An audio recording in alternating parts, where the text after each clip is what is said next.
Alright. Hey. What's up? Good morning. At 9 o'clock on Monday, we're doing our field trip today. We're going to forego our usual musical introduction to set the mood for the live. We're just going to get right into it.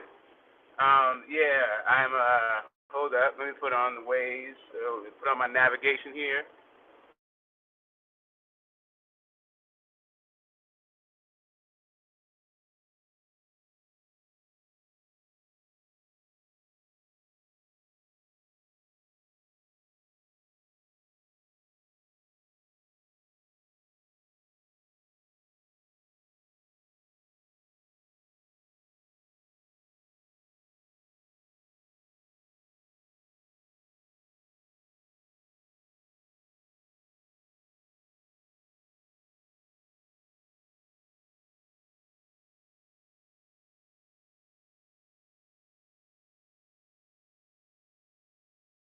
What's up, Tommy, brother from another?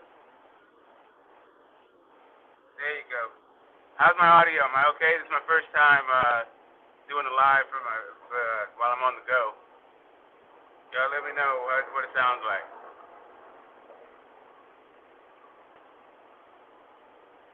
Right, so, alright, I'm going to pay attention to the road. So, yeah,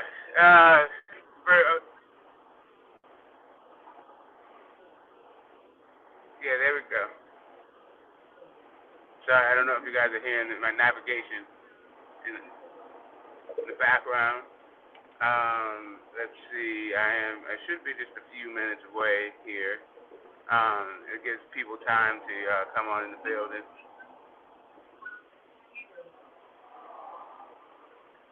So, can you guys hear me or not?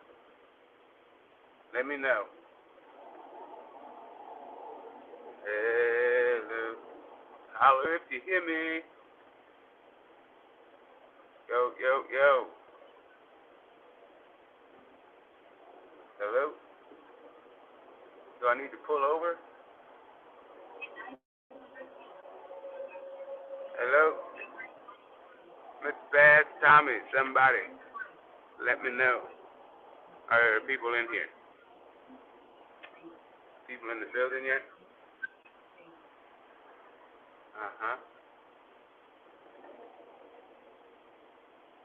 Yeah. Hello?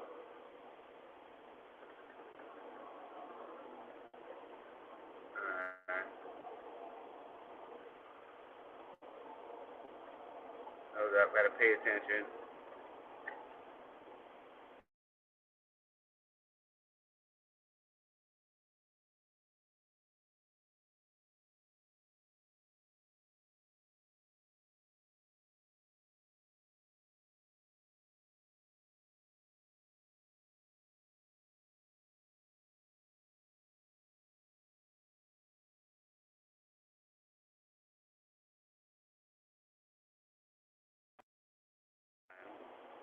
Uh,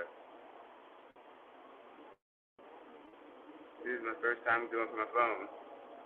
So,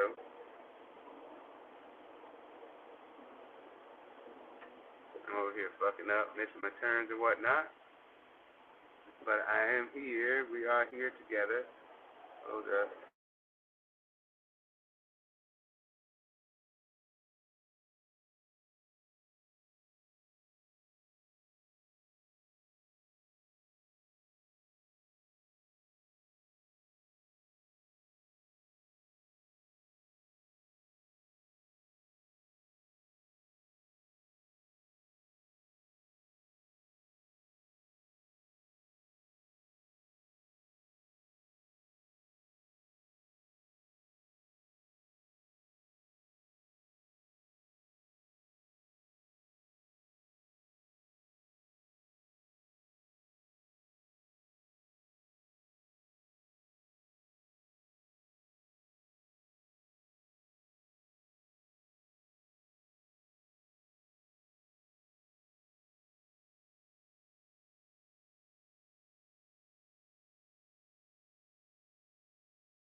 Hello? Did I get kicked out of my own live?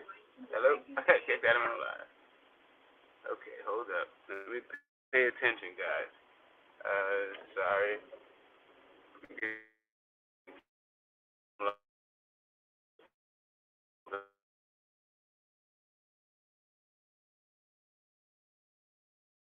How to do this from my phone. It's my first time doing it.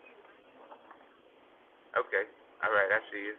I got on the wrong sound to where I need to be.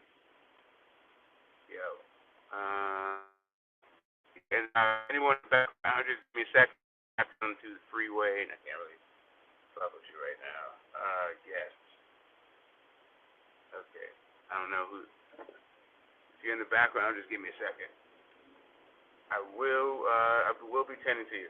Guys, let me know if my audio is okay. I can't hear anything. Yeah, yo.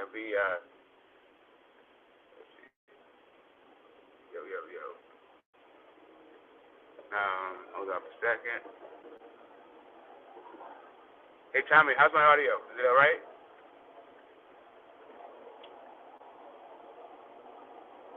Let's see. Trying to figure this thing out. Hold up.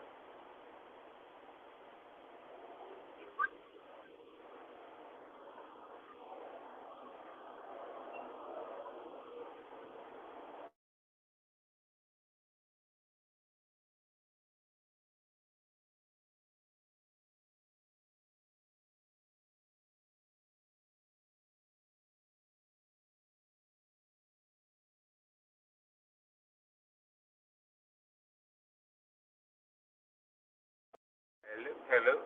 Tell me how my sound is, guys. Can you hear me or not? I've never actually streamed from my phone before, so I'm unsure. What's happening? Are you okay? But clearly, yeah, because when I go on to my navigation, it's like yeah, when I go to my navigation, it cuts off the stream. But don't worry, if I jump off for a second, I'll be right back on. It's just it is what it is. Traveling on the road with someone who is still a novice at this, like I am. My exit right here. Got turned around a little bit.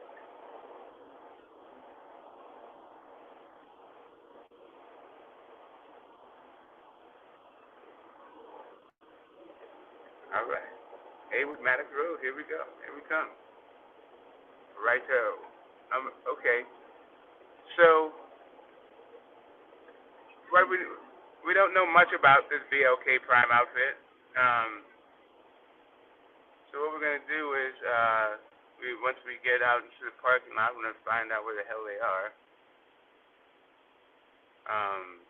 We're gonna see what we can find out, and then we're gonna read it together. And we're gonna knock on some doors, see if they have any sort of marketing department that is willing to talk to media and wants to get the word out about this fight that took the boxing world by surprise. And really, I think everyone's still in shock. So hopefully they can assuage some of our concerns about the value of this fight, the validity of this fight, and yeah, and maybe even convert some skeptical people to some purchasers, right? Because that's really what the name of the game is: get eyes on this fight, right? So let's find out. All right. My nav is talking to me, and I can't hear what it's saying because I'm talking to you. My nav is talking to me while I'm talking to you. What's up? What's up? All right, guys.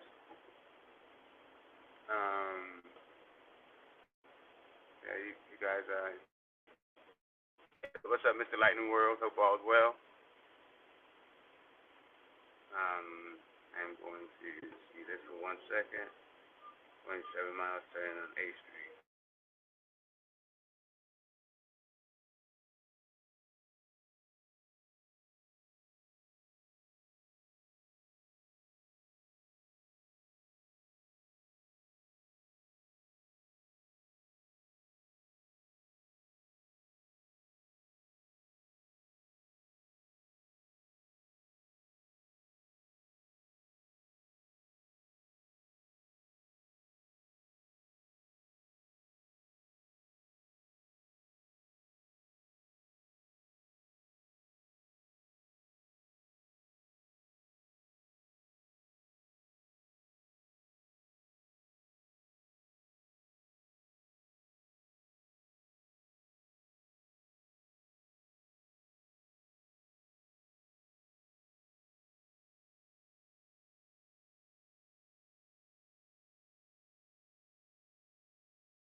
Damn, I've been talking on mute.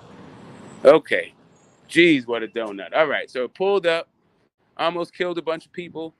This is the first impressions, right? Here we go. Right, we're gonna. This used to be. So far, I see businesses that are no longer in operation. There's a barbershop 935. Still not there quite yet. All right.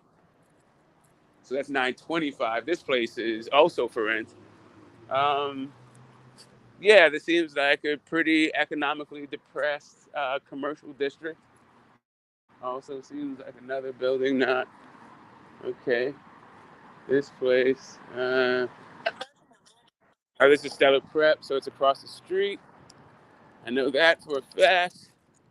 All right, Champ Ross, I feel you. I see you used to come over here and do good for the kids, huh? SAT training, whatnot. Cool. Dirty Bird. Huh.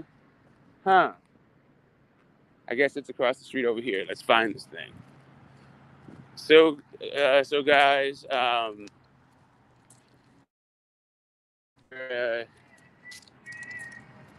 this is downtown Hayward, supposedly the site of BLK Prime. The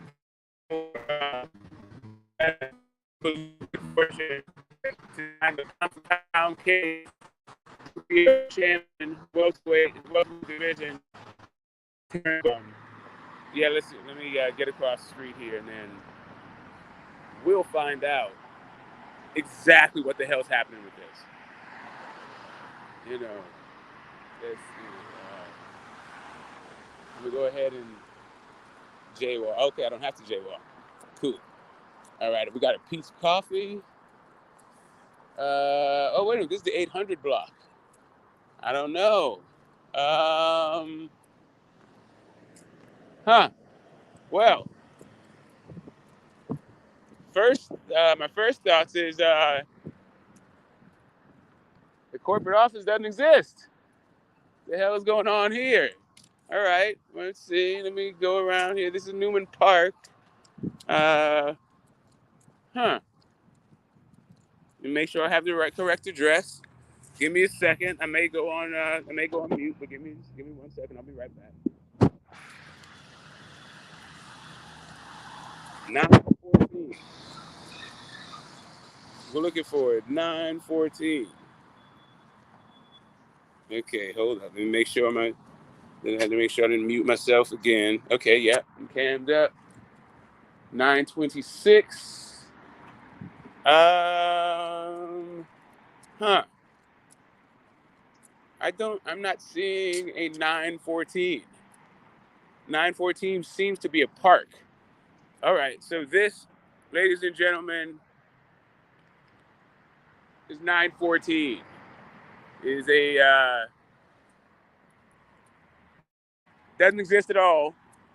Well, let's go over here. Let's see if it's around this corner here. Let's do our super digits. Yeah, interesting. So BLK Prime, their corporate headquarters of 914 B Street in Hayward, California.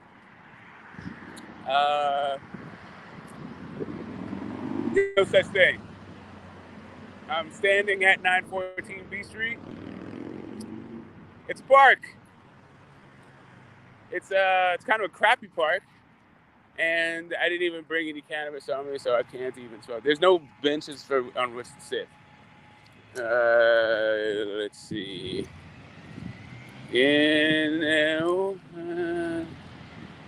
Huh. Yeah. 925. That's across. Act, improve grades, like Champ Ross said. Well, there you go, ladies and germs. We did our field trip. We've done our due diligence. And if you guys can right now just go ahead and oh yeah, no, it's lumberjack hoodie, baby. What you talking about? What? You want to see my Sakanis? What a guan. Anyway, yeah. That's how. Yes, my fashion sense is it may be a little bit unorthodox, right? It may be. But hey, guys, there it is for all to see. No. Oh, wait. All right. So I'm sorry. Knockout just hit me up.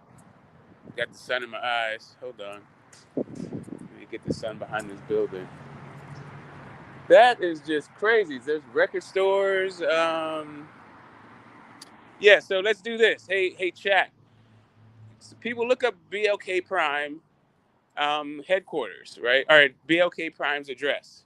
Let's do a quick search in the chat. So let's make sure, since I'm here, that I didn't. It's not some mistake that I made. You know, I do consume large quantities. So yeah, just do a backup. Somebody in chat, real quick while I'm here. Let me know what the address is.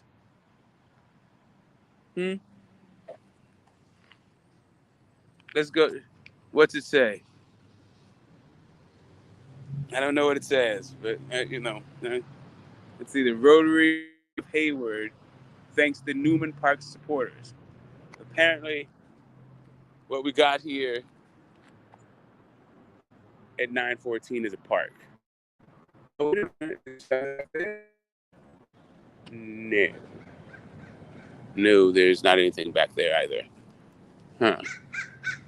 Nothing seems open either. What's up? Let's go to this Pete's Coffee. Let's get some Pete's right quick. You know, I don't know what's happening with this. Wow. Let's do it this way. All right. Yeah, folks. Anybody check the address for me? Yeah. What you guys talking about? Yeah. So what's happening here? If I can get a confirmation from the chat that 914 Street in Hayward is the address for BLK Prime. Let's double check this while I get some coffee right quick. That motherfucking drive was bullshit. Oh, as a matter of fact, damn, I left my car open and my wallet in there. Not very bright. Let's fix that. I don't want my little pennies to fall into the wrong hands. You know what I'm saying? There's Stellar Prep. Teaching people to be, I don't know, SAT for, what is that? SAT for athletes? Is that what it was, champ? Let's see. It says 913B. Okay, 913B is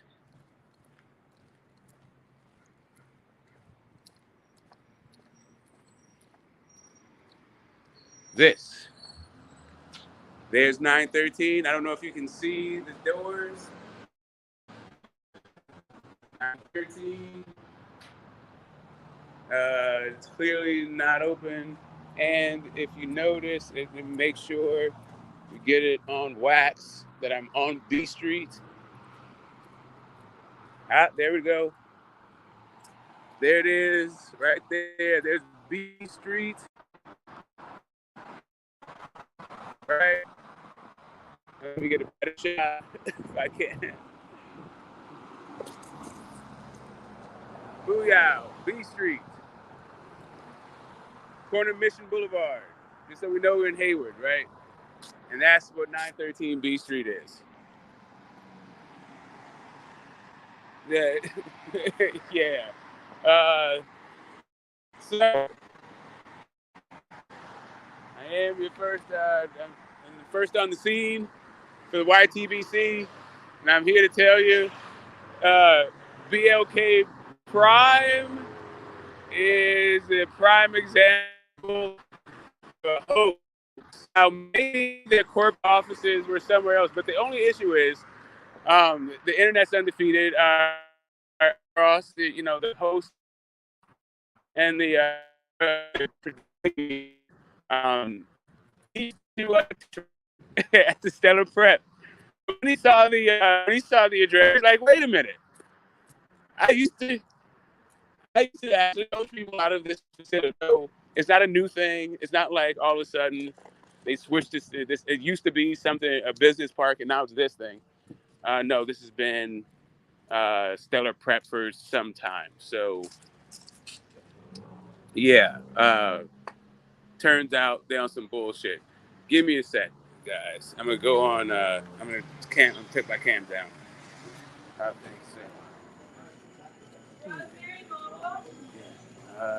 Right here. All right, I got to get myself a chocolate croissant tonight. Medium. And coffee. Cheese and starving. Okay. Actually, this is not going to do it. I'm going to go get I'm going to hit the house and get some breakfast. This is absolute travesty. Oh my God, what is happening? I don't know, man. I don't know what's happening in the boxing world, but all this talk about getting a bag, I think people need to wake the entire bleep up. I don't think there's any bag to be had around here. I see nothing but like empty office buildings. Yeah, it sounds like a scam, a hoax, a scheme, plot, a con. What else can I say? Malarkey, the flim flam. You understand what I'm saying to you? It's bogus. It's faux. Fraudulent. Yo, one more time for just one more time for your mind. 913 B Street. It's Stellar Prep Academy. If you just want to confirm, I see. Just do a quick search right there in the chat for Stellar Prep. Just do that for me. Just do yes. See what the address is for Stellar Prep Academy, and see if that is the same address that is listed for BLK Prime. And that will be the final nail in this coffin. And we can end it there. All right, we can talk about something else, actually. I think there's something else did happen, didn't it? There's something else going on in the boxing world. Yes, what is it called? It is called Stellar Preparatory. SAT training, college prep, where we master the skills of being a scholar athlete, which actually is which the skills of being a scholar. Okay, whatever. And then Stellar Preparatory. Cool. And mine's got braces and it looks like he's about 42 years old, but he's a scholar athlete.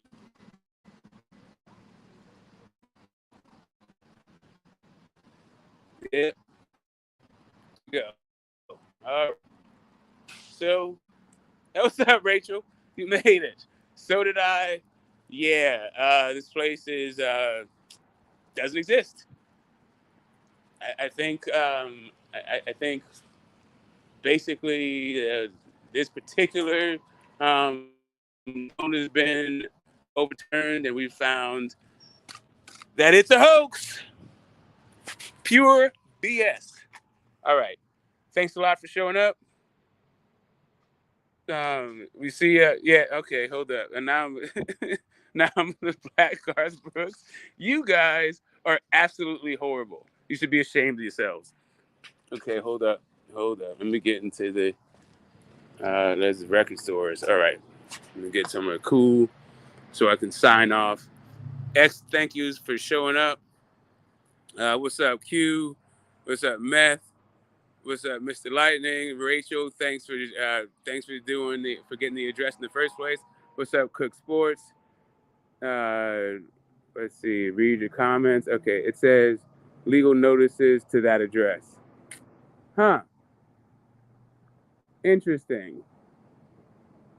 Okay, but why would they be sending legal notice to college prep? Yeah, I mean that still doesn't really add up. It doesn't really add up. I'm still confused. That's even more confused. This just seems like it is. It just seems like BS. I wonder why. Huh. I mean, it is locked up. I mean, we can see. I guess we can call over to college prep, see when they're in, when they open. It is Monday, for crying out loud. It is, during business hours on a Monday morning. It didn't seem like this place has been open for a while. Let's take another look, because if I remember, it looked like it hadn't been swept. Some cobwebs. Let's take one more look while we're at it, right? We drove all this way. We might as well figure it the hell out. Okay. Huh. What do you guys think? Does it look like people have been there recently to pick up some legal notices? What do you think? I don't know. Why do you think it's so hard to find the corporate offices of a company that expects to generate 8 figures in the next few months here? Does that make sense to you? It seems very hard to find this thing. Okay. Let's see. Let me go down to the bottom. Let's see. What's up, Bruce? Let's see. What's up? Not Ronald. Let's see. What else we got? I'll call. All right. Cool. Cool. I'll hang out for a sec. Let's see what we got here. With Johnny on the spot, recording live, doing a little bit of investigative journalism. Right. Old media does not have a monopoly on pulling up with a camera to get the scoop, to get the real deal, the straight dope. You know what I'm saying? On the down low, on the hush, and the QT between me, you, and whoever else is on the playback gang. Let's do this thing. All right, Rachel's hooking it up for us. And while that happens, I'm going to figure out how to add people. Maybe drop a link here. Bear with me if I how to do that. I drop off your back. Weed and bullets. All right.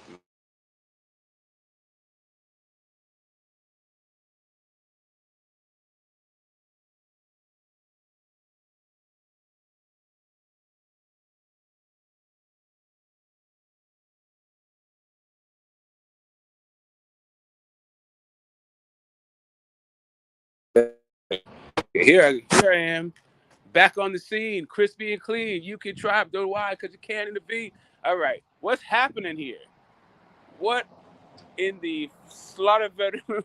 I don't know, man. What in the flip flogging it, farfanugan? This is the flim flam. The flim flam. This is the dirty side of the boxing business that you hear about so often, right? They treat us like we're fucking stupid. This is where the corporate offices are. Empty building. When's the last time you think anyone came to the pizza house to get the chef salad? Or any of this pasta or all this stuff? Like, when's the last time? I don't know. I think it's been a while. Especially since it seems to be a fucking furniture store. Or maybe an empty furniture store. Or I don't know what the hell's going on here, guys. But I'm telling you, It's a damn problem. All right.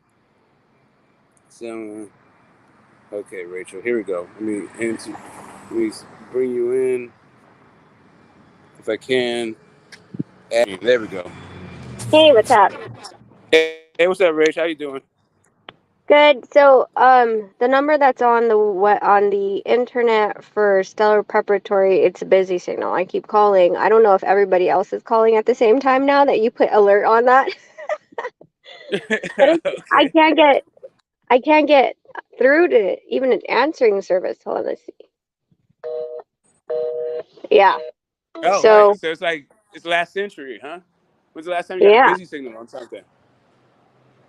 Well, they have a website and it has a different phone number.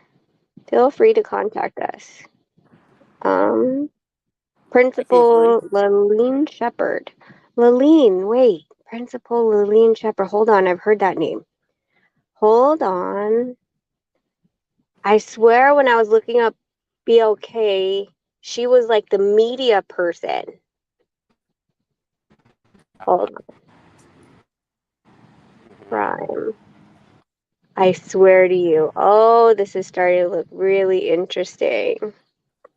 Mm-hmm. Share grid. Lean Chief Operating Officer at BLK Prime.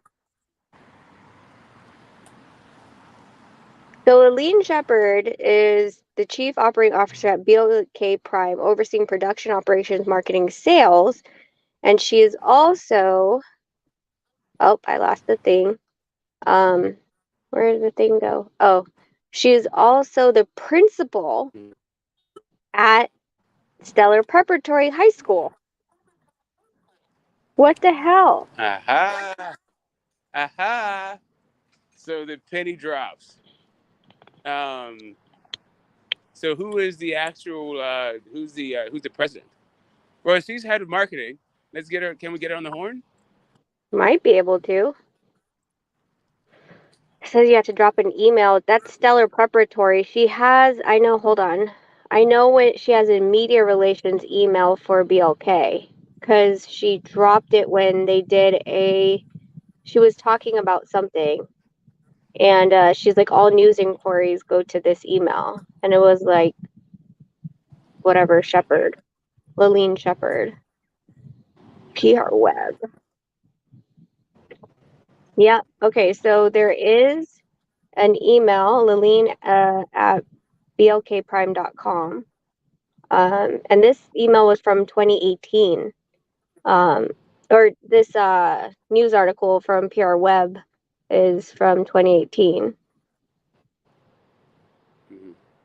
Available on Roku and Apple TV. Yeah.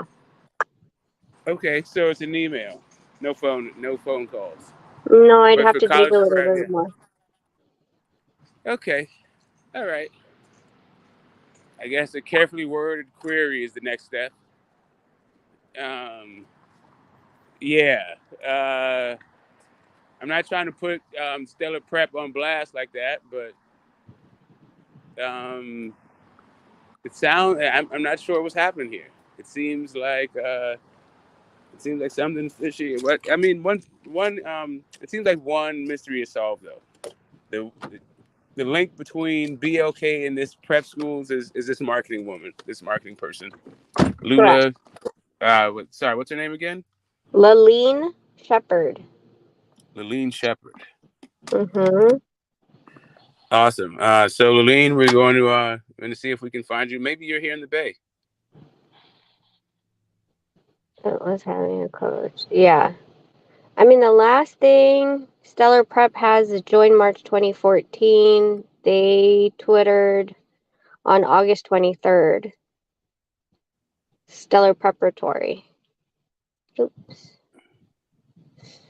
Get off my screen. Yeah, and it says that's the address. So she is supposedly the principal.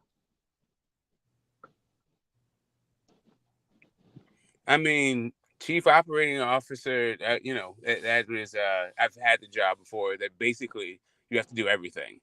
Mm-hmm. Um, if she's chief operating officer and marketing, that means it's a very small shop because those jobs are actually like two kind of different things. To have to market the place and actually make sure everything runs, all the bills are paid. You know, yeah, yeah. Anyway, it's definitely a small shop. Um, this whole idea about the bag is looking less and less plausible. It's looking more like, it seems like stay busy is the responsible way to talk about this fight. Certainly not like 8 figures. She is the chief operating officer that oversees production, operations, marketing, and sales. I oversee purchasing of licensed content for our subscription video on demand platform. That was from ShareGrid, which is kind of like LinkedIn. And what's weird is that that Lillian's ShareGrid profile, on the bottom of it, someone reviewed, and I think they're reviewing it as a school and not BLK Prime, because he said easy and quick pickup and drop off. I'm assuming he's talking, I don't know about what. What So, the hell is it? Is this a delivery service? Are they I selling don't weed? I think they're selling weed. That know. sounds like a weed review. I don't know. I've Maybe. heard those words before. Yeah, I think I might have left that review a time or two. I'm not sure. I can't remember right now, but it sounds familiar. But that's a lot to do. I mean, production, operations, marketing, and sales. I mean, okay, Right? I guess. Between two separate entities? Like, yeah, I mean, geez, is this And what no, wait, she and be a principal. uh she sounds like a She's a serial principal. entrepreneur. I feel like she And might sell real estate too. she might also do Mary Kay. I don't know. Right. She sounds like she's getting it with Shiva arms. Like, she wears a lot of hats. I am started like, listen, I need for Terrence Crawford to actually tell me something at this point. No proxies, no Mike Coppinger, not your sister, not Bernie the Boxer, not your cousin, none of this stuff. This is absolutely crazy. Yep. It's funny that her name stuck with me though when I was looking up BLK Prime. So when I saw that she was the principal, I'm like, wait. I know that name. Hold on. Yeah. Yeah, Lulu. Yeah, Lurleen. I know you already told me. You said it a few times. It's not gonna stick in my mind, but I will do the. The diligence. I mean, it's sad Smoke. though. At the same time, yeah. Can you hear me? Yeah, now I can hear Yeah, you. yeah, You just yeah, broke yeah. up a little bit. Okay, yeah. No, I'll send it to you in Instagram. Okay. I'll message you the what I have, and then you Okay. could go look at it further. There's Cool. probably a number somewhere. I mean, if she's a principal, it's Monday. She's at the school.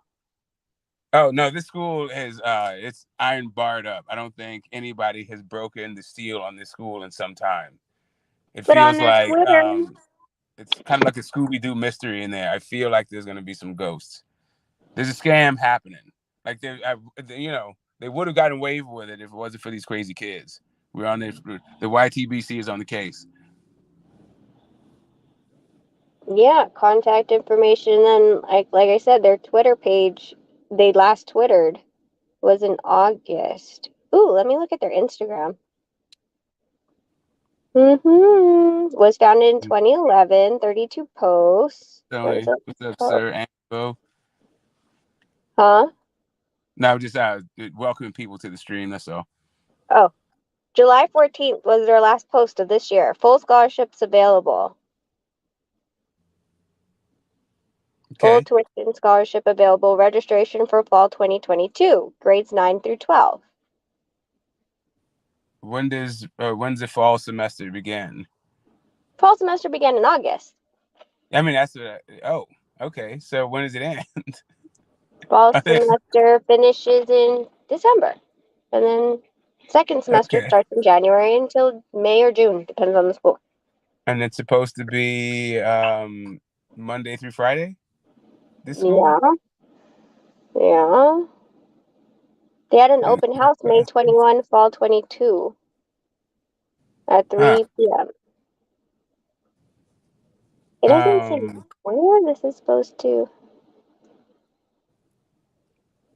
I need for Like, Champ Ross to show up for me. A what? Yeah, Champ Ross used to teach here apparently. The guy who runs the prediction league. Are you looking at their alumni? No.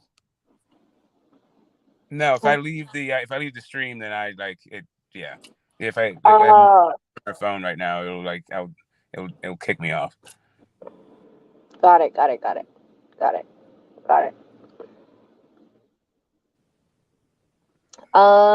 It has her number as the principal.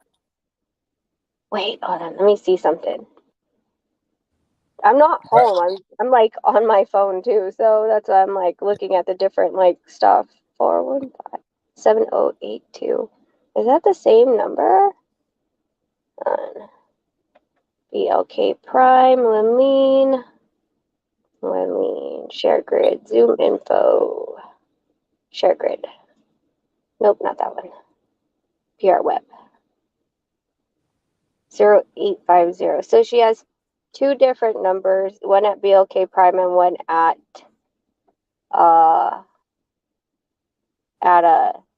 her high school. This is so interesting. Wait a minute. What? Sorry. Repeat what you just said. What happened?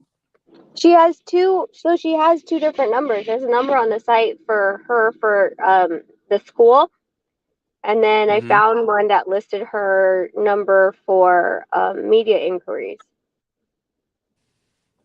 Oh, cool. We're definitely the latter, right?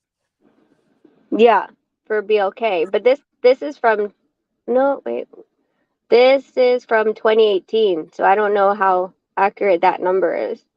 Oh, 2018. Damn. Okay, hold up. Let me grab a pen. Let me write this down here.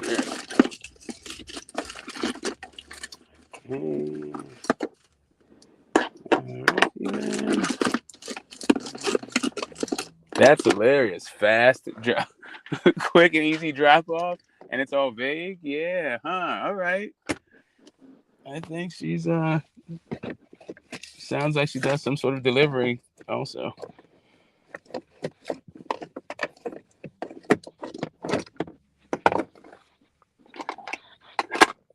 All right. Dang it! Do I not have a pen? You know what?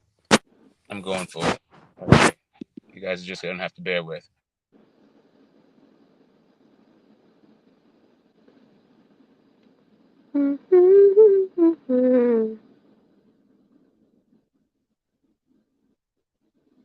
Call Blue Blood. I don't know Blue Blood like that, so I'm not just call him. Okay, yeah, it kicks me off. Damn it. It does? All right. Yeah, it does. I was like talking to you, you're all humming and stuff. Right. And here's my pen. Hopefully it still has something. Pen.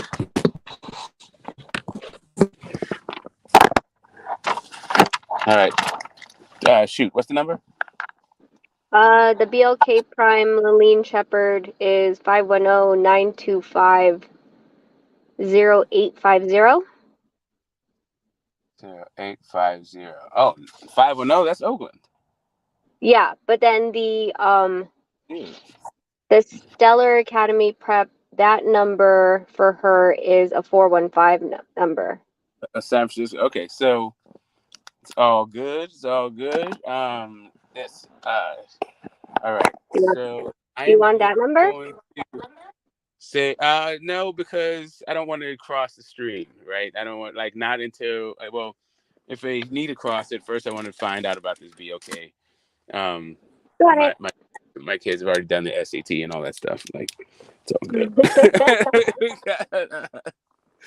Let's see what's up with Champ Ross. We have a DM out to him so he can give us the lowdown because he's used to apparently teach there.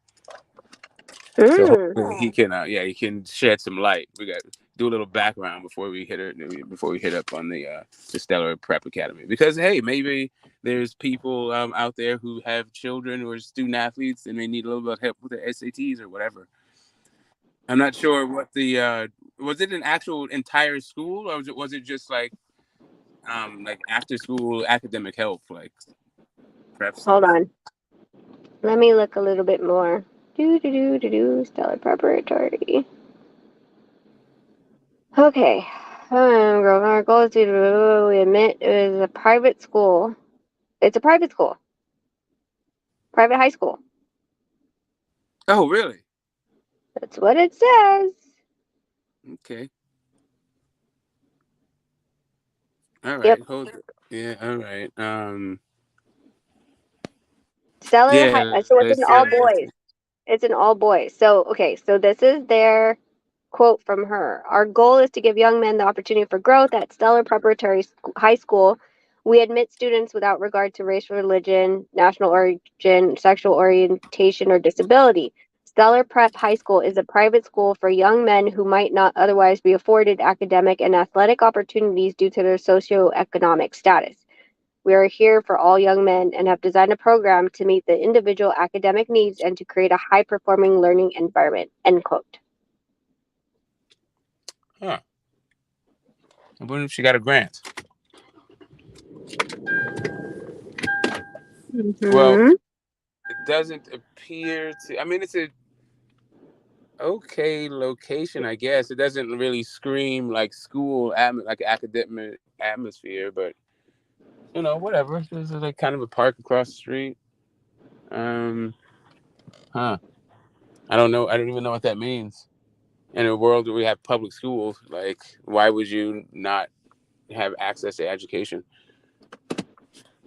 Mm.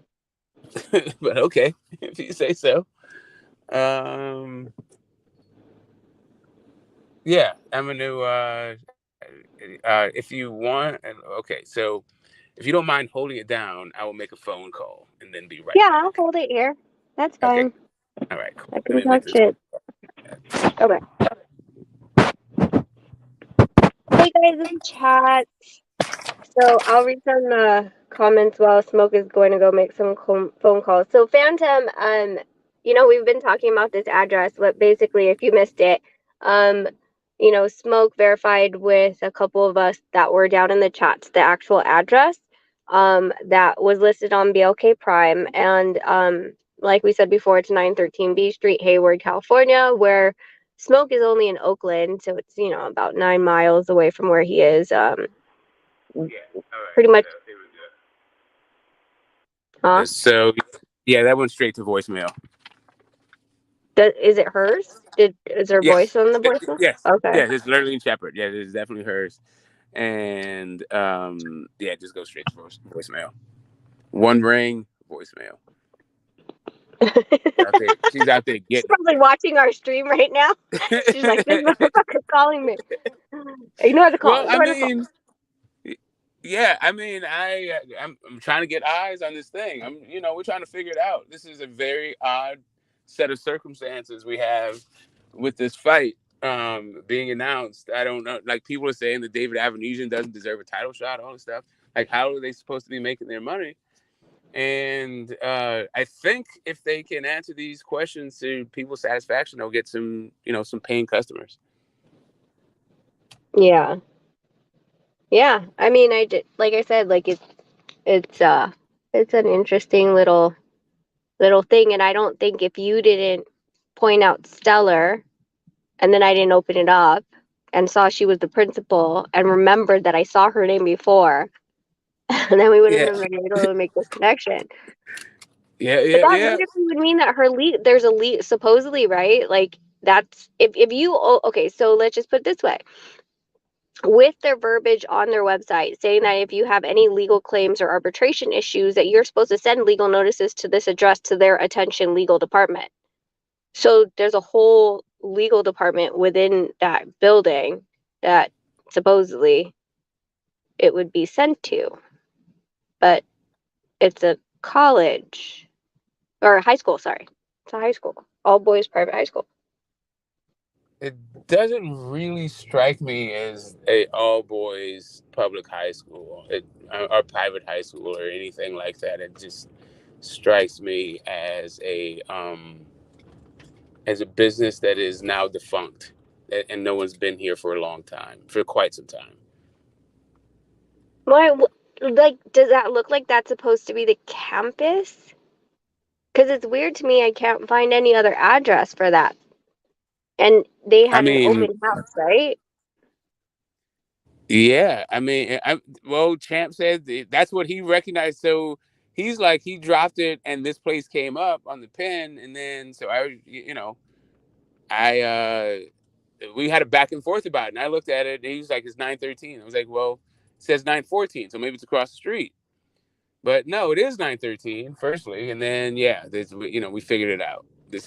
He used to be here. You know what? Let me drop off for one more second. Let me Okay. let me because I don't think that he would mind me saying what he said to me. So hold on.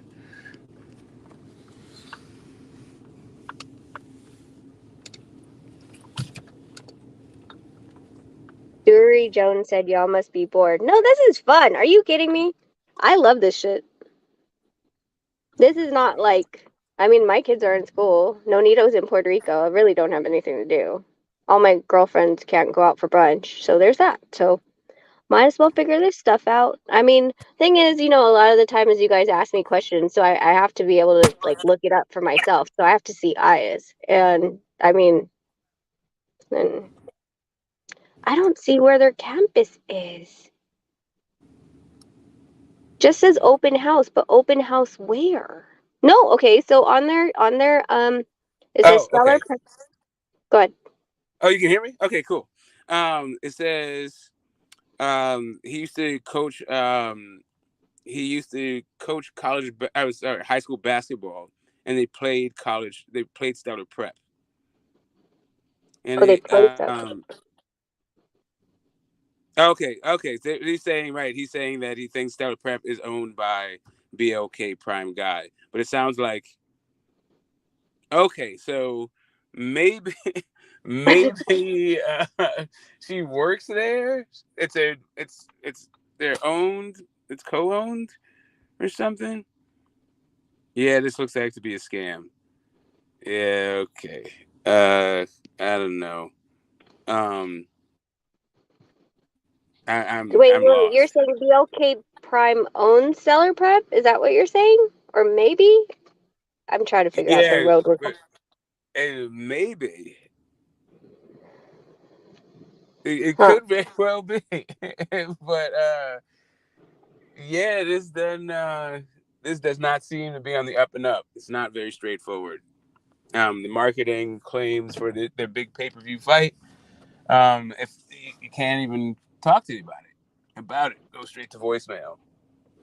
Well, and like I said, it's like I'm looking at their Instagram that this was posted July 14th for full tuition scholarship for this fall 2022, grades 9 to 12, and it has the exact address of 913 B Street, Hayward, California. They say they have a low student to faculty ratio. Where are the students? It's freaking 10 o'clock.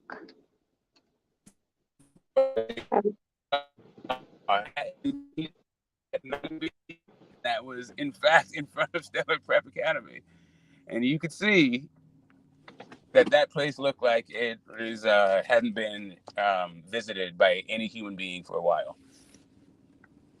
The the leaves were undisturbed. I think the door jamb looked like it hadn't been breached for some time. Like whatever. When was their first Instagram? God damn you. Keeps asking me for shit. Does No. BLK Prime have an Instagram? Yes, that's the one that has 40,000 followers, I told you. Okay. But this was established. Does it tell you when they... when was this Instagram established? Oh, God, stop doing that.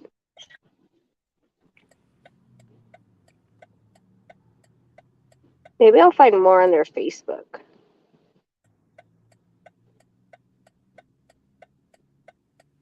Oh my God. Why aren't you opening, you stupid? Okay, let's look at their Facebook. 4 likes, 4 followers on Stellar Prep. Facebook. Same phone numbers. Says it's open now. I mean, that doesn't mean anything because we all know what happened there. Okay, so Oregon State. So their earliest Instagram was actually March 25, 2020. That's during the pandemic. That's like everything was closed in March 2020. Yeah. It looks like they started this during the pandemic. They put their profile up on Facebook March 24, 2020. I don't see any other posts before that about.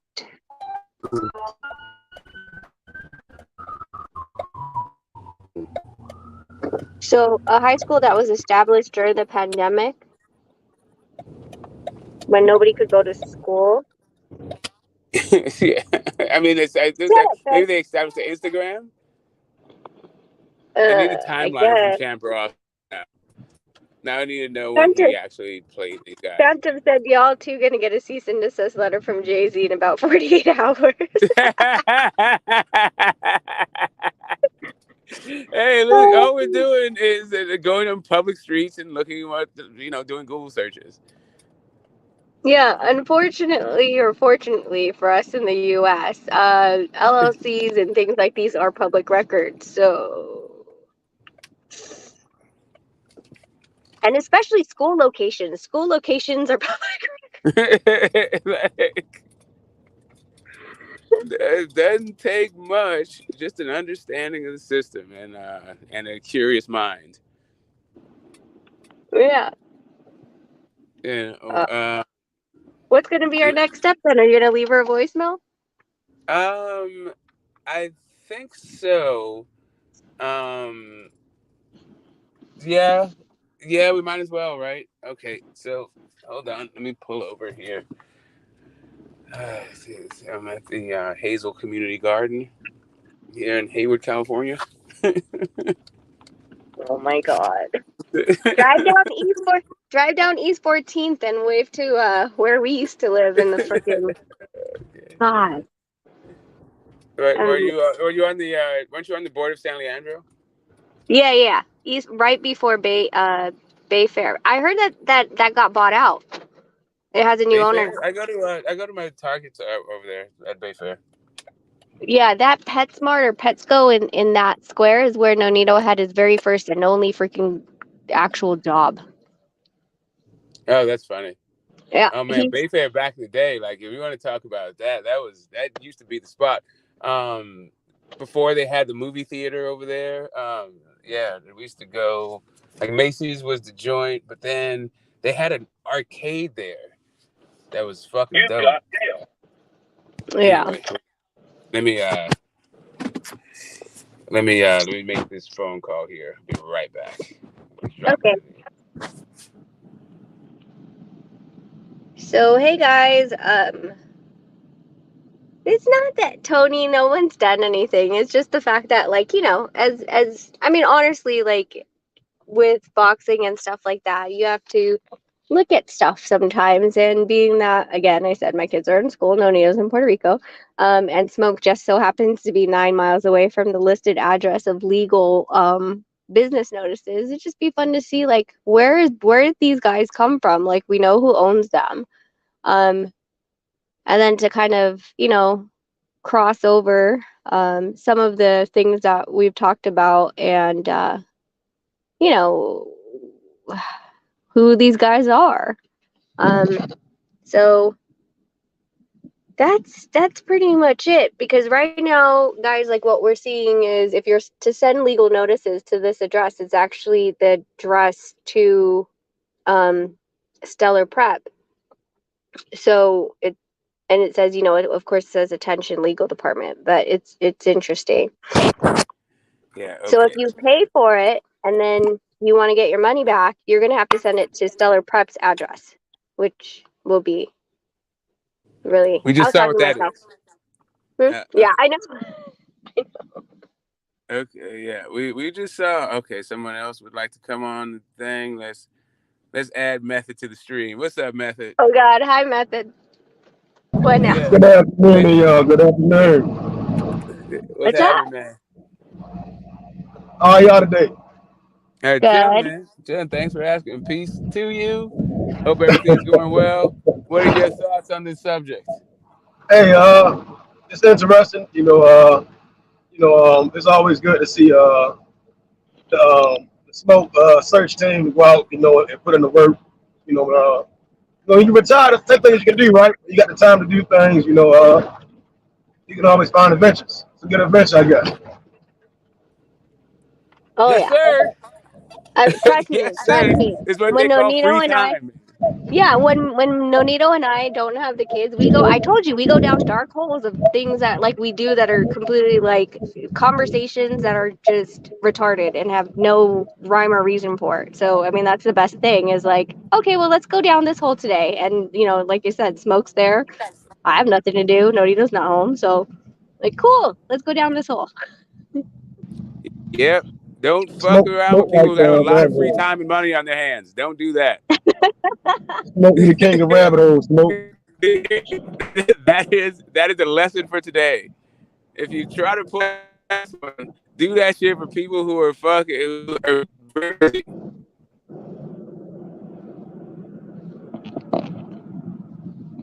Because this So is what do you now an expect to expose. find, Smoke? What do you I expect to expected to find? find.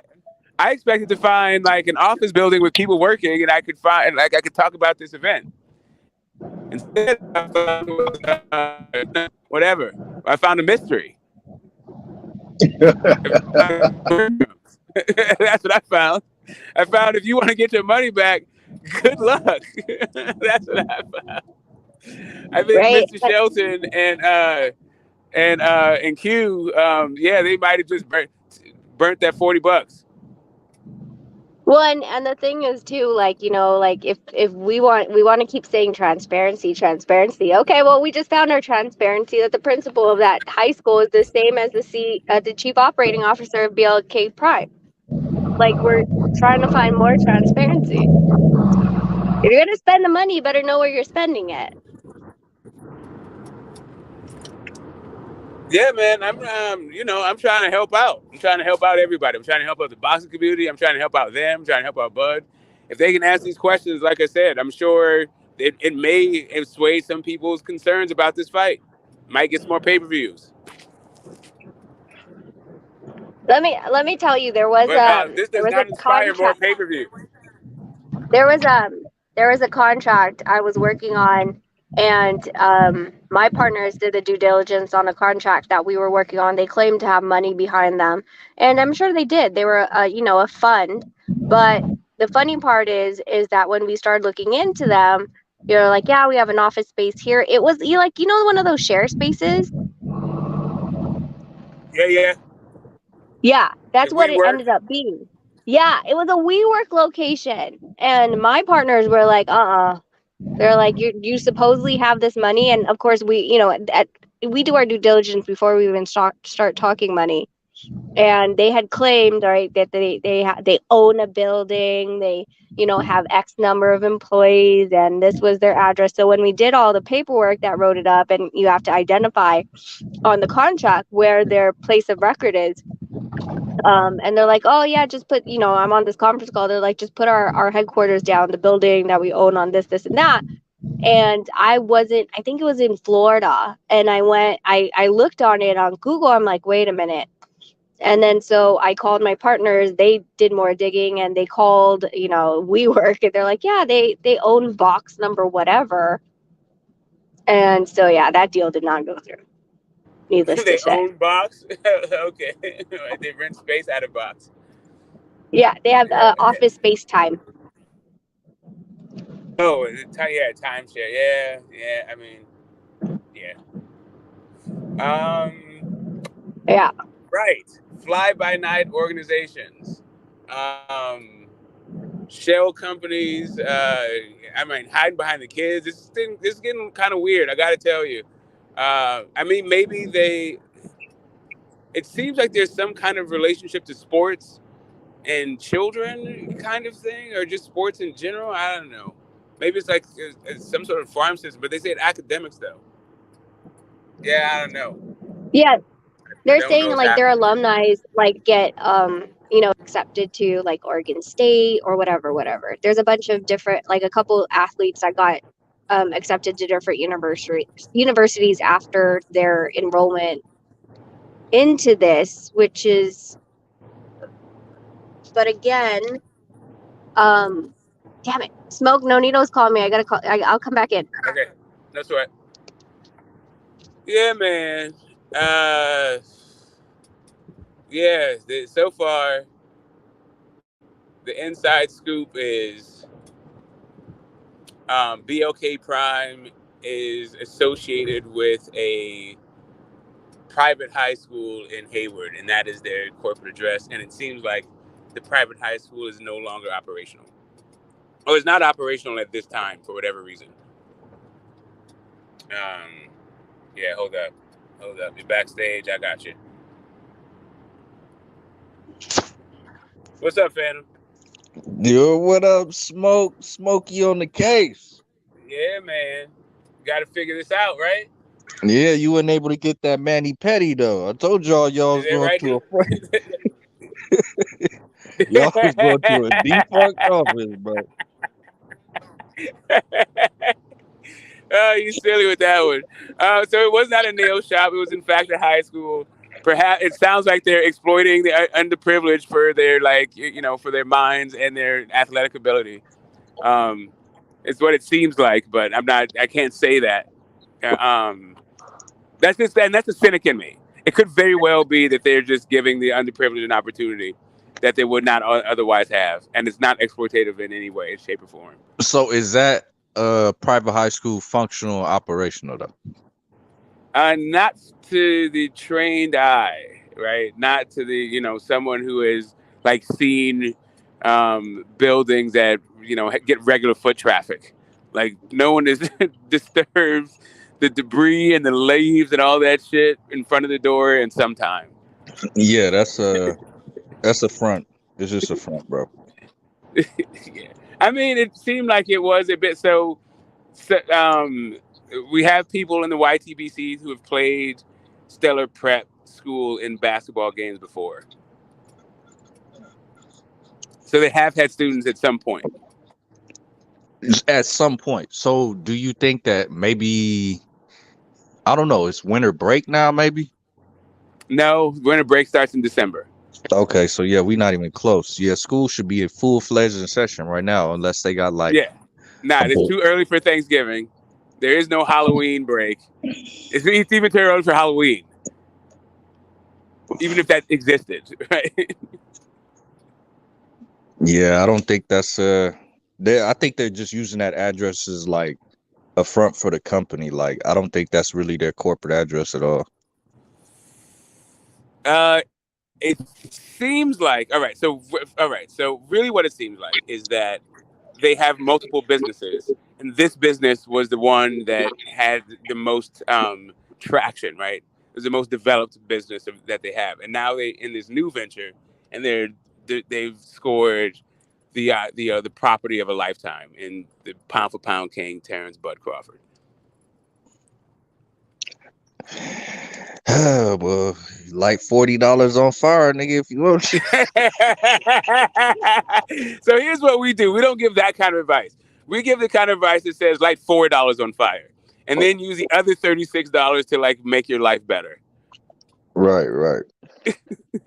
Like that. Like, don't like the entire 40 on, because the exercise becomes counterproductive. Do you think the Spence Crawford fight still gonna happen? I think the Spence Crawford fight is still going to happen. I'm hoping this is a gigantic hoax. I'm hoping that nobody, like, basically, like this Mike Coppinger thing. I don't know. I don't know what to think about it, really, to be perfectly honest. Can somebody get BoxRec up?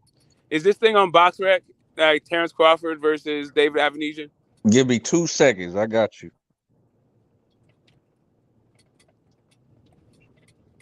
You know, we're gonna figure this thing the entire F out right now to the best of our abilities. Yeah, as soon as I park, as soon as I park, it'll be a little easier to interact. Right now, I only say a little few things. Oh, yeah, go ahead. Hey, it is on box rec, but it says subject to commission approval. Right. Okay, but that's what they always says for all this stuff. For the upcoming fights. Right, doesn't say venue or anything, just says subject to commission approval.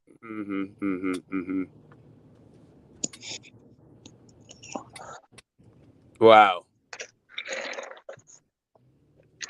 Man. What do you think about Frank Warren letting this fighter go over there? What do I think about who? Frank Warren letting this fighter David Avenesian go over there and fight. David Avenesian should be thanking his lucky star. Like, to me, I don't know who came up more, David Avenesian or BLK Prime. Good I would point. say David Avenesian because BLK Prime might lose their ass on this. I mean, Well, I mean, David Avenesian is gonna get knocked the fuck time. Maybe like the next, the alternative for these guys to, promote their own fights. Yeah, I would have preferred a YouTube pay-per-view, like do some revolutionary shit. Like, you got the YouTuber that you in link with. So YouTube pay-per-view, like do some shit like that, bro. I mean, I hear you. That model is more proven with KSI and Logan Paul, the first fight. Because this looking like bullshit.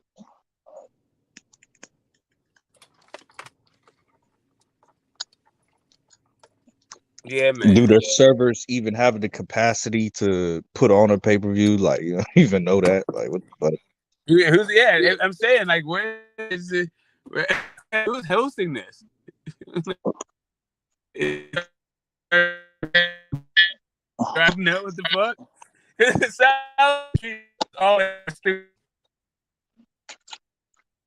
You buy that fight, you're gonna be going in and out like smoke. You're gonna be like glitching every fucking 10 seconds, miss half the round and shit. I'm back at the house. I'm up the mountain, right? So you're gonna get some spotty service at this point. I'll go back down the hill in a second, but I just gotta get some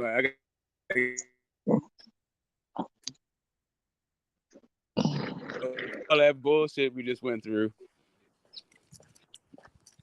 God damn it, dude! I got raccoons tearing at my lawn. Absolute bullshit.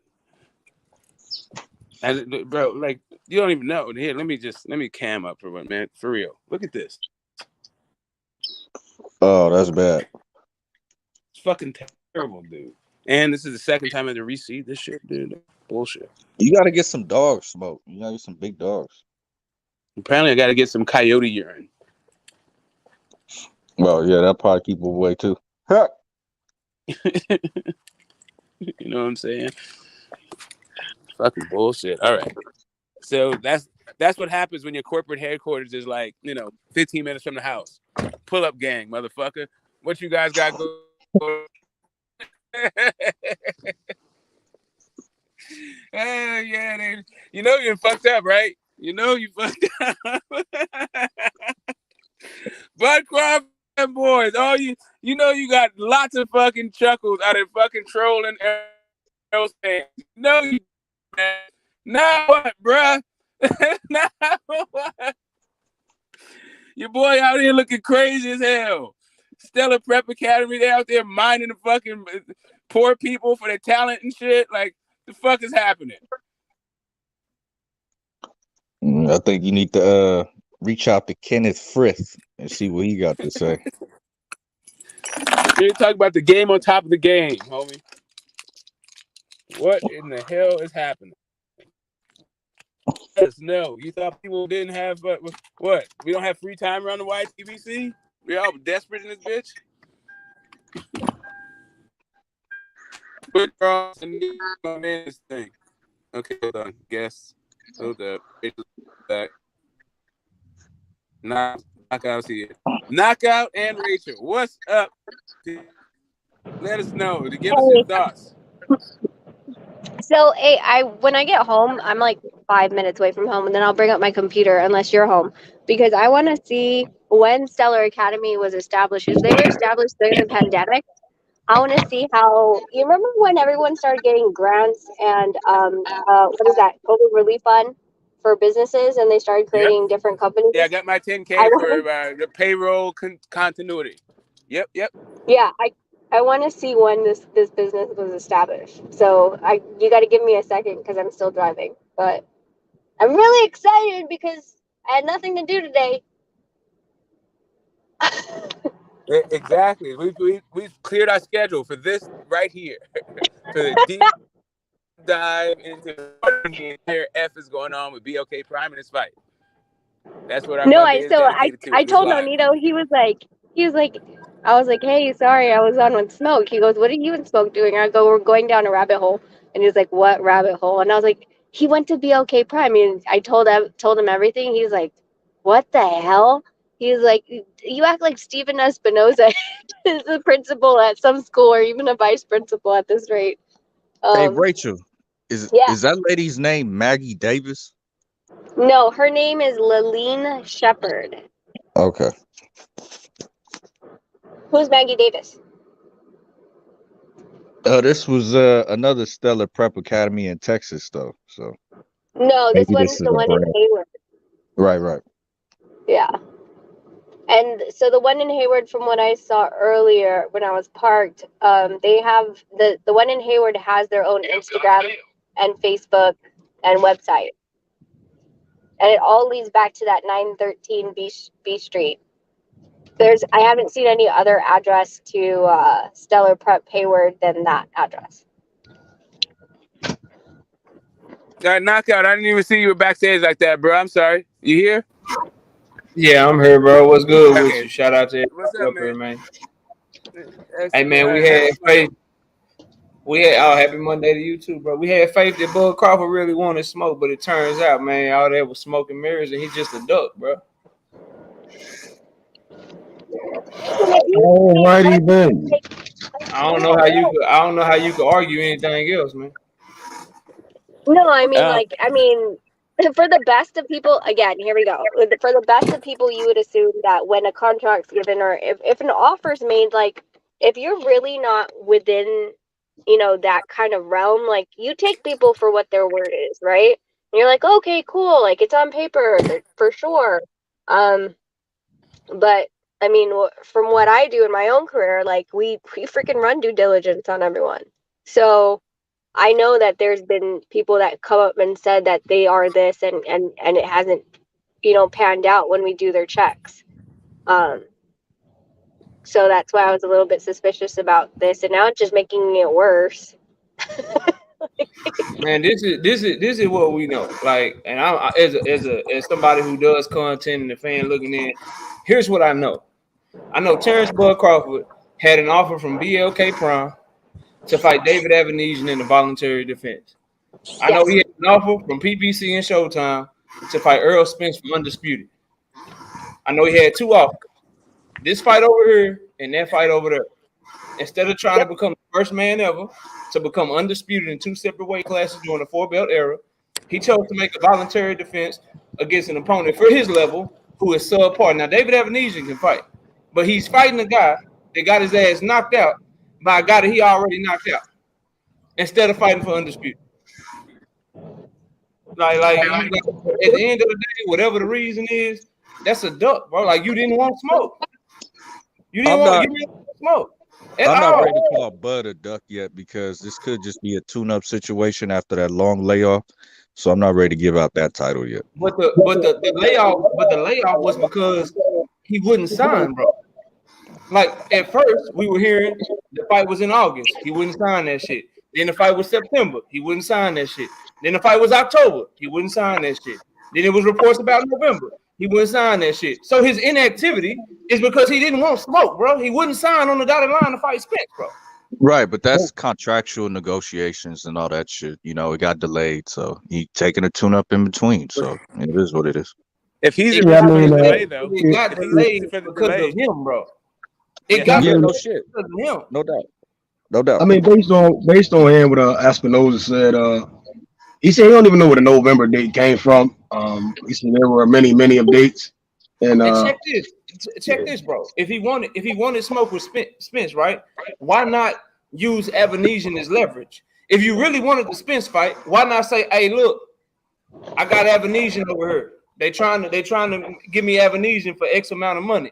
Y'all need to come correct so I can go ahead and get that smoke I really want." He didn't even do that, bro. He didn't tell them nothing. He blindsided them, bro. That's a sign of somebody that didn't really want the smoke. He was never negotiating to make that fight for real. Because if he was, he would just use Evanesia as leverage, bro.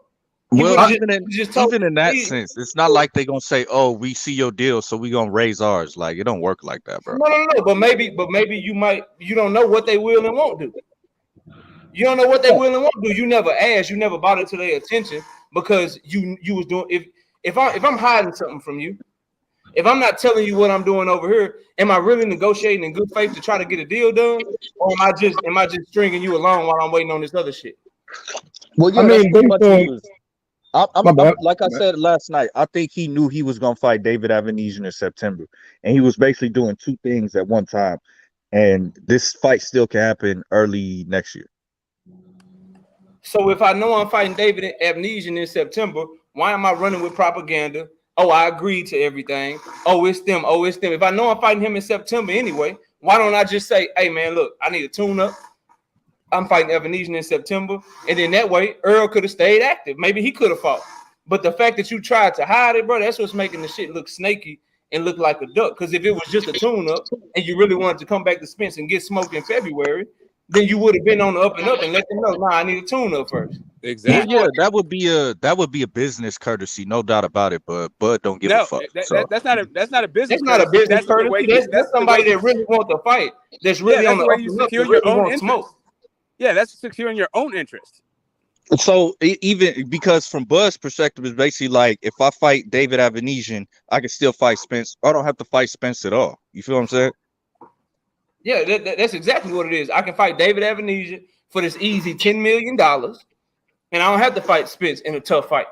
I go ahead and fight David Evanesia. And remember, bro, like No, remember, it's at least $10 million. At least $10 yeah, million. if you go through the timeline, bro, Bob Arum foreshadowed this shit. He said Bud don't care about who he fight. All he cares about is the money. I don't believe Bob because Bob is a liar. But now let's look at Bud's actions. Kind of put some merit on what Bob Arum said about it. He said Bud is difficult to deal with. Again, we don't trust Bob Arum because he's a liar.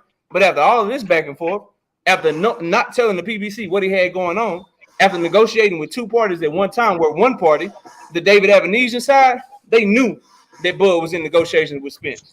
The Spence side never knew that he was in negotiations with David Evanesia.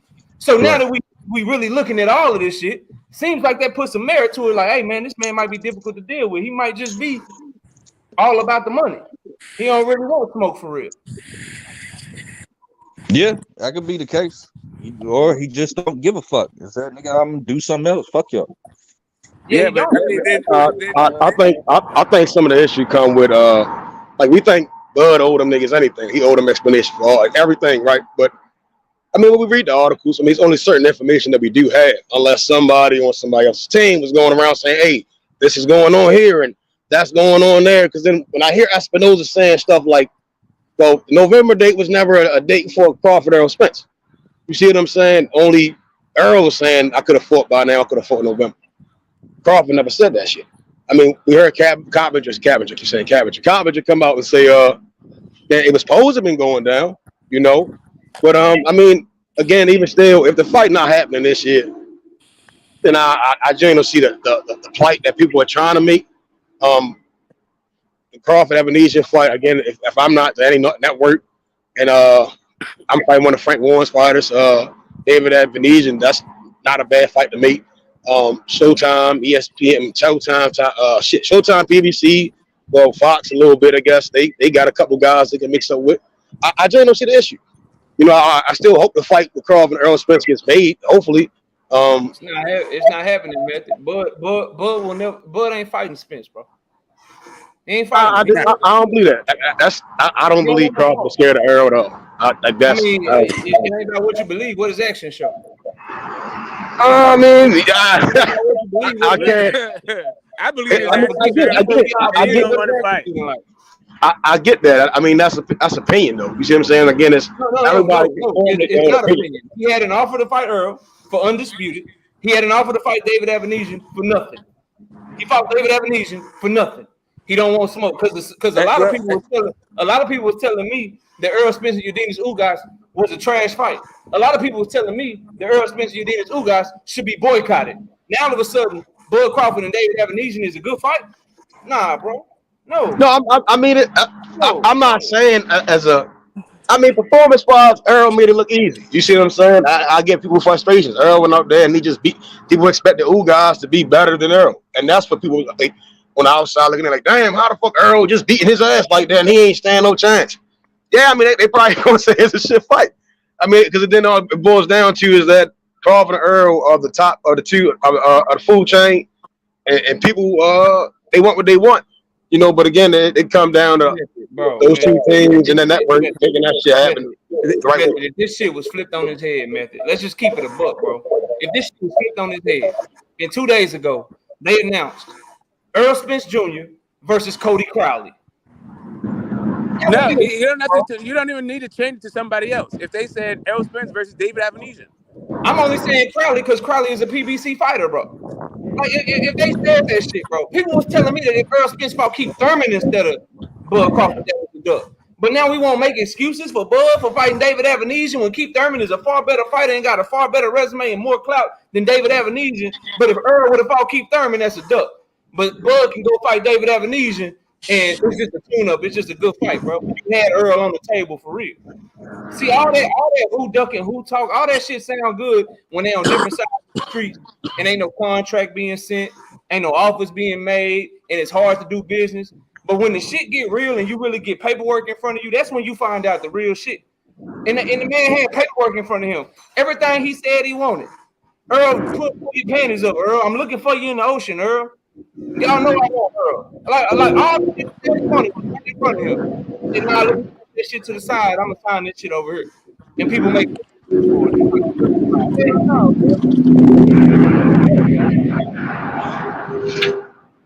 knowing that the man that you fighting already told y'all before his Ugas fight, knowing that he said, look, I only got 2 more fights at this weight class. I'm gonna fight Ugas, then I'm trying to go get Bud, and I gotta move up. He heard him say that shit. He know everything that Earl say. He heard him say that shit. Right, but I mean, never changed. I mean, he ain't got to fight Stanley Otis and Boots and them right now. I still don't. I mean, I think people saying it, but I mean, they can still sign the fight for next year. I mean, I just seen Canelo. I just seen Canelo in that fight with Bud again, bro. How can you trust Bud? How do they know that if they try to go in negotiation with him again, that he ain't gonna do some more shit? Right, I mean, again, Bulls have to fight Stanley Otis, or he gets stripped. So I mean, you can still have a fight, but it's not gonna. I don't think they're gonna strip. I don't see them pressing for the fight. I mean, if it's still time to announce Crawford versus Spence, I mean, that could be lined up for next. Like, it's possible. I mean, boxing's boxing. Bro, because you can't. Stanley Otis petition to have his mandatory bro? They put their whole schedule on hold. Like we didn't get a PBC fall schedule this year. We didn't get none of that shit this year because they was trying everything to make Bud and Spence, bro. They put their whole schedule on hold for this man, bro. Trying to make this fight happen. And then he didn't even give him the courtesy of like letting him know I might have this over here. He too was acting like the only fight that he was interested in, the only fight he wanted was Earl Spence. That's what he was acting like the whole time, bro. All I want is Spence. And then maybe he brought up Jamel. I'm gonna beat Jamel ass after I beat Spence ass. That's all he was talking about. He didn't tell nobody, bro. Nobody. I mean, so let me ask you a question. What was that? What was that thing about? I'm not gonna do that shit. You know how petty Al Heyman is, dog. He done burnt that bridge, bro. All right, so I got a question. So what was the thing about Earl saying he gonna fight in November, regardless if it's Bud or not? What was that about? When did he say that, bro? No, I'm asking, where did that come from? I don't know. People say a lot of shit. I don't know. I didn't hear Earl say it. Did you hear Earl say it or team? He said it on Twitter. It was probably frustration, bro. Frustration. No. He just came out the day that Bud announced the shit. He said, "Niggas, I could have fought in November. He been stalling for months." That's what he said. No, this was a few weeks ago. He said, "I'm fighting in November.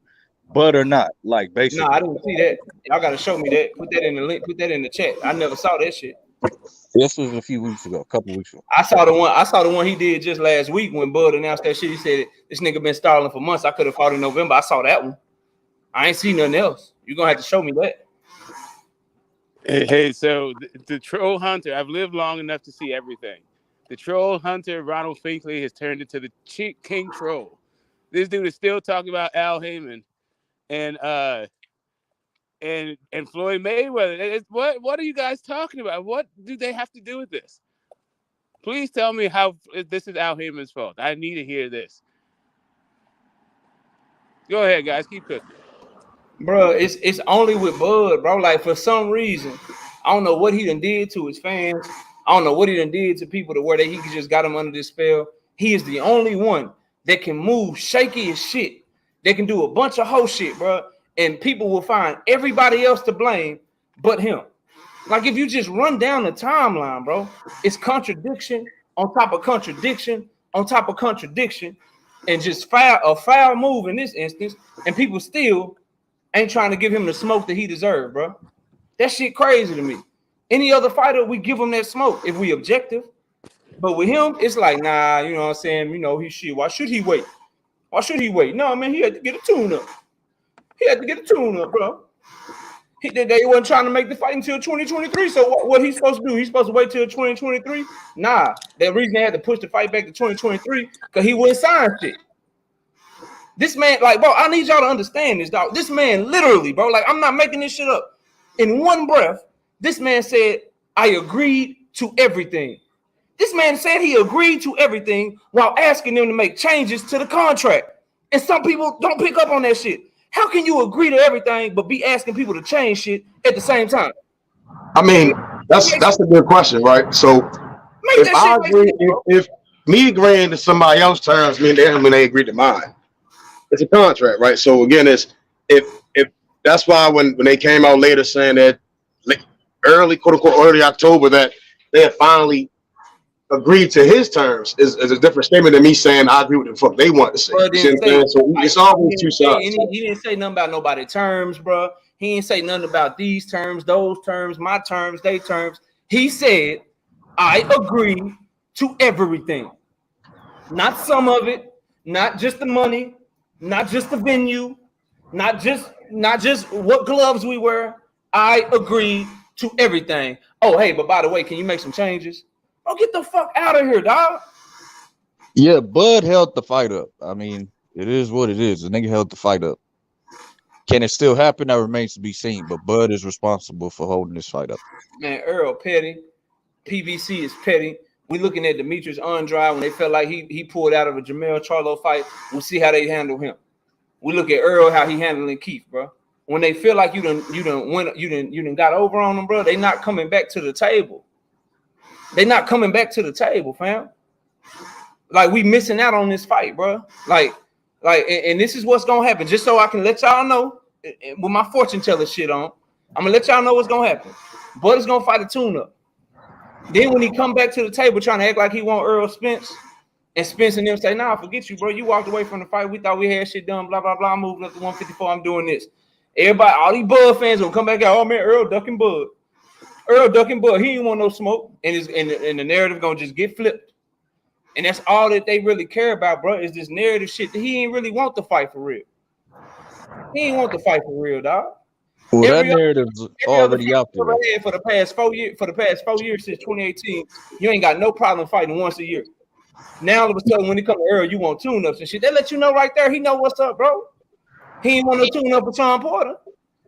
He ain't asking no tune-up for Mean Machine. He ain't asking no tune-up for Kell Brook. Now all of a sudden with Earl, you got to be you want to tune up. And then this is the stupid shit, bro.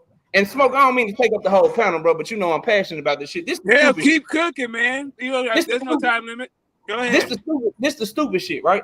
Bud Crawford and his sister and them, they saying, well, shit, we could just do the tune-up, and then we'll be ready to fight Earl in February. Okay. That's a 3-month time.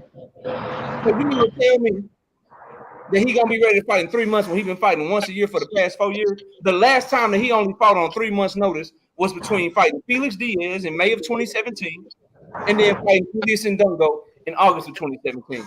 So now all of a sudden, what y'all want me to believe is that Bud Crawford in his most difficult fight, his hardest fight, the fight on paper that everybody knows is his most difficult test. Now all of a sudden, this is the fight that he gonna go back to at 35 years old, being willing to fight on 2 months, 3 months notice, bro. Get the fuck out of here. He's not. So it sounds like the because last time before like that. he's gonna take another year layoff. Like that wouldn't make sense. So yeah, that could be a possibility. Yes. Nah, bro. Yeah, You gotta go out. if you taking what you're saying though, knock out that they fought in Dongo, so he became undisputed. I ain't even gonna lie. I hear like, all right, he beat Diaz, then he went on to stop in Dongo and became undisputed. He ain't fought that close in 5 years, bro. But now he gonna do it. Then he became undisputed. Yeah, I mean, it seems to be a pattern. Like he stops a guy, then he stops the next guy for undisputed. So I'm 29 years old. I'm 29 years old when I do it, and then I start taking longer breaks because I'm getting older. So at 29 years old, I'll do it, but now at 35 years old, for my most difficult fight, I'll do it again. Man, no, I don't think the breaks came. I mean, I don't believe the breaks came from him being old. I think that was the deal with top. He didn't have to fight as often if he didn't want to. He was the highest paid welterweight. He didn't have to fight. Okay, which proves my point. Ain't he getting $10 million for this fight? So why would he need to fight often? Ain't this gonna be the biggest bag of his career? Right, but that's gonna be his choice. That's gonna be his choice, though. You see what I'm saying? Man, his choices show you that he ain't gonna be ready to fight no February, March. It's gonna be some more shit, bro. How can we? Why would anybody have faith in this man right now that he gonna do anything he telling y'all he gonna do? That's really the question. Why would anybody believe him, bro? I'll let Method answer that because I ain't got a dog in this one. No, I mean, I'm not. I think when I'm hearing everything from all angles, when I hear Espinoza, I hear Floyd. I don't see Espinoza really upset. I think he somehow can still make this shit happen. I mean, only when I came off a little annoyed was Earl. We don't hear from Al. Crawford seems to be kind of just chilling. Shit. He said he still want to whoop that nigga ass. So I just don't. I ain't never can change. I mean, if the fight is gonna happen with Crawford and Ebenezer, it's gonna happen. You see what I'm saying? I would always suggest Earl just to sit down, enjoy the holidays, and prepare for March, February. Nah, he should fight too. He can't sit out. He gotta fight. Nah, he should fight. He actually has to fight because the sanctioning body is mandating him to fight. He should fight Boots, or he should fight Boots, or he should fight Stanionis. Now, me as a fan, I prefer the Boots fight because it's a better fucking fight. But I'm sure Stanionis has been waiting a long time. Stanionis is getting that fight. He's getting that because they up first because they had to pay step aside money. They had their tournament and all that shit. So it's probably gonna be Stanionis. So whatever. Either one cool with me. But I prefer Boots.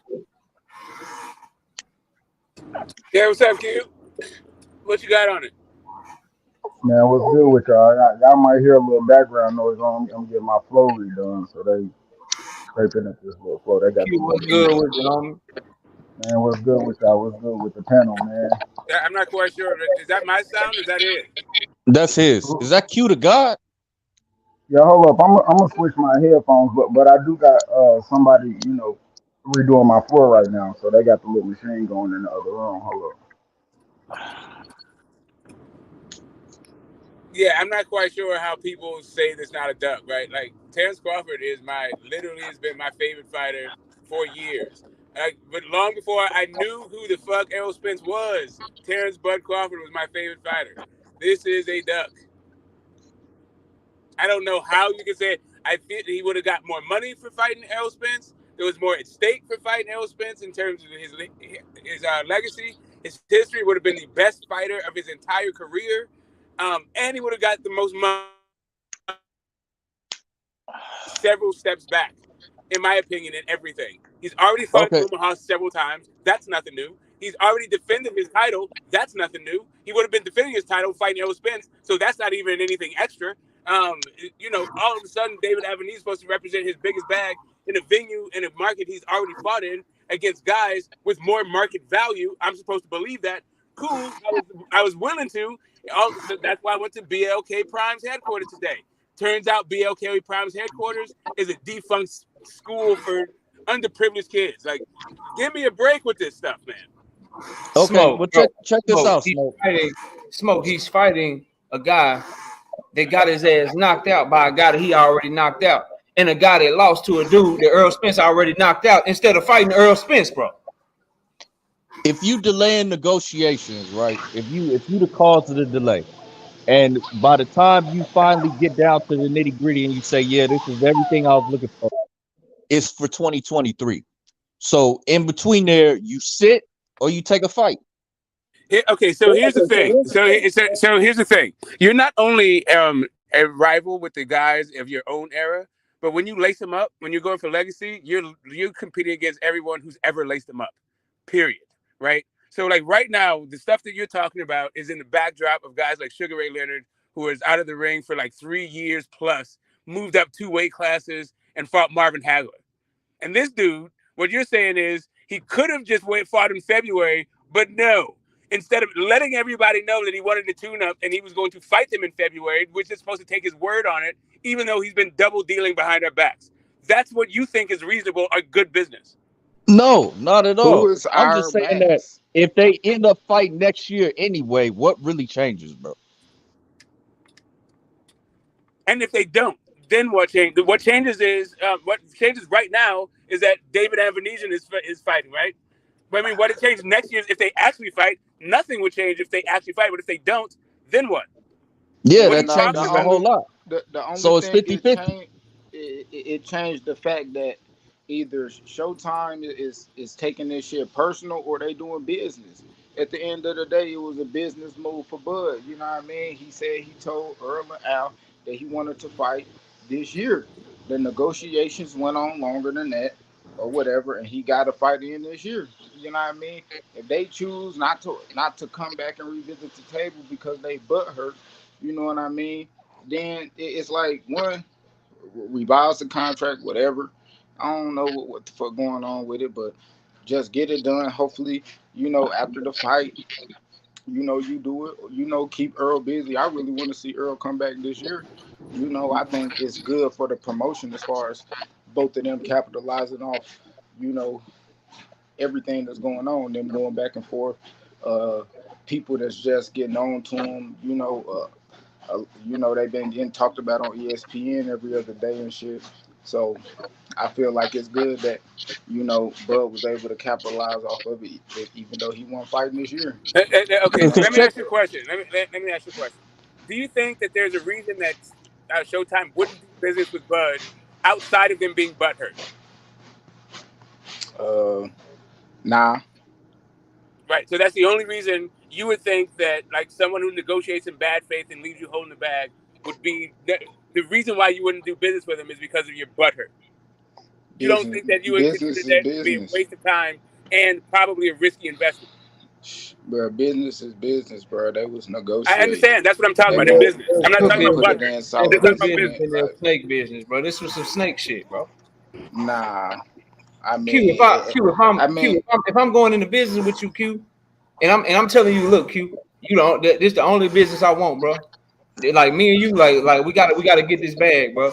And we negotiate. We trying to get this bag, but I'm negotiating with Smoke at the same damn time. And I don't tell you. I don't give you a chance. I don't give you a chance to match it. I don't give you a chance to do better. I don't give you a chance to go your own way so you can do something too.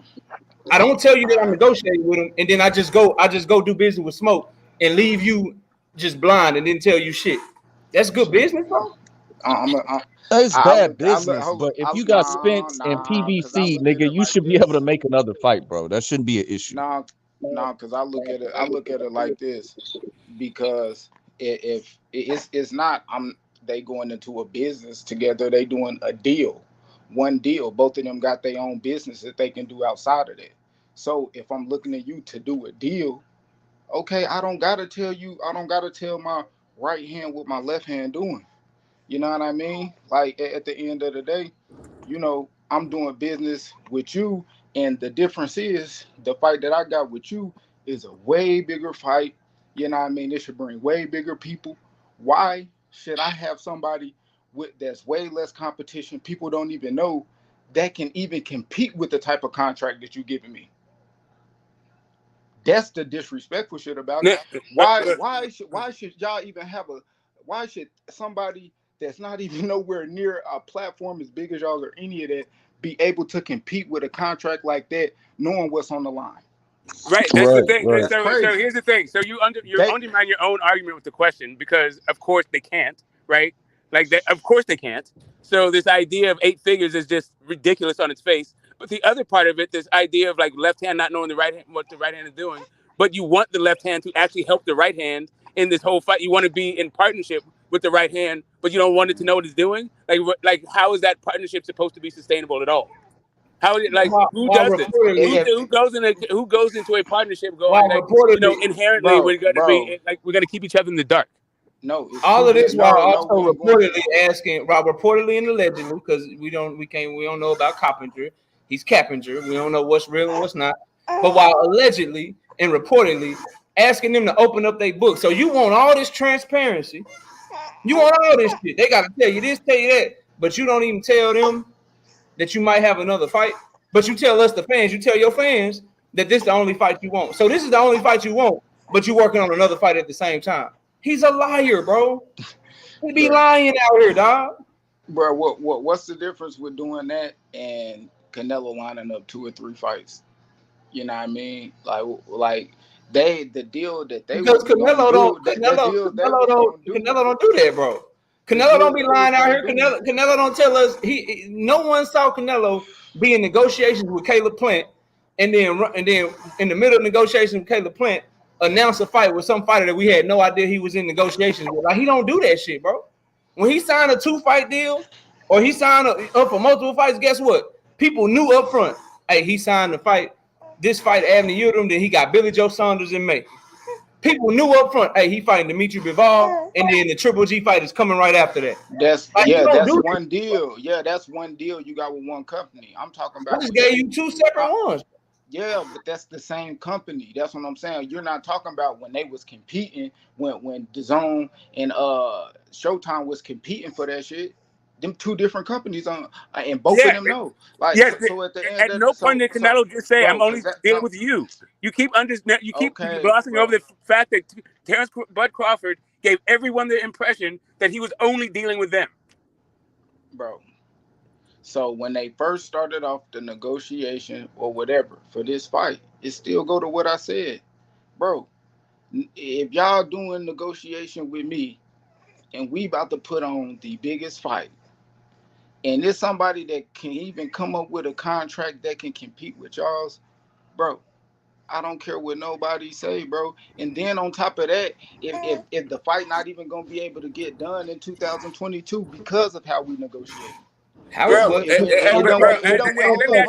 ask you this. Let me finish.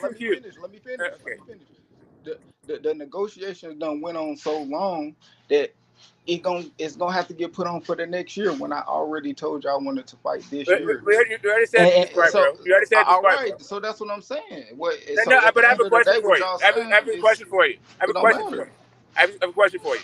If he does not actually have a contract that is competing with Showtime, if he winds up making far less, right? Like far less than he's even made with Bob.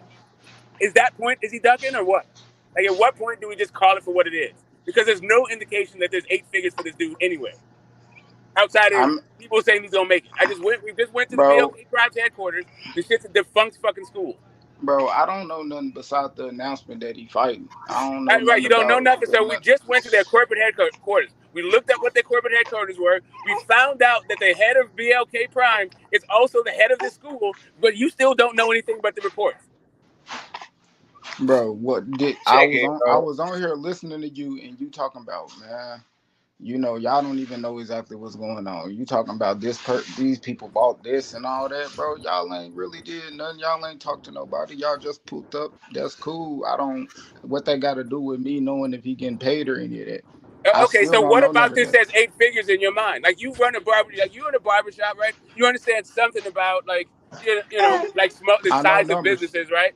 I do like, numbers. Come on, bro. Like, do you feel like numbers. there's 8 figures? Okay, I'm just saying. Do you think that there's 7 figures running through like the neighborhood that we're just in? Like, I don't know, Smoke. I wasn't looking at the neighborhood. I got on like when your cam was off and you just had it facing okay, you. I hear you, bro. Like, I get you.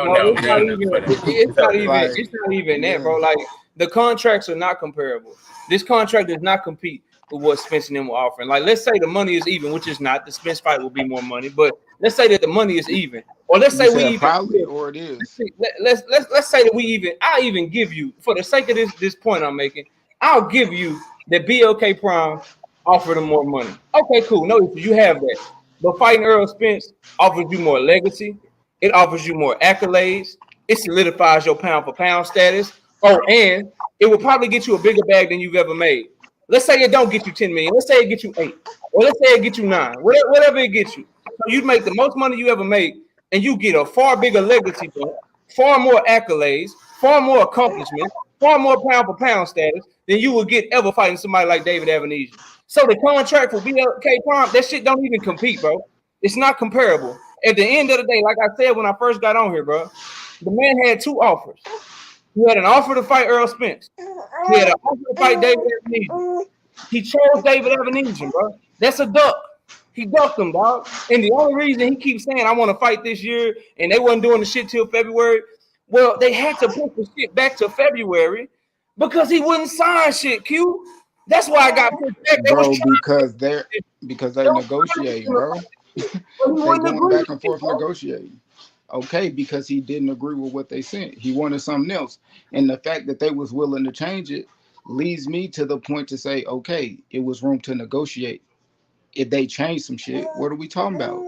Okay, it got they really wanted to fight, bro. He never really wanted to fight, dog. Okay, so if how do you want something if you're doing something else at the same time, bro? Bro, if they willing to change it, and if your contract was so good, why wouldn't I just say, hell no, this shit too fucking good? Change what? Bro, what do you mean willing to change what? Like willing to change something that you asked for after you said you were already agreed to? Like change what? Bro, I don't know. I'm not going. But you're the one. You're the one building up this hypothetical. You're building up a hypothetical that doesn't seem to fit with the facts, right? I'm talking about in this negotiation, when you say change stuff, what are you talking about? Bro, did the contracts between them go back and forth more than one time? To my knowledge, no. So it only went back and forth. They sent it one time, he sent it back, they sent it back, and then that was it. To my understanding, he signed a contract and then ask for something else. No, Smoke. I just asked you one question. Correct. When it comes to the contract, you asked me about the contract, and I said, to my knowledge. No, I didn't. You asked me about contract. You said, did the contract go back and forth more than once? Okay. Yes or no? And to my knowledge, no. He said he signed the contract. Right, they sent him a contract. He signed it and then asked for more stuff. All right. Well, we gotta look at terms specifically here, because saying you agree to everything and signing the contract is 2 different things. So can't conflate the 2. Right. There's also there's the offer stage, right? So when you ask me, did the contract go back and forth? Why would to my knowledge, did not to any extent that it would hold up the process. I mean, I understand that they said they agreed to everything and it was in Terrence's bulk court, and that was some delay. That's what I heard from one of the reports from Spence's side, that they had already had everything and it was in his court. And then I heard from the Bud side saying that he signed everything and they were waiting on Spence. And then I heard Bud ask for more stuff. Well, that's why I said agreeing to terms and say you signed everything. That's 2 different things. Right. Because apparently he did not sign everything. Well, again, to me, if you're saying you signed an offer sheet, he didn't say that. Okay, to me, if you say you signed something, I'm thinking it's a contract. If you're asking me about the contract, right, I'm thinking the only thing he ever said he signed was that. I'm just talking about negotiation, bro. I'm not even getting to the specifics of a contract getting back. Well, I mean, there's the negotiations is the whole process, right? The negotiations is the process. Exactly. I know what that means. Somebody say something, you say something back. I agree. Yeah. Yes, no. But then you said the contract. But then you said contract. Hold up, bro. From the beginning, let's cut the contract shit out. Negotiation, bro. The back and forth between 2 parties. Yeah, of course they went back. Okay. So with that being said, if me going back and forth with you, if I can do that, bro, then what are we talking about, bro? I don't give a fuck. What do you mean? What are we talking about? Because at a certain you're negotiating in good faith in order to. Okay, this is what the problem is. I was negotiating in good faith when we started. After 3 or 4 months, I don't negotiate in good faith. I'm getting done. All right. So hold up. Just like there's no time limit on, bro. There's no time limit on negotiating in good faith. if you don't want to negotiate in good faith, you break off negotiations. You don't start Okay. negotiating in bad faith. He got his shit, bro. I don't care how people feel about him having But it's not about negotiating with two feelings. people, We're not bro. talking about feelings. It Again, is. let's It put is, feelings bro. to one You're not, side. Whatever the hell bro. it is, whatever the feelings you think is happening, let's put it to one side and just talk about the facts of the matter in terms of business. I am talking business, bro. Right. So in facts of the matter, in terms of business, there is no reason there to me, the only reason why you would ever negotiate it in bad faith is because you don't care about your own reputation when it comes to No, business. There's no, because I don't know absolutely because no I don't reason to trust ever you. negotiate in bad faith. No, because I don't trust you. I don't have But great. So 100% then you faith don't in you. negotiate with me. You don't start negotiating in bad faith. Man, fuck all that, bro. That like if that's your argument for why he ducking, bro, Yeah, okay. no, He that's ducking, bro. not my argument why he's Like ducking. what The we reason why talking I'm about, saying why bro? he's ducking is because the fighter that he's fighting is a lesser opponent, and he's clearly getting less money. So he don't want to fight So him at both the of top those of the year. reasons, since it's not prize fighting, so it's not a prize for a lesser How much opponent. he getting When it paid, comes for Smoke? again, whatever the hell it is, it's going to be less. Okay. I don't know about that, Smoke, because I if know you don't. Jay-Z's I know involved you in don't. this, like Whatever I'm it is, it's going to suspecting be he less. is, I'm he very gonna get confident. that back. But the question is Okay. why I'm calling him a duck. The reason why Okay. I'm calling him a duck is not because I know the exact amount he's going to get in both fights. Okay. The reason why I'm calling him a duck is because I know he's going to get less for fighting David Avenesian in fucking So Omaha than he would have got fighting Errol Spence for undisputed. so I know this Okay, for so a so let's fact. say this. so Let's should say we this, call? Smoke. I So So know should do we that you whatever the call? hell it is, let like me you can hold talk on, about Q, this hold whole on. thing. Like, I'm not done because Yeah, go. you keep trying to spin why I'm calling him a duck to why I'm not to some No, other I'm not. shit. But I was talking to Q, and now Phantom is trying to interrupt me while I'm in the middle of this to responding to Q. Go So ahead. hold up a second. Cool your jets. The reason why I called him a duck is because he is making less money fighting David Avenesian. This is prize fighting, so of course you're going to want to fight for a prize. If you're making less money, if you decide you're going to fight, if you have two offers, one is going to be for less money. I'm thinking, hey, that sounds like some duck behavior. So why would you take less money? Maybe the fight, it represents more legacy, right? So now I look at the other side of it. The legacy fight is with the other side. So okay, so fine. Maybe you want to forego legacy, and you want to look at your legacy not in terms of like how many titles you gained, but you want to look at legacy in terms of quality of opposition. So I look at Errol Spence and I look at David Avenesian, and I see that Errol Spence is a much more quality opponent than David Avenesian. So on all three levels, when it comes to prize fighting, when it comes to the accolades, when it comes to quality of opponent, David Avenesian represents a lesser opportunity in my estimation. That's I why I'm don't calling this guy a duck. I okay, don't okay. disagree with So that. Hold on, Q. Let hold me up, say Phantom. something. No, Q, no, hold on. Q, he you've been addressing talking the me. whole time, my nigga. Let me He say something addressing real me. quick. He I'm just addressing gonna me. counter with this, Smoke, to He say addressing that me. what if we got Jay-Z, right? If he's potentially back in this situation, we know him and Al Heyman got a little beef going on. So can you say that, hey, Jay-Z might have just said, you know what? Fuck them PBC niggas. Fuck Al Heyman. I got a bag for you over here, Terrence I'm not Crawford. quite And sure we could why we be keep going to Bro, situated. hold up, hypotheticals when man. we're No, talking about a bro. very specific Exactly. information, I'm a very just specific situation. If we have Fuck the Jeff Bezos, hypothetics. if we have Jeff Bezos Bro, putting it on Amazon let me. Prime, we would be talking about something totally different. All right, let Instead, me we're talk to not you. talking about that. Let me Instead, what we're talking respond about is to what you some said. defunct school in the middle of downtown Hayward putting on an 8 bag fight. I don't Okay, see that. Smoke. So what Let me you that's a guys are respond talking Jay-Z to. about truck Hold up, company. is in no. That's La all La I'm saying, Land. Smoke. That's all I'm saying. That's what I'm No, saying to hold you. up. Jay-Z truck Let company, me no, Smoke. It's no, a truck no, no. company. Hold up, bro. Let me talk. Let me respond to what Smoke said. So, what did Earl get? Did Earl get paid more fighting Ugas than he will fighting Bud? Did he get more fighting Danny than he will fighting Bud? I would Or any of that? expect so. Yes. Yeah. So fighting Ugas will equal to more money than fighting Bud, or no? No. All right then. I'm saying Bud would be more money. Bud would be the So more so, money. so this Spence Duck, Did Spence duck what? Bud, How is Spence supposed to be ducking Bud? Was he in negotiations with Bud? bro. What the hell are you They talking could have, about, Q? bro. What are you talking about, bro? I mean, he was He not could have ever in instead of negotiation with Bud until bro. now. Instead of negotiating with one of them guys, you could have fought Bud. What Bud we was talking fighting about, bro? people. What the hell are you talking about? Man, bro. It wasn't This is the a time when time. they're both free. Bro, y'all They're both in wildin', bro. negotiations. Y'all At no wildin', bro. point ever were they in negotiations and both free.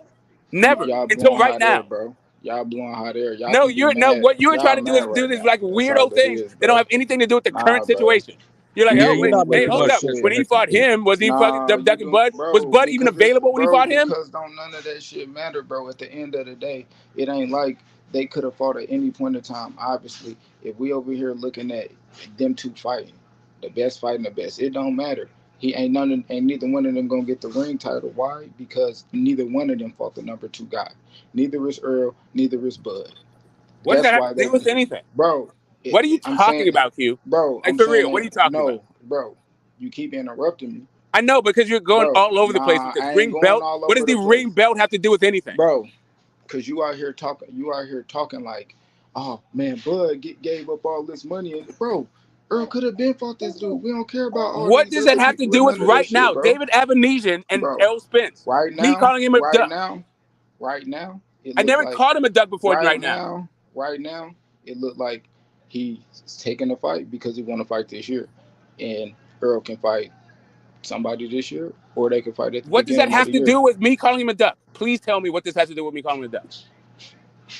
At the end of the day, like I said, y'all can be mad about the whole situation. The situation is what it What is. does You my can call feelings him a have to do duck. with it? I Even if don't I'm care. not mad, I'm still calling him a duck. I don't care Regardless what of that how mean I to me. feel about it, I'm just saying the guy's a duck. I'm disappointed that I have to call this Okay, guy a duck. If you want to know okay, my smoke, feelings about it, but my smoke. I feelings are don't care. are irrelevant to like Smoke. I me don't care with that you him being call a him a duck. duck. What does that mean to I'm not me, asking you what you care about. Like I'm just saying, like you came up here and said, I'm calling him a duck because of this thing. Meanwhile, that's not why I'm calling him a duck. So it bro? No, seems we to me didn't, that you're bro. calling We was talking about negotiations, not ducking. no, I'm okay, we I'm weren't not ready to hand out their duck okay. title till I know they What are not you fighting talking next about? year. That's all I'm I gonna ain't And say. even so say they're not nothing okay. about Hold up, ducking. hold up. I'm talking about the reason why he's is a duck is because he's fighting David Avenesian, not Errol Spence. So But regardless of what if happens next year, it completely has nothing to do with whether or not he's a duck right now. but you can't call him a duck if they end up Whatever, bro. fighting. That's what I'm Of saying. course, Like, I can don't, call him a duck because he ended up fighting. Just because he ends up fighting doesn't mean he's not ducking him right now. If how fucking you bro, if Riddick Bowe fights Lennox Lewis right tomorrow, that doesn't mean he didn't duck him like smoke? 30 Let me years ago. Like, okay, what are you okay, talking Bro, smoke. about? Let's get some now you logic. talking about some Hold on, retarded let's get shit. some logic, smoke. If you got negotiations that you've been holding up, and you know to pass this point, you're probably not gonna fight this year, right? So you take a fight in between till you get that negotiation finalized and you fight next year. How are you ducking? And how did you duck? Because instead of fighting the guy in front of you, because remember next year's in 2 months. This idea that you guys are talking about is a 3 month fucking difference. You guys are But you acting like it's a still year difference. So this idea that you need to fight David Avenesian because you can't fight Errol Spence 3 months later is some fucking dumb shit. Actually, but 2 months later.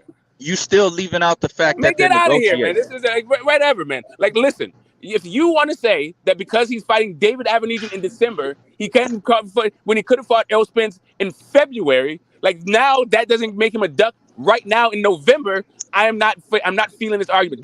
That's not logically sound to me. Then It what is the is difference smoke. between How can December? you call What is him a the duck difference? if you end up Hold up. fighting him I'm a few telling you how. months I already later? told you how. I already told you how. And now you're just talking about some other shit. And now I'm not trying to understand your logic. I already told you my logic, and you're not even addressing my logic with this shit.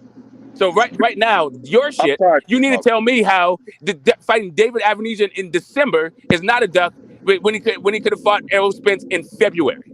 I'm gonna address your Because logic. smoke. I'm gonna How? address your Wait, wait, logic. wait. One of them is Smoke. in They're 2022, negotiating, and one right? of them is in 2023. Understand that. Awesome, cool. That's why it's not a duck. Understand Awesome, that. cool. Understand Because it's that. the calendar. Like, Because it's 2 months difference. Awesome. yeah, Anything else? that's exactly why. Anything else? So Yeah. so I 2 months mean, reason. That's yeah. That's the reason exactly why. why, bro. That is That's your reason exactly why. why, And you think and bro. That's for one. me, Bro. That's when has that one ever been reason. when has that ever Bro, been a that's the reason only reason for I can get out anybody? before When has you that ever interrupt me, been a bro. reason for not calling somebody a duck? Because That they was the wanted to only fight 2 months reason. before the fight was scheduled. That was the only reason I could get out before you interrupt me again. But yeah, that is why, bro. Which I is told you I valid. So what wanted to else then? fight this Then year. it doesn't matter that I interrupted you. You got out the reason. When does that ever happen ever besides that point? I don't know, bro. Yeah, because it hasn't. Because now Bro, we're making up different rules for Bud for whatever reason you want to do this. so you know how every fight negotiation ever went down, bro? Like, what are you talking about? Okay, yes, I know that anyone who's ever been called a duck, they've never got out of that shit because they said I wanted to fight you in December or whatever. There was a two So, month difference between fucking fights. That's never So, fucking happened. bro, Not I ever, know, not once. I know, You get called duck for that shit. And I know 100% of the Tommy time, you Hearns. get called ducks for that shit. I know Tommy Hearns and Leonard. They was talking shit for like 2 or 3 years before they fought. And So what you talking about? what are you talking about? What does that mean? Anything? You just said, and I also know You said the in sun the you appears to said in the fucking raise in the history of east and sun set in the you west. So said in what? the history you said in the history of boxing you don't know when something like that No, I ever said it happened. never has been. I didn't say I didn't know when. I said it never has been that somebody Okay. didn't get called a duck because they said they wanted to fight in December, but instead the bigger fight was in February, and they said, nah, but I just wanted to fight in December, so fuck it. That person gets called a duck 100% of the time. That is not a suitable fucking reason to forego the bigger fight. Too much How are fucking you stage time. I don't foregoing know if what they you end up talking about, fighting bro. anyway? You're not foregoing anything. Okay, you I get don't know taught. what the smoke You can. talking about. What you can do is not get called a duck in the future, but if in the present you get called a fucking duck, you don't need to call him a duck. You can wait into it. You can never call him a duck. Rachel never calls anybody a duck. There's no Smoke all obligation to call on that somebody a nigga, duck. Right. And I think your logic behind it has some merit, but all I'm saying is if they end up fighting anyway, then how is he still a duck within If like they 3 end months? up finding anyway, all the way up until that mystical, magical moment where they actually fight, he's ducking, or maybe when he makes the fucking deal. I guess so. All right. These niggas be wild. Hey, they said you holding that link hostage.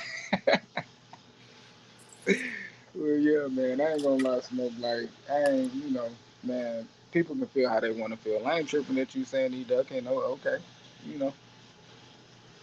Hold up. Let me hit the link out there for people. We've been on it, and I don't care that you don't. Like I said, people never use the thing. I have a very specific. I use it for very specific situations, and it's this situation. Just like this. But This is when So I. okay, let me ask you this, Smoke. If bro, if it Yeah, Terrence come hold out, on Crawford, one look, second. look, Let me just do the link. Let me just do the link. I'll be right back. all if right. it come out and Terrence Crawford making $500,000 in the peppermint, I'm gonna flame that nigga, dog. Like what we talk about, like kaboom. I don't really know how much he getting paid. Only thing I'm hearing is, I guess through the research people did that these guys don't have the money to pay him, so Bud not gonna get paid whatever people saying he getting paid. I guess the 8 figures. I guess he not getting that. Uh, by this company, and that's why he even more of a duck because it's Dave Evolution. He's not getting paid that. It's less money. It's a couple months away from I guess a assumed date that that they talking about. I don't know, bro. This shit crazy. All Like right. So Smoke, I got a Yo, question for you, salute. Smoke. shit crazy, bro. Salute to Wait, what's everybody, up, Say man. Sir? What's up, Hey, man? say Welcome so. back, man. Hey, What's say going so. on? So, Beth, Hey, man, what's the up with smoke, you? you was holding I that got a mic question down, for boy. you, though, Smoke, real quick. That nigga blowing straight steam. Yeah.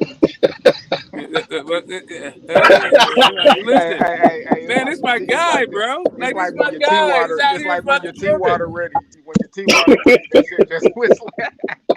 So, Smoke, let me What ask you a happened? question. Yeah, yes, Do sir. you believe the reports that was put out there that the fight was being scheduled for between February and April? No, I mean, sure, I don't have any reason to disbelieve or believe any report over another. Because if you Like, really, believe for it, the most he part. gonna Like, look because we you can a just go cap. by the reports, right? We can So, just say, like, basically, well, I'm saying that because I think I think a guy some going reports are into more like this. supposedly the toughest fight of his career Mhm. wants to go into that fight off of a 14 or 15-month layoff. You do realize that, in the That nigga ain't no fucking Sugar Ray Leonard.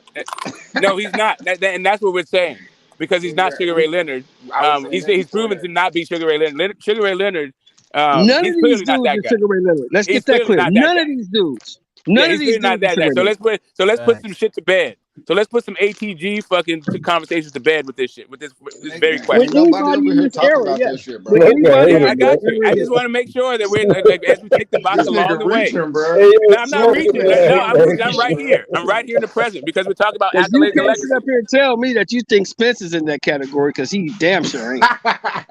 Okay, so do I think that Spence coming back off of a layoff and a car crash and fighting Danny Garcia is better than Bud coming off of a layoff and fighting David Avenesian? How many layoffs for what? How many months we talk about? How many months was he out? 12 months. He's been out 12 13. months, 11 months and So change it'll be right now. like right. So it'll be like what 11-month layoff. So David Avenesian, I think that 13 months. It'll be a 13. I It'll be a can 12-month definitely layoff. 12 say month that layoff. yeah. It'll be a 12 and a half month layoff. Yes. Yeah, man. First off, 15-month layoff. That's not. And the other guy fought like when he has a year April. layoff, Other guy fought in April. and so he'll have like a 10-month layoff. 10, 11 month layoff. Yeah, maybe a year. Man, you know you Like can do a lot of shit in 3 months, right? you can do a lot of shit in 3 months. That's what Apparently, we it's the talking about. difference between losing to Errol Spence in Bud's Yep, mind. and doubling my pockets or I mean, tripling if you or say it's doubling your quadrupling. pockets, I mean, No, I don't know Hey, where no, you're hold I'm on. getting that talking about from. I'm All talking this Get shit about sounds somebody like some else. La La smoke, Land shit. smoke, Like smoke. I'm Get talking somebody about else. if I it's got a not dip right quick. I'll be right back. smoke. I'm Yo, talking about Mr. taking Moore. both fights. I'm talking about Left. taking both fights, not just that one. yes, I So we got a understand. I don't lesser understand where it's opposition That one double. problem. I don't and understand like Spence. where in the world we're getting the idea that David Avenesian represents the same payday as Errol Spence. Bro, So Yo, what are you Smoke. talking instead about, of bro? David You're not Avenesian, understanding if we got shit. Bud versus Boots, would that still be ducking? Well, see, now you're talking about. Now you're talking. So here's the thing. Like I said, there's a quality, Come the on, level of man. quality Come of on, man. competition Stop it. issue, right? Stop it, Smoke. Stop it, Smoke. Let me finish. There's a quality of competition when it comes to Bud defending the title. As a WBO champion, the very next guy who should get a shot is Virgil Ortiz. After Virgil Ortiz, it's Boots Ennis. Both of those guys have legitimate fucking title challengers. David Avenesian, nah. You Okay, don't so it's go a over quality Virgil, opposition Boots, Yo, problem. and Smoke. all the way down to David Avenesian, and then ask me like, of course, yes, that's ducking. Okay, so Bud Boots Boots is himself still thinks he's ducking. ducking. Okay. Boots said So he's fucking Virgil, ducking. so Virgil not trying to fight Stanionis. Boots ain't just mandate to fight Spence. Boots is trying. Boots Thurman, would. All right. Boots Thurman. So wants to What is it? fight so Bud. so let me get in on this, right? So I personally don't really care for the opinion of Team Boots saying, "Oh, Bud ducking," right? Because they have the opportunity, right? Because they're in that position to fight like that. I get it. It's everybody want to kick because they don't know certain things, or they want to do it, whatever they want to feel they can do, right? But again, if that fight didn't happen and it's not happening this year, if I'm Team Boots, I'm like, fuck all that shit. Let's get in here. We didn't hear Stan the owner's team come up there and worry about none of that shit. Oh shit, they not fighting right now. Let me get up in here. Let me get this work. So I don't really care about them that shit here saying all the other shit. But as far as getting to the situation, I think the fight's still gonna happen. I don't care for the, as Q was saying, the petty shit, the personal shit, and you gotta put all that shit to the side. Because again, if my suggestion again is that nigga better sit down for the holidays, eat some turkey, lay off the cake, fight Bud in February, March. You dig what I'm saying? I get smoked. They saying, well, yeah, Bud, he not signed to Showtime or PBC, and he ain't shot the Golden Boy. But we want to make these things that seem already impossible to do to just miraculously happen overnight. Because as soon as someone asks, well, if it was Boots, then it wouldn't be ducking. I don't understand how. You see what I'm saying? Right, right. And I'm gonna throw a curveball out there. Let's say Bud dust off Avenesian, and when they interview him in the ring, he say I'm fighting Spence first thing next year, and Spence say no, fuck you. Is that ducking? Yeah, he ducking. Yeah. Then you gotta say Spence duck, man. Look, man, I'm not saying these guys ducks and shit. Me personally, I just don't want to see that Avenesian fight. That's not a fight I want. You know what I'm saying? But it is what it is. I'm not gonna cry about the shit. You know what I'm saying? It is what it is, bro. That's just how I feel at this point. But I don't want that fight though. I'd rather see Spence with shit, man. Yeah, A that lot of fight is fights in smooth. boxing don't happen, bro. I mean, I'm not surprised, man. That's all I gotta say. Yeah, man, that's cool. I'm just trying to see him active. I want to see Spence come back and fight too. Like at the end of the day, like it's this your business, bro. And if they don't go back to the table to negotiate with them, they made it personal, nigga. Like they butt hurt. That's the only reason why. Like people always continue, and you done heard Derek James say all these other people that's not even really involved in that shit. They talking about, man, you gotta build this name and do all this. Okay, y'all been going back and forth negotiations. They name buzzing. Everybody talking about they contract and shit like that. And y'all ain't trying to fight this year, bro. I'm gonna capitalize off all of that shit, the name, the buzz, and I'm gonna fight this year and whoop your ass at the top of the year if you want it.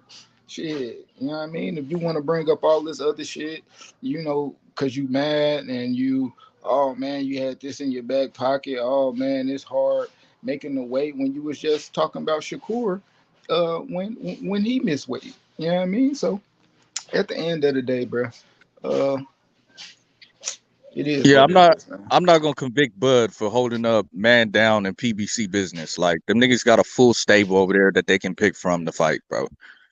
Realistically. I think he's gonna. I think I heard they saying Spence fighting Stanionis. That's what's going on. Is that mandatory gonna be activated? Yeah, he already petitioned. Like Stanionis been waiting on the sideline for a minute, so he want that fight. Yeah, Yeah, he I mean said that's he, not a bad fight, but I think EJ gonna break him down, man. man. Dude got a good jab, man. You know he's a Shit, good fighter, I but got a EJ question break then. him down. That's a good question. Hey, if Ebenezer had a fight, right, November 19th, and then Terrence Crawford and them were able to make that fight, why the fuck PBC still don't make the fucking fight? You mean Yeah, still make a fight? You mean as far yeah. as like Spence fight somebody? No, like why ain't they still negotiating with Bud to make the fight? Like, nigga, Well, just the because you last we fight with got, dude, don't. Bud is sitting on the revised contract. The last we heard of that, Bud got the revised contract. All he has to do is sign it at this point. I don't know. I don't know what the fuck they got. I mean, from what I don't know. At the end of the day, it's questions, right? I think the fight still could be made again. They could probably push that bitch for December, probably. But we don't fucking know because it's two different stories being told. But everything Russ saying in line with what the fuck Espinoza and Floyd saying.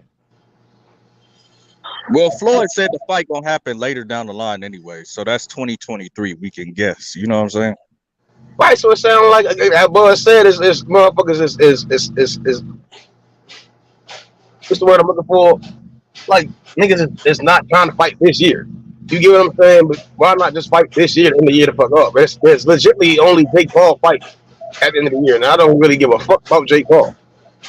So I'm just kind of confused. It's a lot Right. of ifs, but I do see that only one side is saying, well, Bud all this and the third, okay, but we can't change that.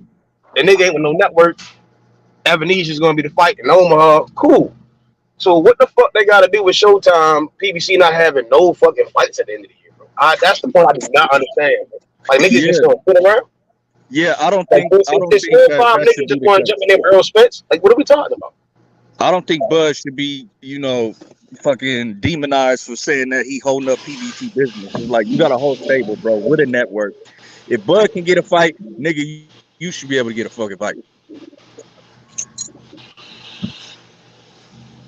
Yeah, I mean, yeah, I think again the Boots fight makes more sense.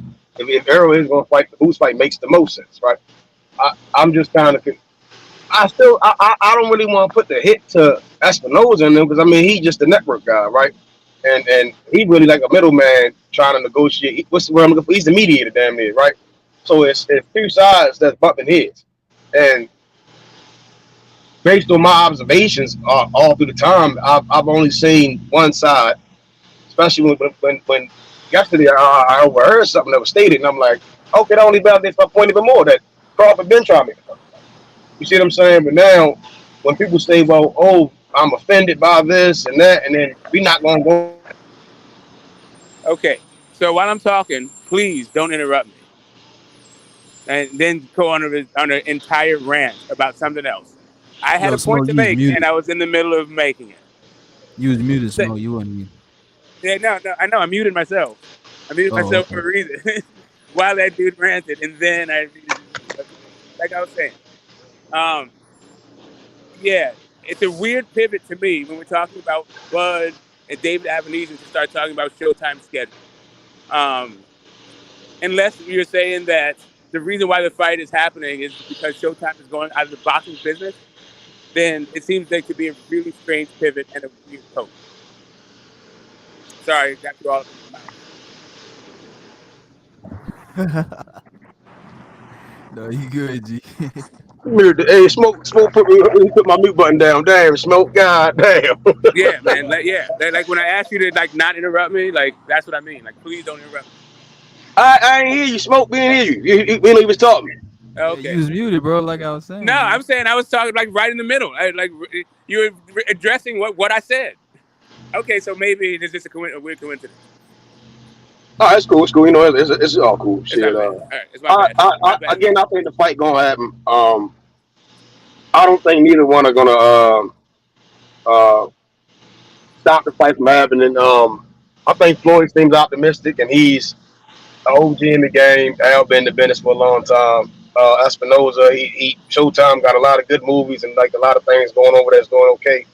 Terrence Crawford, pound best fight in the world. Yeah, for sure. See the fight happening, man. I just think some fans are scared, bro. I think the closer we get to the fight, some fans are just trying to find a way for Earl not to fight for. It's always turn around to I'm this guy But and I'm that guy, and I'm like, bro, this is the but I only don't fight really that needs to understand the happen. pivot from Bud is the one who's like exiting the fight. How does this mean that Errol Spence fans don't want to see the fight when they are the ones talking when it is Bud who's pulling out of the fight? I mean, because majority of Earl Spence fans are making up these crazy ass narratives, Because and he's every time we pulling hear out of the crazy ass fight. narrative, Okay, it's the one that Espinosa wants to so keep up. please square the circle for me. Bud Spence pulls out of the fight. Errol Spence fans are madly pulls out of the fight. That equals Errol Spence fans not wanting the fight. Where did Crawford pull out of the negotiations? That's all I've been asking, Casper. Because this is public information that he did not pull out of the negotiations. Okay, He did so not what we pull out have of the is negotiation. Errol Spence saying that the negotiations are dragging on, and then hours later, Bud Crawford says he is fighting somebody else. Same day, hours apart. Do you think they came to a agreement that the fight is not happening this year, but next year? Do I think that they came? I don't. How the hell would I know? All right then. So I think that's what kind of one I side is don't know. saying. So No, I'm it saying doesn't really matter to me. Like, here's what the difference. The difference in fighting David Avenesian in December or Errol Spence in February is not enough to pull out the fucking negotiation. where did you see that he pulled out the negotiations? When he said he's fighting David Avenesian in December. Right, but that doesn't mean I'm pulling out the negotiations. That just means I'm fighting David Like Avenesian in literally. December, Okay, bro. so all right. So if he's fighting David Avenesian in December, then why are we hearing that he signed the contract? He's fighting Errol Spence in February. What the fuck are we waiting on? Well, I mean, based on what I read, the negotiations are still ongoing, but he's still fighting David Who Avenesian. said they're all going? Based on what you read, who said this? Hold on. Hold on. Let me put the link, please. Hold on. Give me a second. Let me get the link. Well, the last we heard from Spence side as far as negotiations, they revised the contract. There were 3 stipulations that Bud wanted. They did what he wanted them to do, sent it back to him, and he just been sitting on it. So that is what it is.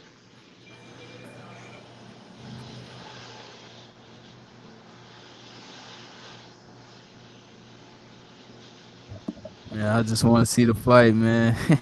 Man, hell yeah, I'm trying. That's I it, wish that man. shit was on Damn, my man. I was birthday and disappointed shit. when I seen Bud went off and fought him, and I'm disappointed that EJ don't even have a fight. What the fuck's going on with him? Like, what's going on, bro? Like, what the hell, bro? I thought this shit was about to be set. You know what I'm saying? And they was gonna get in there, man. Not November 19th, but man, it's not looking like it right now, man. I don't know, man. Yeah, Maybe they it's not probably looking will like it's fight. gonna Who happen knows, until bro? next They year. probably will fight. I don't know. But that nigga EJ say he trying to move up and shit. What's that about, man? You know what I'm saying?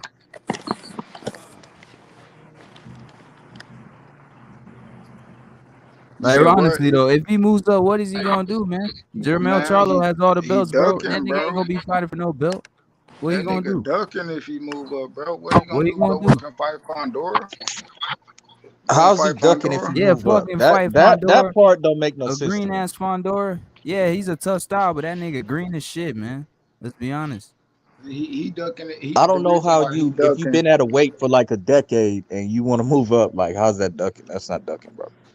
because you got Bud right there, bro. Like, nah, I mean, right there Yeah, to but do fight you kill next. yourself to stay there? I don't know, bro. He killing himself. I mean, I would figure the hardest time to make weight is coming off a injury. Like after the car wreck. I wouldn't have been mad if he would have moved up after that. You know what I mean? Or even after the red, to move up after that. We talking about layoffs and shit. But you talking about? I done heard your coach tell you, yeah, man, you gonna have to stay in the gym, stay in shape, man. You know what's next, bro. You know all this, and that. Then now, you moving up because you mad that he's fighting this year and he's still willing to fight sometime around the same time y'all wanted to fight next year, yeah, you ducking, bro. But it's not like we don't have precedence for Spence saying like after the Ugas fight, like he only got a couple more fights left at the weight. So I mean, I Man, don't know.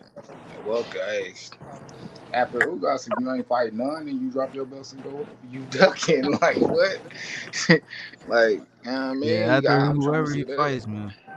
Whoever he fights, Stanley Onis, whoever, they better just stick around one more time and get in there, man. EJ can make the weight, man. This dude, I know he's been struggling, but he been struggling though. Like, look at EJ when he was getting ready for the Pacquiao fight, bro. Y'all niggas seen him in camp, He look bro. He looked terrible, crazy. bro. You know what I'm saying? So I mean, he can make the weight. He's tried, bro. I feel like he could do it one more time, especially for this fight, man. I don't think he will move up, but it sounds like he is from what he's saying. But I don't know if he will officially. He could be just Did, talking. did y'all see the link in the back chat? But look, Oh no, hold on. Oh my shit. And hold on. The third paragraph. Crawford remains in talks to face Errol Spence Jr. for undisputed 147-pound championship. But when it became clear to Crawford that the PBC was now targeting the first quarter of 2023 for that fight, he decided to push forward with a title defense to ensure he likes Spence for at least once in 2022. So Yeah, that's what I was saying earlier. I I don't said, understand where this thing and that's I don't understand the confusion, bro. I keep saying yeah, all this stuff is people just public mad, information, bro. bro.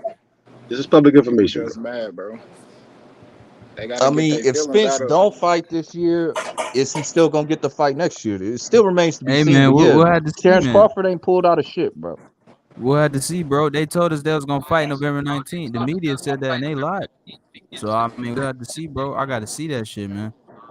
I think again that only one person mentioned saying I could have fought in November. Yeah, it sounds like doesn't sound like he And was informed.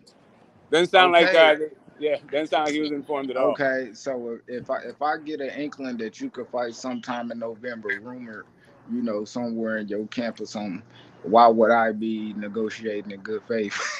Like niggas is crazy right now, and the reason why he mad because, bro, Bud was able to fight this year. He's still able to fight this year. It's just, now you like, damn, you put all your eggs in one basket, bro. You know what I mean? But at the Yeah. same time, you didn't unless you was lying, trying to pressure Yeah, somebody into signing a Who said contract. right? So if he's trying to force someone to sign, why would you have to force someone to sign a contract that they don't want to sign? If they want to fight, like here's the thing. Because you're giving them a timeline on a bullshit Right. contract So that I can is the say I timeline won't good or revise bad? or a Wait, negotiation. hold up a second. We can't both have it. So if Bud says he wants to fight at the end of the year and Errol says he wants to fight in November, how's either one of them pressuring the other? But aren't both of them saying essentially the same thing? Like since you want to fight at the end of the year, what's the No, problem with bro. November? No, the reason why, because people are saying Earl was blindsided because he didn't know that Bud had some out there, unless you was out here fronting, like I just said, like, oh, I had this date in November, this for you or for somebody else. You're either pressuring me to sign something that I'm probably going to send back to get revised, which is going to make the negotiations longer, bro. Okay, That's why great. the fuck I'm All saying right, it, bro. What you mean? all right. So here's what I'm saying. I get what you're saying. This is how you negotiate in good faith. When Errol Spence said, "I have this date. It's either you or somebody else," and what you say to them back is, "Cool. I want to fight by the end of the year, either you or somebody else." He said he wanted to fight And by when the you end of the have year. somebody else, and you say, well, cool, since that's what's happening, it sounds like you're in negotiation with somebody else. I'll start negotiating with somebody else. What's understood ain't got to be That's how explained. you that's or you just negotiate in good faith instead of not negotiate instead of start thinking that you're negotiating in bad faith, since clearly that guy is informing you. Oh, okay, bro. So what we saying? We're saying this is how you negotiate in good faith. That's all I'm saying. Why would you negotiate in good faith? Because they're negotiating good faith with you. Nigga. So why would you tell me that you're fighting on the November date? So you know, so you understand So what that so you understand what it is so we understand. Like if we're gonna fight by the end of the year, which okay. is your stipulation, November is the date because of all of this other for whatever like programming, obstacles they had to overcome because they were talking about December or November, right? Because NFL and then NBA February and all that shit. And then February, like around the Super Bowl and shit. Huh? Yeah, exactly. Okay. Yeah, so I'm gonna fight in December. And I ain't gotta tell you shit till I announce it. I'll let you know 45 minutes, before this shit drop or something. We can still negotiate for next year, like they said they doing, bro. But you do realize you don't ever have to fight Errol Spence. There's no obligation for you to ever fight Errol Spence. There's no obligation for you ever to make the biggest fucking payday in your life fighting Errol Spence for Undisputed. Nobody's making you do this. Nobody's making him do bad business deals. Of course, he has no obligation to do good business. Okay. It's just he's gonna reap the consequences of doing bad business. He's going That to reap the sounds like a consequences lot of of not being speculation. like I'm not going to. Yeah. The only consequence I have, the only consequence to me, is that I don't see a fight that I kind of wanted to see, but both of these guys are I really like them, so I didn't really want to see either one of them lose for real. Like when it comes right down to it, one of them would have won, but one of my favorite guys would have lost too. So I was, it for me, personally as a fan, it would have been a good fight. But there's plenty of good fights in boxing. All of this stuff is all consequences to him. He's a grown ass man. These are some grown ass fucking man actions. We're just pointing it out for what it is, and for some reason, people have a hard time just calling it for what it is. Man. Yeah, I am. I'm telling you, as a grown man that do business, bro. I'll tell you straight up like this, bro. I'm a barber. I put like this. I got an appointment for 12 o'clock. Okay, so it's two people. One person, he went through, and he booked probably 12 o'clock. Okay, and then you got somebody else that hit me up like, hey bro, hey man, I'm trying to do this appointment at 12 o'clock. Man, I pay you $100. I pay you $100, goddamn, and I double whatever they charge or whatever your appointment gonna pay. Bro, you know what I'm gonna say? I'm gonna hit my appointment back. I'm gonna tell them like, hey bro, I got somebody about to come. He paying me this, and that. I'm gonna get you right after him. And it's Correct. Gonna be just like that. Or that's what you do. Or which I've done before. I tell his ass once he pull up. Because if that person that's paying me $100 pull up before that guy that made the appointment, when that guy that made the appointment walk in, I'm gonna tell him, hey, shit, hey, bro, if you get me $100, man, I got you right after him. Facts. And if he get up and walk away, I don't care because that's already paid for.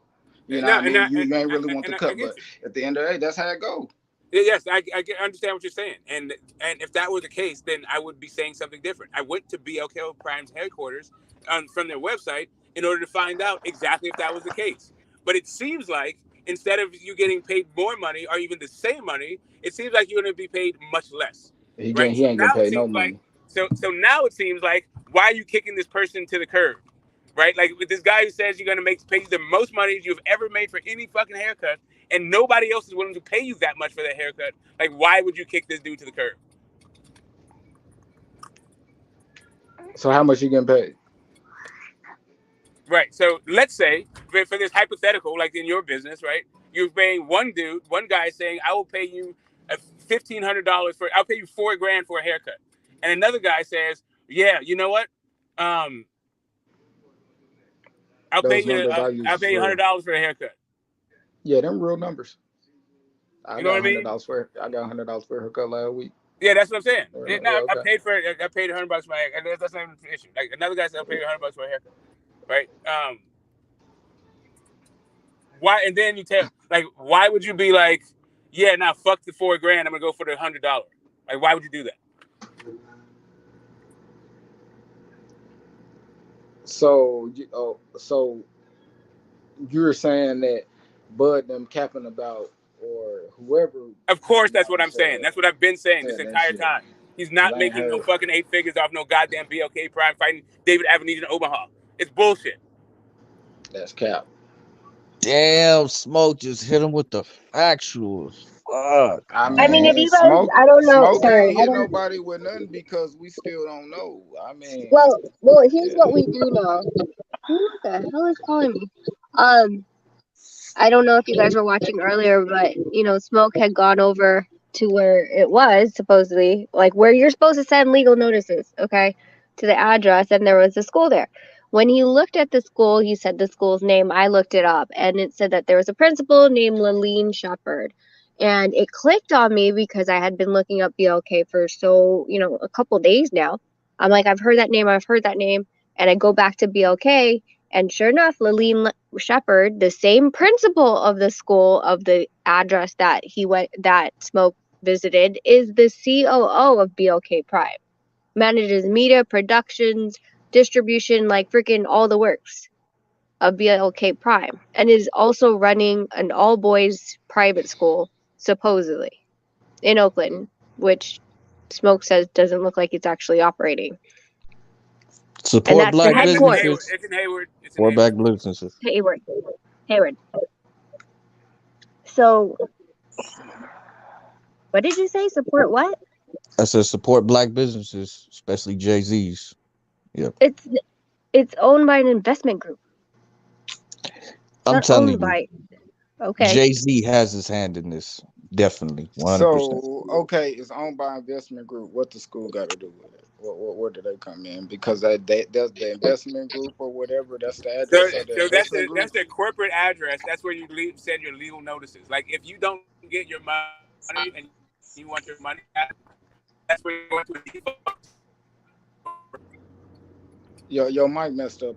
What Smoke's saying Smoke. it's their corporate headquarters, and if you have legal notices, you're supposed to send the legal notice to their legal department at that address. Attention, legal department, and it's a school. And it It was doesn't a school at exist. some point. It was a school at some point, but really it's a storefront. So they probably. So The they probably school, had like just, somebody. I showed the thing. I wish I'd have taken some stills so I could just pull it up for you guys. But it was just a storefront, like right. It's next to a furniture store. It's right across the street from a tattoo parlor. It's a storefront. Oh, I was close. Almost a nail salon with the Vietnamese. I was fucking close. So That them. was, No, that's on the So corner. That's on the corner. so you just dropping your shit off. They just dropped the legal documents off there, and somebody might come up to no, the LDBC. there's no way to drop What are we documents doing? off there What you talking because about? it's gated off in the front. You can't even reach the building. Nobody's been there in So some time. so you're gonna have a hard time trying to find somebody to sue. Yes, an So you impossible Yeah, better time for try to somebody. get your refund because a shell Or company. even to Shell get like company. marketing material for this event that they're supposed to get 8 figures from in Omaha. Damn. No Maybe I marketing should. material Maybe either. I should and ask. again and again, I don't know if you guys are missing this, but the principal of this supposed school is the COO of BLK Prime. That's wild. She wears many hats. Let's just say that. Yeah. I mean, even within the corporate structure of BLK Prime, like she's the marketing department, she's the COO, she's the sales department. I Sales think she distribution. valets too. Shit, maybe even a janitor. Like she just be changing hats all day and just doing different shit, bro.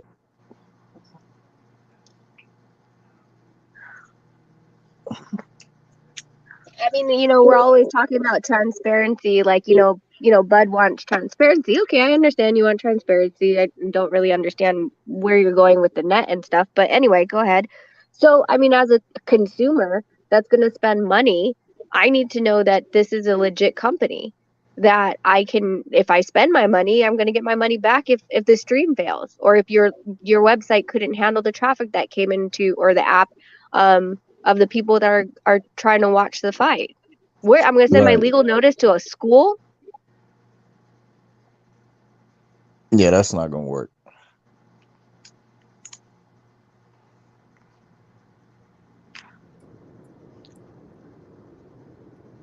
Yeah, Yeah, it's the same way with Cash App too. They ain't got no address or nothing. No cap, a Hey, y'all motherfucker saying scam crazy, a man. motherfucker scam me on Cash App. They ain't got no address or shit you could call to. You Oh, gotta you ain't text. getting that money Yeah, back. you gotta text them. You gotta text the motherfucker. Yeah, that's how a lot of these digital companies operate, bro. Like, there's Oh, so no what we talking about? physical station to I, it. Like, honestly, But I in understand. some I cases, yeah. understand where y'all coming from. But I mean, that me personally, I ain't gonna lie. Only thing I expect out of the announcement is a fight.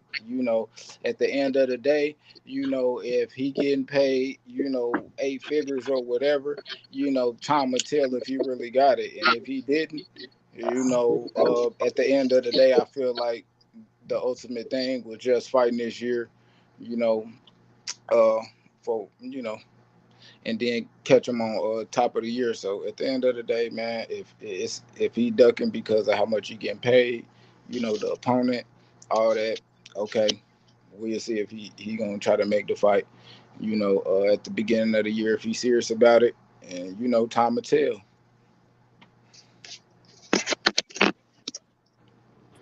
yeah, I Yeah, mean, basically, yeah, hope springs eternal, definitely.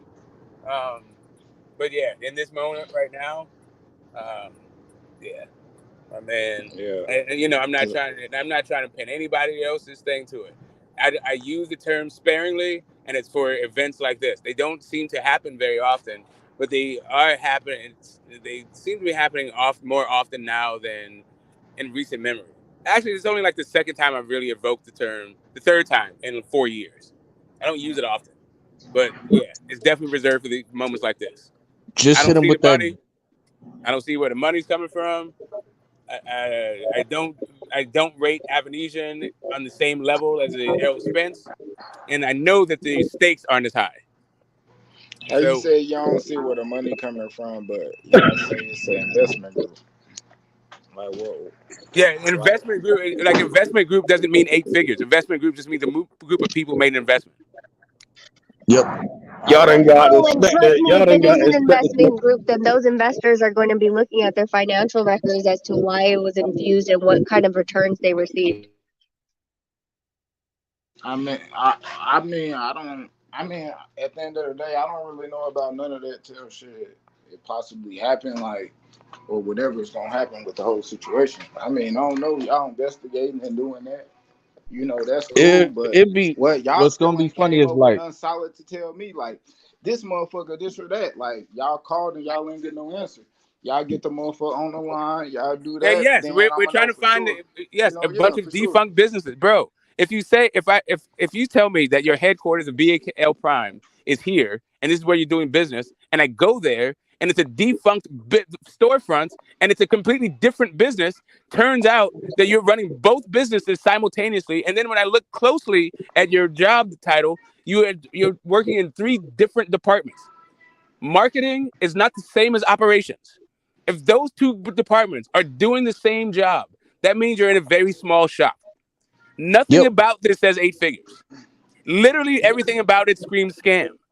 Well, that's how they saving money, Smoke. But it'll be funny if like Bud No, don't that's get not how you paid, save money. and You then do he not got to save pull up on money the school. by making people That wear multiple hats that should this not nigga be in Bud those don't get positions. paid. He That is got to put not how Yeah, you do it. that's what I'm Because saying. Like if actually, Bud what don't you get wind up paid, doing like is both departments wind up being run less efficiently than they yeah, otherwise could be. I'm being facetious, Smoke. It's not. I was just joking. Well, I'm Okay. saying it's like if Bud don't get paid, like if he got to pull up on the school and he don't even know what the fuck going on, like that'd be funny as shit. that shit'll be funny as a motherfucker. Hey, Yeah, smoke. maybe You I'm tell you helping what the Bud. smoke is Maybe smoke. because somebody here's the thing. Somebody last night was characterizing this entire operation as a Silicon Valley operation, right? That gives you the idea. Doesn't that give you in the mind of like billionaires and like high tech, like traffic that can, at least the servers that can handle the traffic and all this stuff. But when you look under the hood, when you try to get like maybe a little bit of like, support even for their marketing and sales, it turns out instead of getting more confidence in the production, it seems like you're being scammed out of your cash. Hey, smoke. How high? Hey, smoke. Hey, smoke. How high are you right now, smoke? How high am I?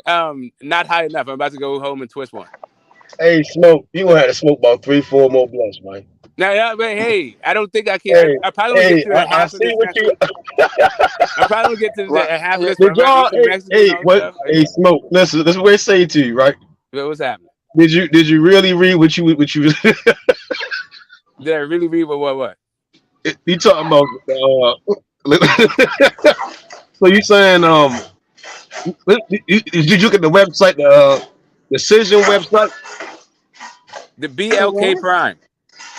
Right. So I'm saying the information to find Laylene, right? That was on decision website, right? No, you She just go to Google. You put in BLK Prime address, right. and their information comes out. Damn, you gotta be smarter than that. No, I don't. Why would I have to be smarter than finding their address and then going to it? BLK I ain't Prime's talking about website that, bro. on the legalities, on their disclosures, on their website, on their legal website, where they have all the legal jargon. It says they're the address for where they're supposed to be Yes, it's sending. their corporate headquarters. Right? What do you think corporate headquarters are for? Yeah, it's a Hey, private high hey, school that hey, don't work hey, and that, it's not hey, that operational. bitch, That's what's hey, up. that bitch ain't up and running yet, man. They gonna turn that What's motherfucker not to up the and bill. running? Okay, hold on a second. Yeah, That Oh bitch my ain't up and god. running, yeah, that's a hard pivot. nigga. They went from a boys' school, a private boys' school for student athletes to David Avenesian and Bud. I mean, I get it. Okay. Bro, listen. Y'all said that's supposed to be their headquarters. I said, well, that motherfucker not up and running. Yeah, no, it Okay, is not. all right, okay, yeah. I That's mean, what I no, So and said. I'm Well, telling you, it yeah. all isn't right, up and running as a different business.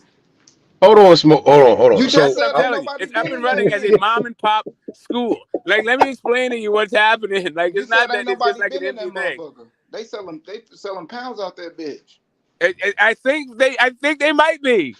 The only review they got was quick, discreet delivery. What was it? It's fast and easy to pick up, like fast drop Yeah, off, easy pick up. quick pickup and drop off. I'm still Damn, they not traveling saying. Sounds like they abandoned are moving school. pounds I'm out there. not Traveling saying. up to Hey, abandoned hey, Corporate, I'm hey, school. trying to see hey, what y'all hey, saying, hey! man. I Go. do know the weed business is one of the biggest businesses in America. They might have $10 million. Hey, All Smoke. right, I so think hey, Smoke, you gotta okay, be all right. So careful, now you're Smoke. talking about my business, right? That's where, like, Bud hey, getting the now you're bando right in bag Smoke's though. wheelhouse. Nah, I'm bullshit, man. That shit Yeah, funny as hell, man. What yeah. if what if Hayward, nah. he on and funneling the money just using BLK Prime as a front? Um, I said, what if they but the real bag is coming from Daniel Kinahan? No, the boxer, nigga, Daniel Kinahan. if Kinahan is Rachel, doing your mic weed is business in messed up. Hayward, I will like fall out laughing. Hayward was the Wild Wild West like 20 years ago for the weed business. Like a couple of people got killed out here, like trying to rob folks. But it's been pretty tame, like especially since Tansi regulate. Like this is like literally my wheelhouse. Trying to tell you guys, nah. If you're You gonna keep. be spending, if you're making $10 million in weed in California, then you're not risking it on no fucking David Avenesian fight. There's no reason to. All right, so Smoke, And not only that, like You gotta show you'd me be where you doing got the that, like information from, you would Smoke. be doing corporate branding and all this other stuff too. Hey, Smoke, wait, you gotta show me where y'all saw that at though.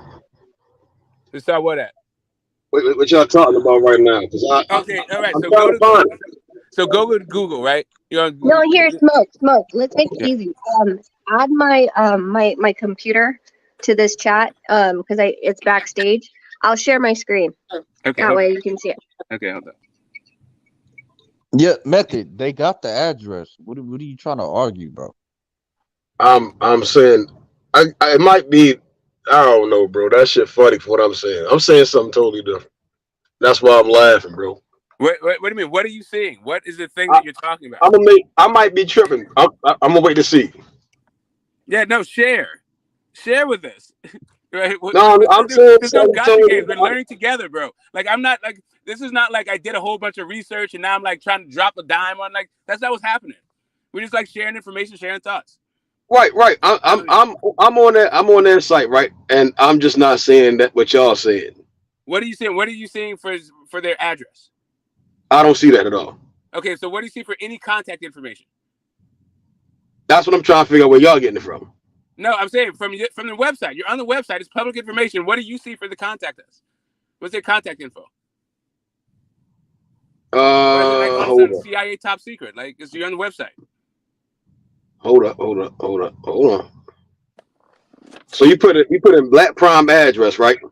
BLK Prime address. BLK Prime. It's spelled goddamn black every time I see the shit. No, it's it's just just BLK Prime. acronym. It's just BLK BLK Prime. Prime. Yeah, they're trying to be the black version of Amazon Prime. It's just a knockoff. I downloaded the app and everything. They got some good movies on there, I guess. Right.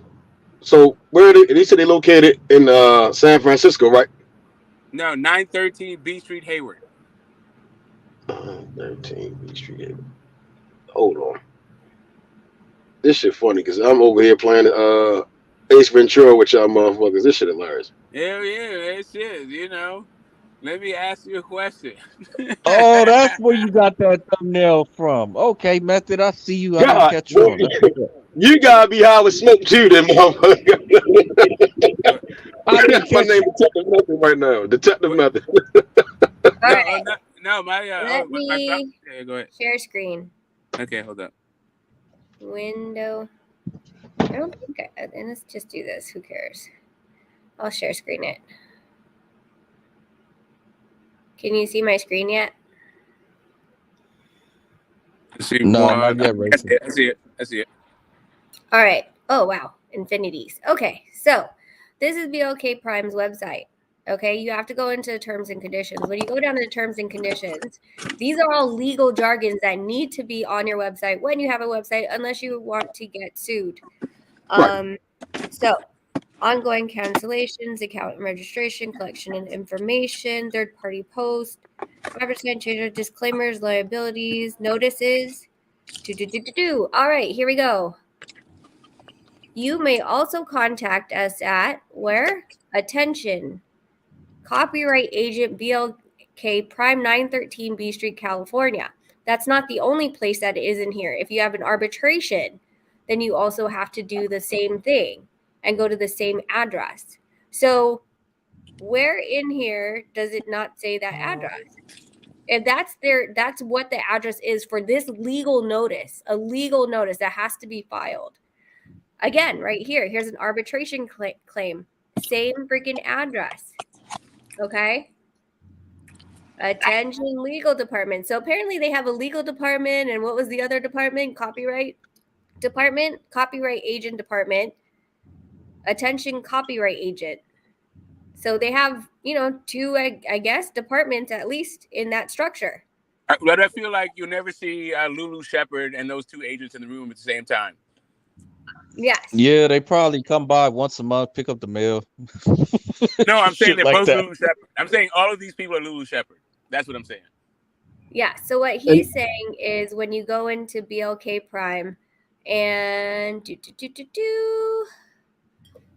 Lolene Shepard. First of all, she says that she's the chief operating officer of BLK Prime, overseeing production operations, marketing, sales, and the purchasing of licensed contents for their subscription video on the platform. Okay. She goes into where she talks about, where is it? PR Web. She talks about in 2018, all this stuff about BLK Prime. Okay. She's their marketing person. You're supposed to contact her for media relations. It's on the right side. That's her phone number and her email, and you follow them at, the Twitter or whatever. She's been there since 2018. So we go back and we say, okay, well, let's look at Stellar Signature Academy. All right. I did pull this up, and they were saying that it's not a great school. They were not happy with this school. Stellar Signature Academy, Hayward, California. All right, so here we go. Here's the website. This is the building. If you see it on that side, that's basically these windows right here on below the red-orange building is what Smoke was showing us earlier when he actually walked it. Okay, so you go to their website. Who is the same person of the school. It's the same That person. fine motherfucker right there. Yep. Lean Shepherd is the principal of the exact same address of this school with her phone number of the school. So really wasn't that difficult to find it. And if I didn't look at BLK Prime before, because I was digging on them earlier, I remembered her name. And then when Smoke said Stellar Academy and I pulled it up and I was like, remember Smoke? I'm like, wait. I know that name. Yep. And then I put 2 and 2 together. I'm like, holy shit, it's the same goddamn person. We cross our T's and dot our I's in this piece, man. And that's all y'all found?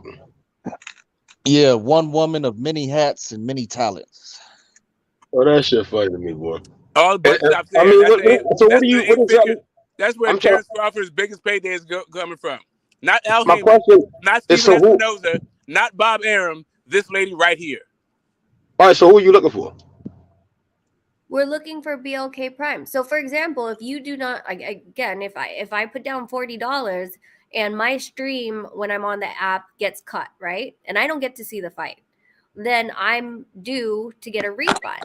I have to email their legal notice department and at the school. Yeah, you basically emailing Miss Shepherd. I'm gonna ask her if she's single though. That's why I'm emailing. Like, hey, what's going on? My man. Hey, I see you trying to shoot your shot. You're trying to get something, trying to make a bad situation better. I feel you, bro. But like, that's not really, like I said, stay busy, fight, cool. I don't really need to see why you need to stay busy in December if you can fight in February, but okay. That's supposed to be sufficient for some people. My suggestion is to keep looking smooth. I think you'll find something. Looking for what? Looking for what? Waldo? The hell you think I'm searching for? I'm not Diogenes out this piece. I'm trying to help them sell some pay-per-views. They're not helping me help them. Right. I think you like, you want me to try harder? I'm not getting paid by them. Like, what the hell?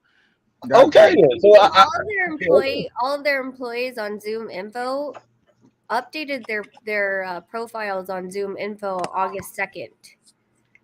Kenneth Frith is the vice president, updated his on August 2nd. Then Scott Shear, who's the senior vice president, updated his August 3rd. Just only like less than 12 hours later. All of them decided to update their information. And Kenneth Frith is what believes me that Jay-Z has a hand in this. That's who I'm connecting to Jay-Z right now is Kenneth Frith. What do you got to do with Jay-Z? Kenneth. He's been like that VP position. He's in like a couple other companies that are like Rock 11, some other Jay-Z subsidiaries. So yeah, I'm connecting him to Jay-Z. So I think Jay-Z got a hand in this. Oh yeah, look his name up, Smoke. Look him up, man. Yeah, let's keep it going. Hold up. Slowly going down a rabbit hole. Oh yeah, we're going to deep dive. Whoever has a thing open, I'm driving right now. I can't be the researcher, but I totally and wholeheartedly co-sign the effort. Please, anybody within the sound who has a computer, let's get to the bottom behind this.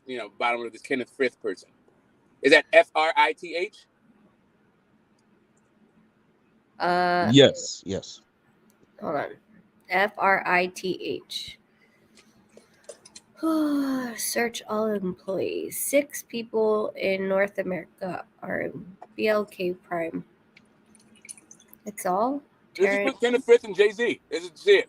Let's see when they got together and if they broke up, if they're linked together on social media. Let's see. Let's Kenneth Frith to Jay-Z. Start there. Okay. Hold on. Right.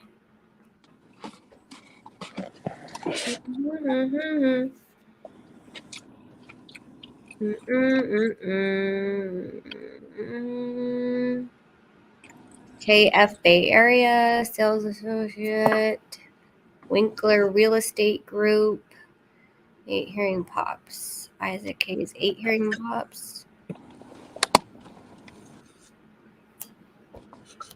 Hold on. And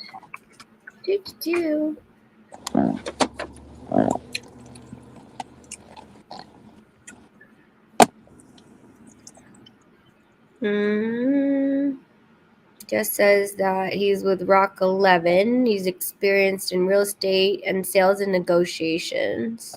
Bachelor of Arts in Aviation Business Administration from Embry-Riddle Aeronautical University.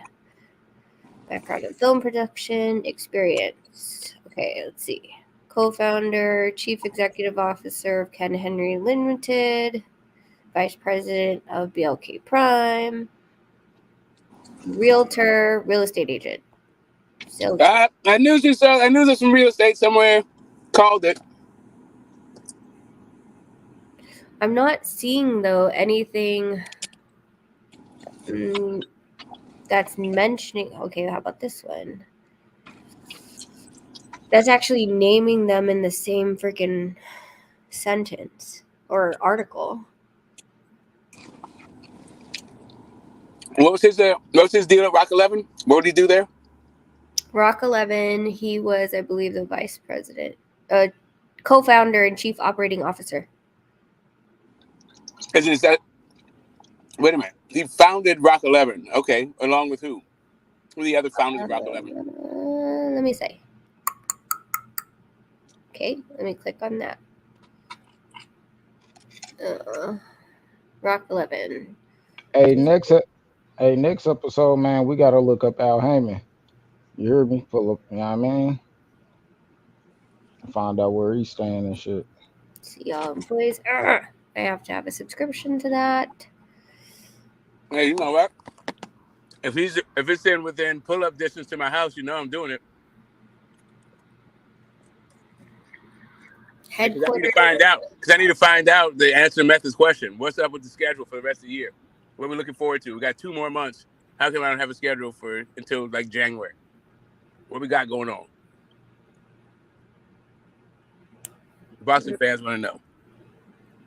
Rock 11 Studios, click here. Meet the team about us. Oh my god. Oh, that's not helpful. All right. Doesn't say on their website who is the co-founder. Okay. So not a big Jay-Z print here. No, it's from. I mean, it says Prague. Rock 11's Rock 11, a startup film company based out of the Czech Republic. Oh, so this is not Rock 11 Jay-Z. This is something else. Yes, a media production company. Like this dude is like the 80s, like film production and all that. That was founded in 2022. Did work with Eddie back in the day. So he's in like the entertainment industry, I see him as like a baby Al Heyman. That's what I'm looking at him as. Oh, okay. I mean, it says that it was only founded this year. It doesn't say a year. I mean, a month. It just says that it was founded in 2022 in the Czech Republic. Founders. Hold on. Founders of Rock 11. Nope, that didn't come up. Friend. I just so happen to have some really good friends in Czech Republic. We can get our pull-up gang on in Czech Republic too. We're gonna figure this out.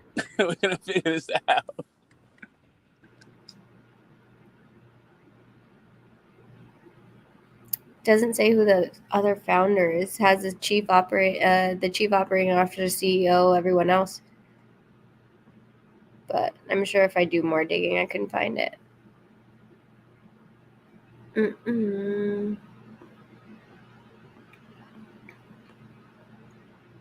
Yeah, I mean, right now there's not a lot because they were only founded this year.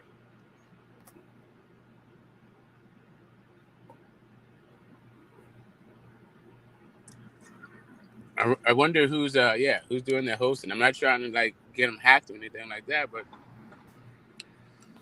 this is in boxing you have these fly-by-night organizations and they don't inspire a lot of consumer confidence. And so far, I'm seeing that I don't see a difference between BLK Prime and Triller or whatever other, organizations come in and kind of not, over-promised and under-delivered. Yeah. No recourse for the consumer.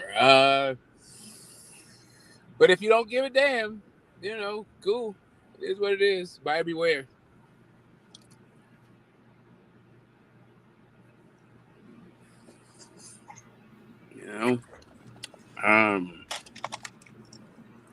So far, I have a call out. I haven't emailed. I'm gonna go ahead and do that like once I get to the house. But I feel like once I get to the house, I'm gonna lose all reception. Gophers are telling. Yeah. Anyway, but yeah, to recap, we stopped by the listed global headquarters for BLK Prime, and it turns out it is a defunct private school for underprivileged boys. Which is like, that was the business they're operating, but it is actually just a storefront in downtown Hayward. Yeah, let me catch up to the chat before we sign out here. We got Rachel Donaire on research. We got Q and we got Method playing the skeptic. And yeah, I'm just trying to find out like what the hell we should be supporting and how the hell this is supposed to work. Let's see. It's a link hostage crisis. Yeah, we got the links. Okay, big Say So. Hey, what's up, Say So? You still around? I'm ducking the link. Okay, oh, there we go. So you do use ducking. You call me a duck. That was the first time I ever used it because you said Rachel doesn't use it, and I was like, "You're ducking the link. I'm gonna use it now." Let's see, Troy. Yes, trust Al Heyman. Let's discuss the Al Heyman culpability and all this. Let's see. Don't nobody trust Floyd. Why Al Heyman didn't tell him to fix the statement on the fight? Floyd said maybe down the road, and now Spence can't make weight. Yeah. Down the road is not a date. Down the road is definitely going to be an issue with Spence making weight. I don't think Spence is trying to be a career welterweight, even though he's only fought at that in his career thus far. I think he would like to move up. I think he's champing at the bit to move up. Is the whole point of that statement. Set the link free. I set the link free a long time ago. Jesus Christ, people. Sugar Ray down. Now, let's see. Back and forth between channels. It seems the Spence he looks. Yeah. Okay. I think we it just ruined it for a lot of fans. Undisputed welterweight. Wasn't Jab the last undisputed? But no, yeah, like Zab and Corey Spinks fight. It's the last undisputed fight I remember, and yeah, Zab Judah won that. Yeah. Thank you, Ronald. All we're doing is a service for the YTBC, a community of which we're a part of, and we want to be responsible actors in the community. Spend a ton of time with you guys talking boxing. Let's see. Salute to you, Skywalker. I remember the time when, we had this meeting on your channel, Skywalker. It's fun. What's up, wise guy? Tony, I think I did all the shout outs. Oh, wait a minute. BLK Prime is live right now? Oh, wait a minute. Hold up. Where? On Instagram? Where are they live? He said, I think on YouTube. Are they live on YouTube? I don't know. They gonna smoke ass. There it is. Hey, hold up. Let's take a look. Where they at, baby? Hey, on the What's up case, to this pull up? live is trying to find out the inside scoop on BLK Prime. In case you missed the description, apparently Terrence Crawford is signed to the LDBC for a fight. It's going to be the biggest fight of his career. We went to find out who's putting on the fight, and so far we've got nothing.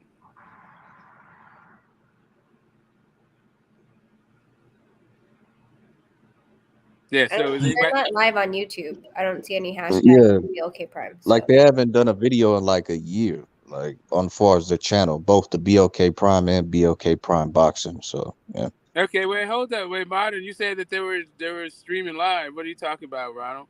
Maybe he meant that their app is live. Okay. I don't know. I'm just saying. All right, we're gonna ask Al Heyman. I know what Modern King's response is gonna be. We're gonna figure out Al Heyman's role in all this. The guy who doesn't talk. Tim Smith, the guy who talks, he pays to talk for him, said something in the line of Terrence Crawford's out of his goddamn mind when it comes to his market value, and we're not even gonna bother with an offer.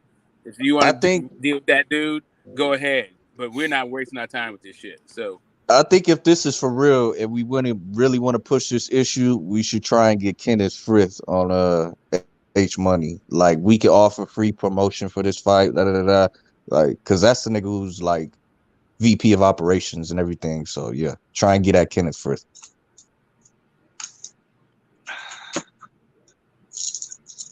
But the other girl seems like she's really easy to touch. It's either we could call her as the principal of the school or call her as the BLK Prime COO. She has 2 phone numbers, 2 emails. Do either of them work? Smoke, was that her actual voicemail? Smoke called earlier, and he said that was her voicemail that came up.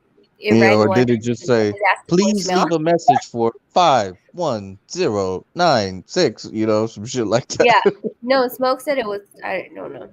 Smoke would have to, I'd say yes or no, but yeah, no, oh shit, I'm on mute talking. Yes, I called earlier. He said Lulu Shepherd.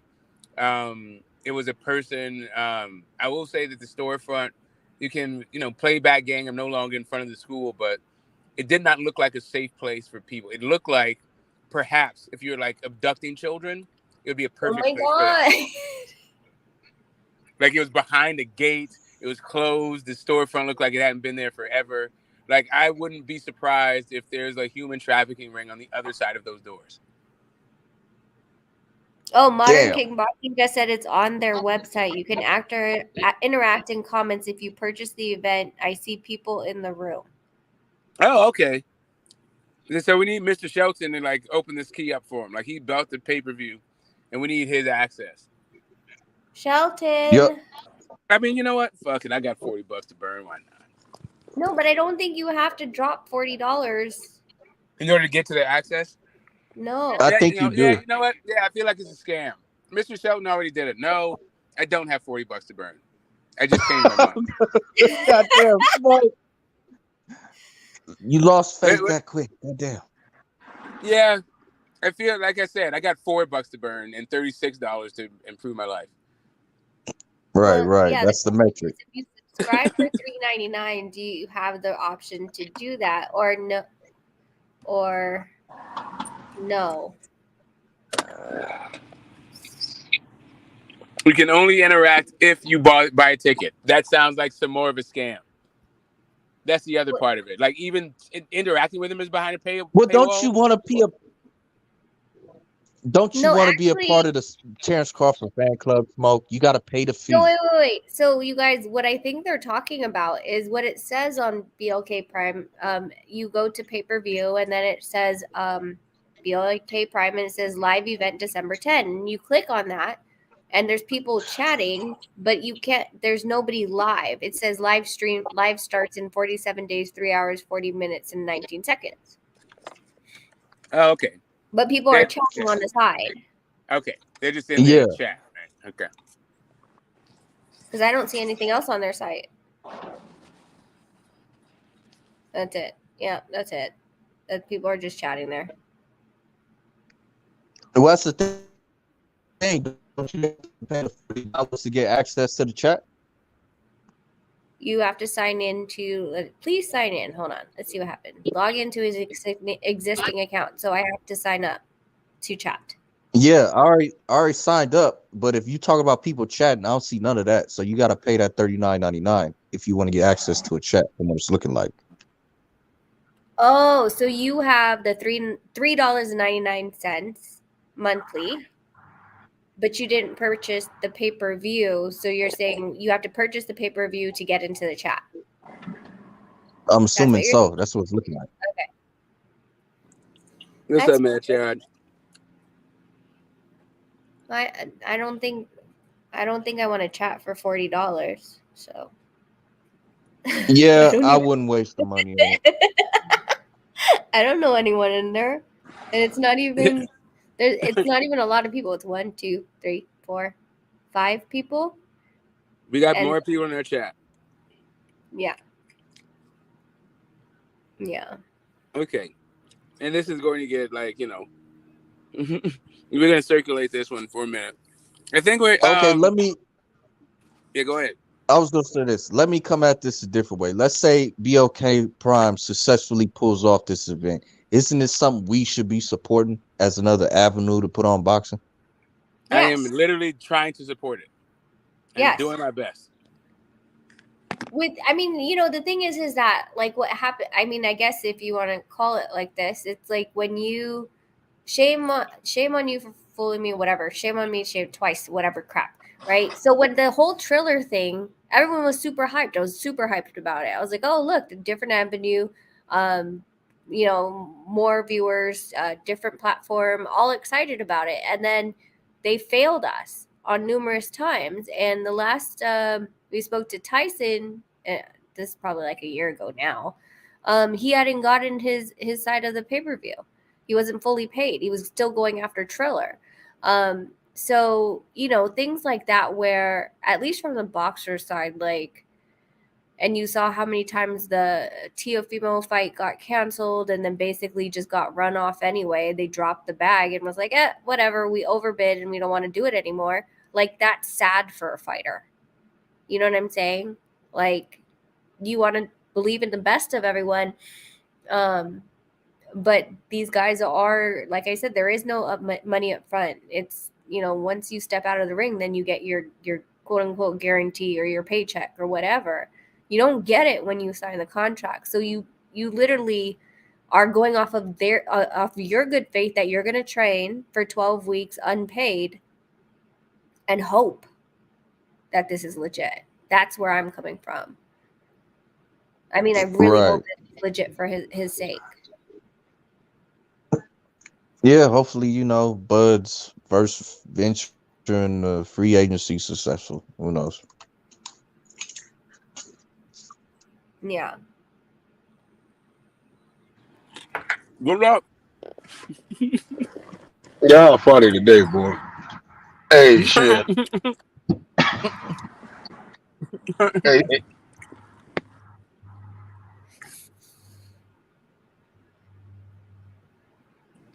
So y'all gonna buy the fight? Buy the fight. Out of that fight. I ain't buying that shit. I trust these free streams more than BLK Prime, unfortunately. I'm going to watch the fight at some point in my life. Yeah, the recap. Just not the night of the fight. Just not the night of the fight. I doubt very seriously on December 10th I'll be watching Bud Crawford versus David Avenesian. I doubt that seriously. We'll just take a flight to Nebraska, smoke, and watch it live. Why not? Y'all are crazy. I was stationed at Cheyenne, Wyoming. It's freezing. It's freezing over there. And I absolutely hate the cold. Like, I have a swimming pool that I don't even get in because I don't like being cold. Like,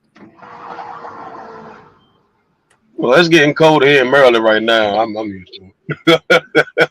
I'm used to it. Yeah, like here, I can show you. Let me show you what it's looking like. I came back at the wrong time. Let me cam up. Let me cam up for you. I went on the bank. Let's see if you can locate a single cloud in the sky. Let's see if you can see. No snowflakes, nothing. Nah, bro. No. You know what I'm saying? Like, nah, I'm not fucking with no Nebraska in December. Yeah, bro, let's go Yeah, to it might be shit. Fuck below that. freezing. Yeah, so when I was in Cheyenne, Wyoming, it's already snowing by like late October, and then we would drive out to the missile fields, and then when we were at the missile fields, it's freaking snowing all over the place and freezing. So I'm not doing it. I hate the snow. Yeah, I absolutely hate being cold. Exactly. Mundo. Hate the fucking snow. Facts. I Me can't too, even. I'm bro. I pretty hate sure Like I used to it'll we used to go like be with all these indoors ski now. fucking trips and vacations and all that veil dumb shit. I hate that shit. I hate being cold. Oh, Smoke, did I See, if tell you you can, that Nonito called me and he was like, "Hey, did you know all this stuff about the WBO event?" I'm like, "What?" And he's like, "What time am I supposed to be here?" And I was like, "You're supposed to leave in 20 minutes for the bus." And he goes, "Did you know I had to take a COVID test and I have like 3 wristbands on me?" And I'm like, "Why did you have to take a COVID test?" And he's like, "I don't know." And I was like, "Okay." And then he said there's a wristband for this or that or this, and he said it's pretty interesting and fun, but Yeah, COVID is making a What's this? comeback. What's this Y'all event? must have Where is it? forgot. WBO convention in Oh, Puerto okay, Rico.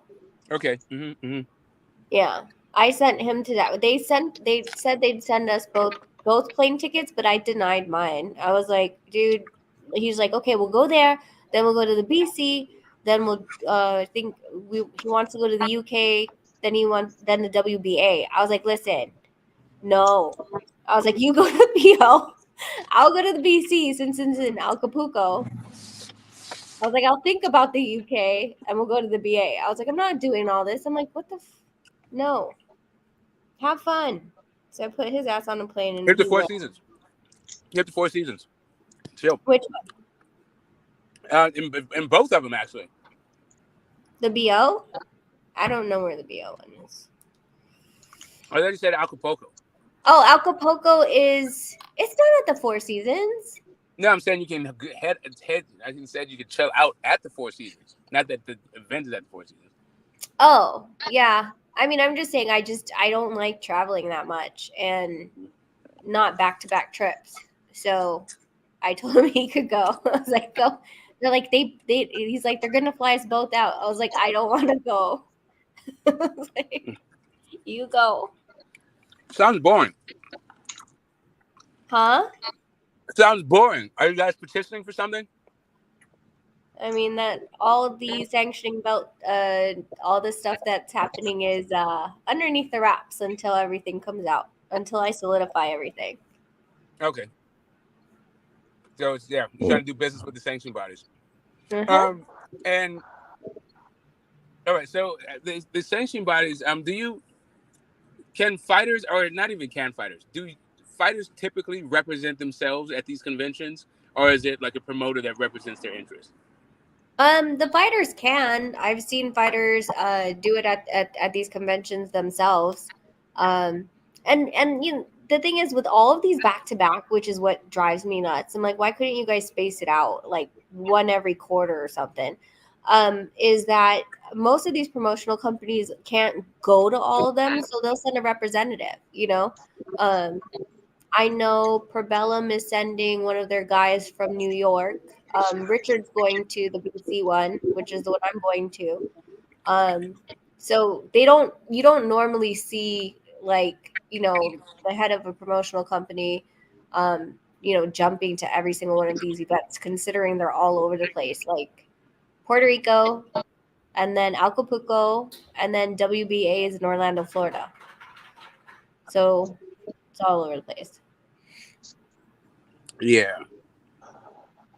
Nice. And Nonito's held the BO. Like the thing is that, you know, this is one of the first times that he's not fighting at the end of the year.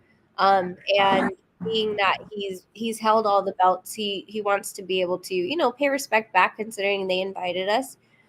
So this is the one time he can, because he doesn't have a fight. So he's like, I'm gonna go and pay my respects to every single belt that I fought for.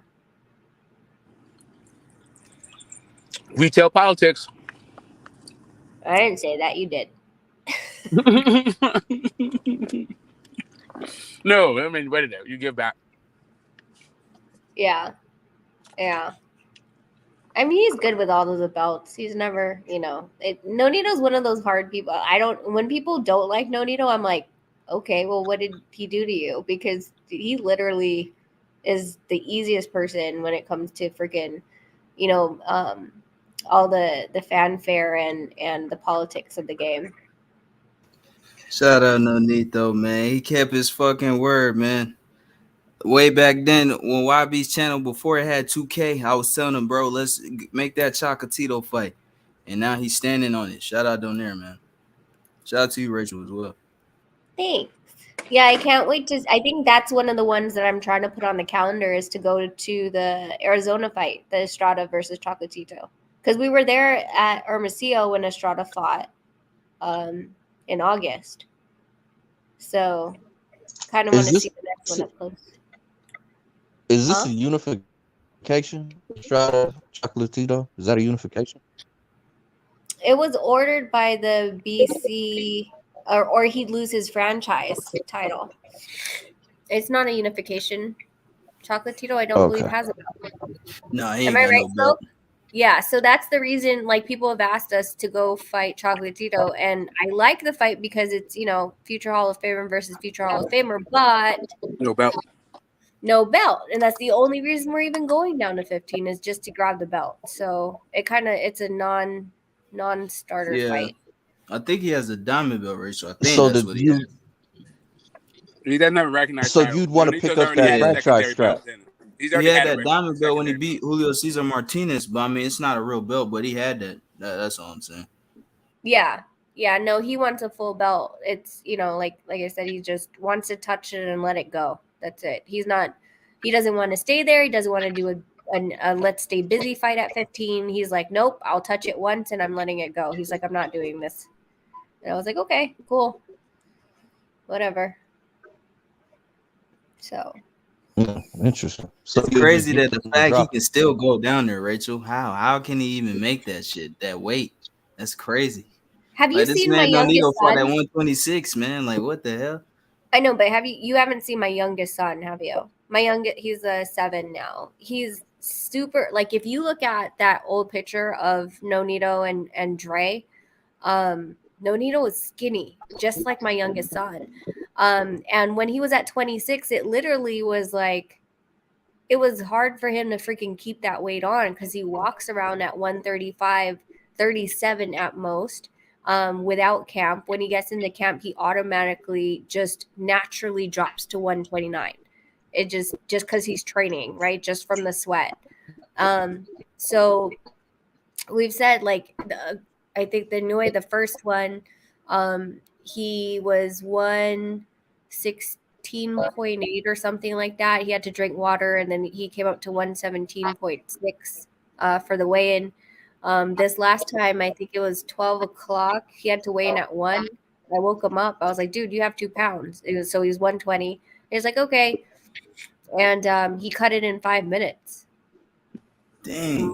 Done. So I know he can because him cutting 2 pounds in 5 minutes was like retarded too easy for him. Skinny. He's not a big dude. It's not like he's never going to look like a lot of these guys. Did she cut out? Did I cut out? Yeah, that's true. Here's you. Okay. Yeah, so he's not that bulky guy. Like, it is really it took forever for me to get him that line on your thigh. The line your T line between your quadricep and your hamstring. He didn't have that line when I met him. There was no line. It looked exactly the same as his arm. So he's one of those guys that it's really hard for him to put on weight and build muscle. So that, I mean, it works for him because it's easy for him to, drop. But for him to move up, it's too much. Yeah, I understand. Yeah, he isn't the biggest guy, So. No, he's skinny. He's literally super skinny. He's tall, but he's skinny. So it's kind of like, Yeah, I think every individual boxer has like their own body type, like as far as what they can do and what they can't do as far as their bodies. So. Yeah. Me and Nonito got the same body type, tall and skinny. That's how I am too. Tall, skinny, fast ass metabolism, eats whatever he Yep, wants. my And then, metabolism high as Yeah. shit. Yep. yeah, Yeah, I've same, watched him freaking, after 12 rounds and shadow boxing and all that stuff, literally step on the scale after he did 12 rounds and he's 7 pounds lighter than we walked in the gym. I'm like, this is absolutely ridiculous. I was like, you understand if I did that, like, I'd be so happy. It doesn't happen. I don't do that. It doesn't work. We tested it when I was fighting, when I had to cut. I think I had to cut like 5, and I think he had to cut like 8, and then we go for a run and he loses 5 and I lose 1.2, and we did the same goddamn run. So he's just blessed with it. That's crazy. Yep. Yeah. Now, one of my favorite Nonito fights though is when he knocked out Darchinian though. No, not Darchinian. Arce. Yeah. When he knocked out Jorge Arce. Yeah, that was crazy. Man, that dude, man, he just got a bomb in his left hand, man. Donaire just hits too fucking hard. That's just crazy. Well, the funny part is that it's not even him like it's not built from like muscle. It's literally the science of how he throws things. Like he talks about it all the time. He's like my left hook isn't from my arms. It's from a full rotation from the ground to my toes to all the way up my leg to my hips. Like it's the way that he throws it. Yeah, I could only imagine if he yeah. had muscle behind it, like weight muscle, it would slow it down. But if he had that actual weight plus the the speed behind it to throw and it landing would be really scary. Yeah, you're right. It's a lot of technicality behind it, definitely, for sure, to generate power. It's all in the hips and the way you place the punch, the way you're set. So it's a lot of things into it for sure. I also seen a video, Rachel. I remember a while back. This is an old video. It's Donaire. He was imitating fighters' styles. He imitated who he imitated that day. I think it was Roy Jones. I think Pacquiao, Mayweather, and Mike Tyson. I believe those were the and he was good with it. Spot on. He's actually pretty good with it. He can fight like them. Like I was pretty surprised. He's not bad at imitating styles. This is an old fight hype video, Rachel. You probably remember. This is way back. I remember. And the thing is, Nonito's he does that in and out of the ring, so he can imitate a fighter, and then he could also. I mean, he has different voices. Like he can imitate so many different what is it called, accents and things like that, and he'll follow you all the way through it. Like he has different like just weird things about him that he could do. And with him, like even when we used to snowboard. We never snowboarded, and they're like, oh, well, this is, let's just do this hill and this and that. We've never freaking snowboard. I'm the one that's like, okay, wait, how do I get up? How do I turn? How do I fall? You need to show me how to do this first. Nonito's like, show me. And then they, he watched them snowboard. He's like, got it. And jumps off the freaking lifts and does it. And I'm like, how? You didn't even, you know what I mean? Like, he's like a mimic. It's crazy to me. That photographic reflexes. Yeah, he's like, got it, okay. And then he just freaking goes. I'm like, of course we stopped snowboarding, but it's just nuts. Like even like freaking his paintings. You guys have seen his paintings, right? No, I didn't know. No, I actually haven't. Nope. Oh my god, I gotta find. I can see if I can find that one, but the first one he's ever done.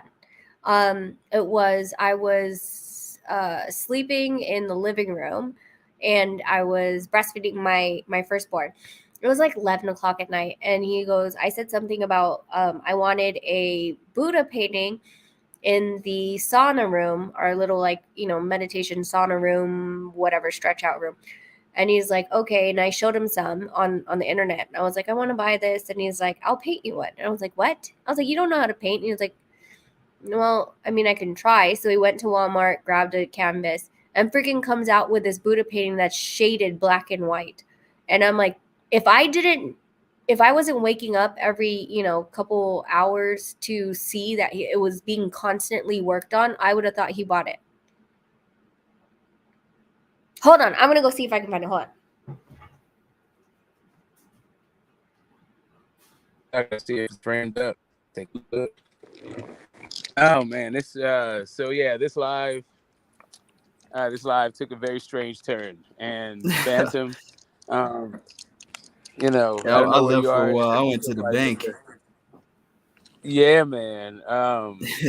Phantom said You we're gonna smoke? be in Say a what? nail salon, and we were basically across the street from a tattoo parlor, but basically the same thing. Yeah, I don't think so, bro. This is looking very fishy. It's not passing the smell test. So these two gonna fight or what, man? I mean, November. Is that changed on BoxRec? Oh, you talking about Ebenezer's date when he was supposed to fight? Yeah, I he's don't supposed even to know if fight it's on changed November yet. too, I right? haven't checked. Yeah, he was. I think it was like November 18th or 19th. He was supposed to fight. No. I just wanted to What? see him fight Virgil Ortiz, man. That's who he was supposed to fight, man. He dropped out the fight. Now he's fighting Bud. Come on, man.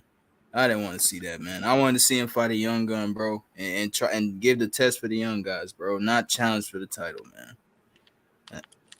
I just don't understand, bro. But it is what it is. Like I said earlier, bro. He's taking, yeah. He's like, I'm gonna take the young boys' food. Forget Bud, forget Errol. I'm not ready for the big boy table. I'm gonna go be the gooch on the kids. Like, okay, take candy from the baby. That's what you're gonna do. Okay, all right. I get it. I guess. I know. Actually, I don't get it. I'm literally like I'm lost. You guys got to make this make sense. I guess only time will tell. Yeah, only time will tell, I guess. This is I terrible. understand that Bud hasn't been in the ring in a while, but let's not forget that Virgil Ortiz the mandatory, the number one, and this guy still get picked over him. I understand people say, "Oh, Virgil Ortiz didn't want to fight." That's cool, but come on, man. This dude doesn't deserve it at all. That's the whole point. At the end of the day, this dude shouldn't be in Well, the the ring number with him. two guy certainly wanted it. The number two guy definitely wanted it. Yeah, the number two guy is calling for it too, as well. So, you know what Yeah, I'm saying? the number two guy feels like he got screwed over in this whole thing. Well, Okay. I don't know about I that see the because Buddha. Smoke. You Oh see yeah, it? that Buddha's dope. Yeah, I see it. Yeah, that Buddha's dope. The hell? Yeah. damn, is that a he painted painting Wait, or a that. hold up. He sculpture? just like That's off a the rip. painting. He Wait a minute, painted hold that shit up. off Just the off the rip. rip, he's just like, okay, yeah, I think I can try. That's his Yes. try? Yes. Okay, all right. This is why we don't do paint and You wine. know what? Because of Okay, that well, bullshit. Okay, so you know what happens after that, right? Nonito. So he's like, well, let me test my work on like other stuff. Let me try photography. Ringside photographer for Bradley versus Marquez. That was Nonito's shot. Damn, good shot too. no, my photography is all right, but my painting, no way, I can't do that. It doesn't matter how long or how high. Yeah, I would have gone to the store. That would have been That's at the fucking what is that? What is the import? Store is fucking right, Jack London. What the hell is it called? Pier 1? No, not Pier 1. What the fuck is that place called? Jack It'll come to London mind. Square. Anyway, That was a yeah, good fight. there's an import, export. You get all this like fucking bullshit from around the world. Who's that? Got Who's like Broner Chinese versus who? Who is he lanterns, fighting? like Ethiopian stuff. This God is Ponce de Leon versus Broner. Oh, okay. Yeah, I remember that fight. Yeah. But that's Back what I'm when saying. Like Adrian Broner was wrecking shit. Nonito wanted. He's like, hey, do you think you could get me ringside photography for Top Rank fights? I was like, well, why don't we just put it in the contract? So for the contract, when we were in the negotiating table with Top Rank, I was like, also I need ringside photography access to all your fights. And he's like, what? And I'm like, yeah. And they're like, wait, so you want to bring your own photographer? I go, no, Nonito wants to shoot. and he came out with those shots. And all the other photographers will hold down. I was watching, they'd hold down their shutter, right? And then it'll take a burst of shots. Nonito would actually time it because he knew what they were going to throw. So he might take 2 shots manually. And then that was it. Damn. Yeah. What's up, Toby? Yeah. So he's a little bit of a savant, huh? A polymath. Good at a Renaissance man. Okay. These are all the things he couldn't do when he was growing up because his parents were like, just boxing. So he's having fun with all that stuff. Well, yeah, the boxing worked out too, right? I mean, he's one of the best that ever did it. One of the best bantam waves to ever live. And then that's but thanks for boxing, but God, okay. I mean, you have a lot of photographers and painters, and I don't know if you've seen these things. Ooh, those things are pretty goddamn dope. But right, yeah, the fuck, dude.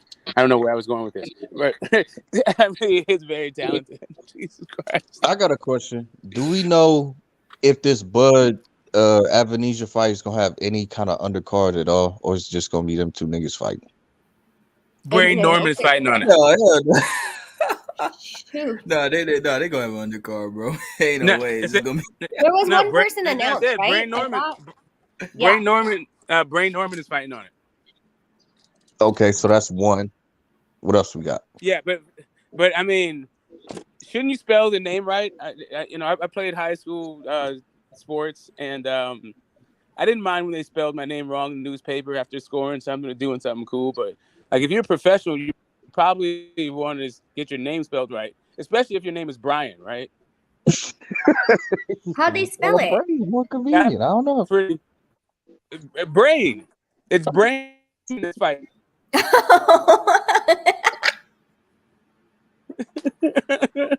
Oh my god. My actual name is a little bit that, like, I have one of those exotic names, if you hadn't guessed. So I could get like how you would misspell my name, but yeah, Brian. How you misspelled Brian, bro? Okay. 8 figures, huh? I'm not seeing it. Let it go, Smoke. He's getting the bag, Smoke. Quit tripping on it, Smokey. What bag? What bag? A brown paper bag with Thunderbird in it? Like, what the hell? Fucking nitrate. Y'all are killing me with this whole getting a bag. Like, oh yeah, that deal is better than Earl deal. I remember, what world are we in right now? Yeah, man. The 10 million means nothing to me, man. If Bud wants 10 million, that's fine, man. I'm not here to pocket watch or sit here and say, yo, he doesn't deserve it. But at the end of the day, it's like, man, that's not the fight we want, man. Let's just all be honest here, man. We don't want to see this. I mean, we know that. Like, come on, man. That's it, man. I mean, I think that's what we're all really like leaning towards. It's not the fact that we're counting his pennies, not at all. Like, get what you get, right? Go and get it. But it's just the opponent. Like, it's not exciting. It's not something that, like I said, if I'm going to sit here and, spend time, like tell my kids go play in the room while I watch boxing and don't bother mommy, then it has to be a fight that's worth my time. And I don't feel like I'm going to be sitting there on December 7th. Well, these are 2 separate issues, right? So both of those things are totally valid. Like, where I'm saying from is the idea that he's getting the bag. Like, he can fight whoever the hell he wants. Just, I don't see the bag. If we can just take that part of it out, I'm just fine. I'll leave it to hell alone. Because David Avenesia is not anybody I want to see. I don't think anybody wants to see this fight. So, Smoke, someone said unless you're a Bud fan. Like, Bud fans, yeah, sure, they don't care who he fights. I mean, Yeah, I'm Sheldon a don't certain give a section of fuck. Bud fans. So it's not like I'm not a Bud fan anymore. I'm still a Bud fan. Like, Sheldon certain said, "You segment- better take this $40, nigga. Take my money." Yeah. Some people are like that. Hey, so Ricky Williams said they fixed the spelling on the flyer now on the Heath Center. And the Who Heat did the Center, flyer? Oh, that doesn't look good. If if BLK did it and it's the marketing group or the marketing director that did that, and she also is a principal at a high school, it's start question. I got to tell you that I didn't want to create the grammar on the I was just like, Y'all better stop hating on Miss on the Shepherd. motto. I was just like, you know, That I is was a about to call beautiful it out, woman. but I That is thought a better of it beautiful and just woman kept it who is pushing. cutting I big didn't want to be checks. that petty in the moment. In that moment, Miss I wasn't ready to Shepherd be petty. is cutting Yeah. some big checks with her fine ass. We got to stop the Miss Shepherd hate. That's all I'm saying. Right. Not She hating cut. on Okay, just because you have oversized checks doesn't mean that they will clear the bank. Hey, she's cutting checks while making the school lunches for the kids. That we haven't Many seen hats, in some many time. hats, brother. Many hats. And maybe they've outgrown that location some time ago. Man, I'll be hey, y'all, what's good? It's your boy Rick. You know what I'm saying? I'll be surprised if this fight goes through, guys. Yeah. I'm just Same. being honest. I'll be surprised, but that's not my question, right? My question is this: what will people say when this fight doesn't happen? But Oh, I know what to say. And I've been saying this all week, all month. If those two do not fight in the ring, they will be remembered for never fighting. They will have an asterisk on their career. Everyone's gonna say, "What would have happened if they fought? What if they fought?" It's just gonna be a bunch of what ifs, man. I don't care if he's undisputed. I don't care if he has 3 belts. Them niggas should have fought. Point blank. Period. yeah, Bro. we'll be debating that on H Money for the next 30 years. Like Smoke will be in a Well, I wheelchair think on Social Security and shit. Like we'll be in it if they don't fight, bro. it's not just that. I think if it doesn't actually No, happen. hold up, sis. My guys, I'm talking about this David Avenesian fight. Yeah, that's what I'm talking about. That's what I'm talking about. I think what's going to happen is if it doesn't fight, I think it's going to be a lot of people. I think there's going to be a group of people that are pro like Top Rank and Bob Arum, and they're going to say, "See, told you, you don't know what you're doing." And then I think there's going to be other people that might take it even darker and say, "You made this whole smoke and mirrors up just so you didn't have to fight Spence." I think that's going to be a huge thing. They're going to be like, "You never had this. This wasn't a thing. Whatever." That dark place is me, Miss Donaire. That's me. Oh, okay. Because, like, look, if we being honest, right? Jake Paul got a tougher opponent than Bud coming up right now. Oh man. Tell me where's the lie. David haven't even a better boxer than yeah. And No, you know what? To your point, we could also say that Jake Paul has a secure network that is showing the fight. Like there is no question that when you put on Showtime, Jake Paul has his fight. Honestly, I think it'd be more believable if Bud said he was getting 10 million on a Jake Paul undercard, like as the co-main. Like it'd probably be more believable. Yeah. I don't like where do guys and this to Dewey Jones in the chat, why is all of a sudden because David Avenesian is mentioned in the same conversation with Bud for this fight when no one heard of David Avenesian before this fight happened? And if you do, the only reason you heard of him is because you are a hardcore fight fan.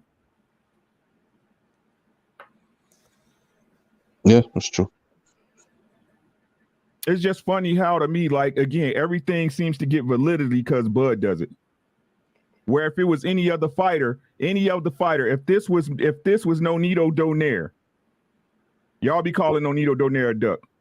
They'd ask us who the hell we're fighting. Why are we fighting someone that's not up to par? Yeah. For sure. These are facts. I don't care what y'all say, bro.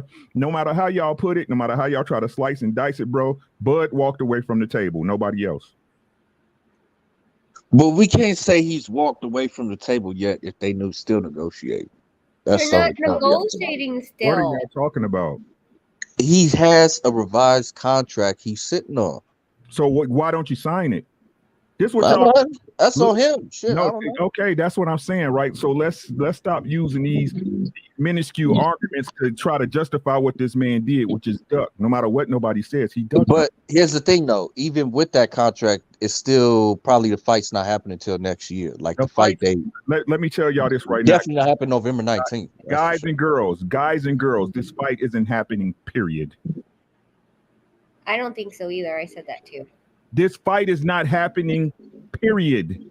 I think it's 50-50. No, I think it's 0-0. How? Stanionis is going to block the way, and then Boots is going to block the way. I mean, they're going to literally handcuff Errol at this point because everyone stepped aside for this fight to happen. You can't hold hostage all these fighters because of a hope. Well, we got to get an announcement soon because Spence could still fight Stanionis this year. And then next year. He's going to fight Stanionis. I'm telling you now. Right. Richard's going to put that in. And then what? And then Boots? That's a different belt. Right. No, not Boots. Not Boots. Boots going to have to step aside. For this fight. But Ms. Donaire. Go ahead. Ms. Donaire, can I ask you a question?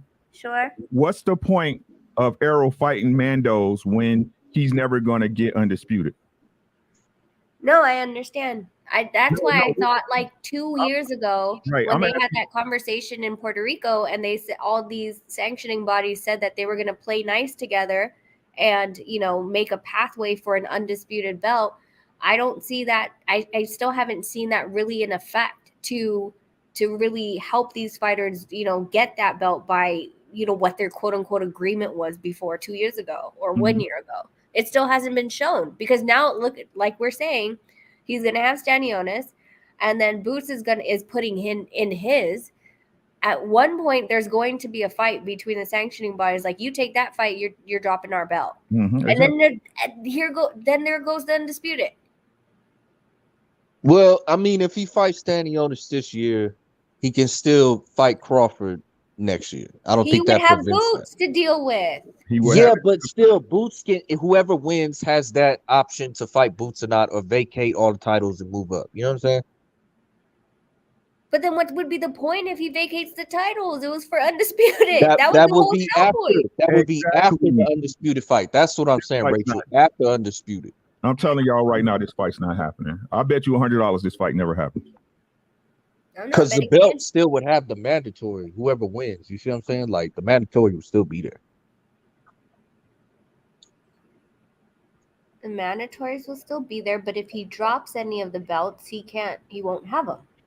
Right. I'm saying after they fight. If they were to fight next year, it's not like Boots drops out and he disappears if they fight. That's what I'm saying. Like the mandatory will still be there after the fight. So you can still have undisputed. But that's if Boots decide. Like the thing is that Boots will look out for Boots. And if it was Nonito in that position, I would push him enough to say, okay, no, you want Spence. You've been calling out Spence. This is our opportunity. I'm putting you in the mandatory spot. If you decide to step aside, then I don't know what path we're going to go. So what are we doing? And as a management position, why did I put you in that position if you're just gonna like wait along on the sides and see how many times they want to, keep rescheduling this fight? It doesn't make sense. Stanionis been waiting. Boots can sit his young ass down and wait. Big Dogs is finna fight. We can wait a little bit. This is all under us, the assumptions, guys, that y'all believe Errol Spence wants to stay at 147 when we know he doesn't. Yep. Agreed. Why should this man continue to chase Bud Crawford? Because that's what it is at this point, as Bud Crawford has pushed away from the table to get something he told the boxing public and Bud Crawford and Showtime he wanted to do already. What's the point of him fighting Mandos? That's a Lifetime movie. Chasing Bud. That's a Lifetime movie right there. Correct.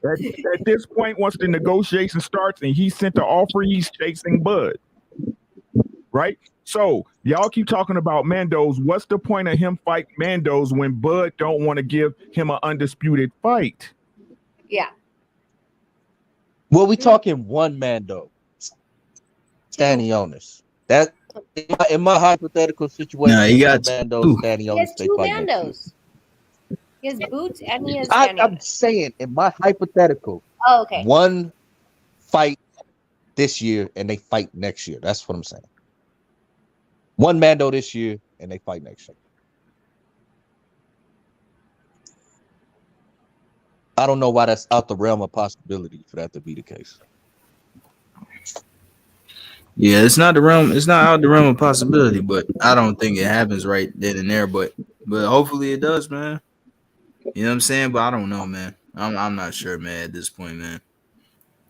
You know, at this point, man, if the fight don't happen, like I was saying, man, they will be remembered for never fighting. And not only that, I'll just watch the young guns come up and the other guys in the sport that's willing to get in there and fight the best, man. That's it, man. I'm gonna watch those guys. I'm not about to waste my time over a fight that should have happened 6 years ago. You know what I'm saying? But People been talking this about is this is where 2016, bro. God damn, 2016, 6 man. years ago.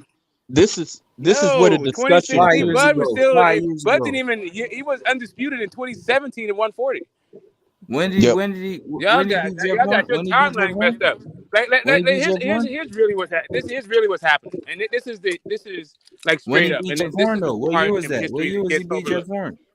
2018. 2018. Okay. 2018. Okay. My But bad. My bad. here's Okay, really the my thing. bad. Yeah, so now, and I got you. But here's really where this whole like ducking conversation started. It started in the aftermath of Porter versus Garcia, when Spence went to the press conference afterwards to try to get a fight with Sean Porter, and somebody asked him about Bud, and he said he wasn't really worried about Bud at that point. And that's when Bob Arum jumped on this whole like he's ducking like narrative. Before that, nobody was talking about anybody ducking anybody. And from that moment, all the way up until the David Avenesian fight, that's what people have been talking about into this whole like duck thing. But now it really seems like, like what Bob Arum did, his usual, like, you know, doesn't make a fight. He blames. He's always says what he has to do because the other side doesn't always does. This is not unique Spence or Bud, right? So it looks like Bud has picked up that mantle. Is it trying to blame Spence? Meanwhile, he's going to do what he does. Yep, that's what it seems like Bob. It's been happening since 2018. That's what it seems like it's happening right now. I think this is where the discussion. Yeah, you were breaking up a little bit, but I think this is where the discussion could have came into play because Bud could have fought Boots, and then Spence could have fought Stabs, and they both fought 23 mandatory out the way. You see what I'm saying? So yeah, you could have had a conversation, but Bud didn't talk to nobody. It is what it is.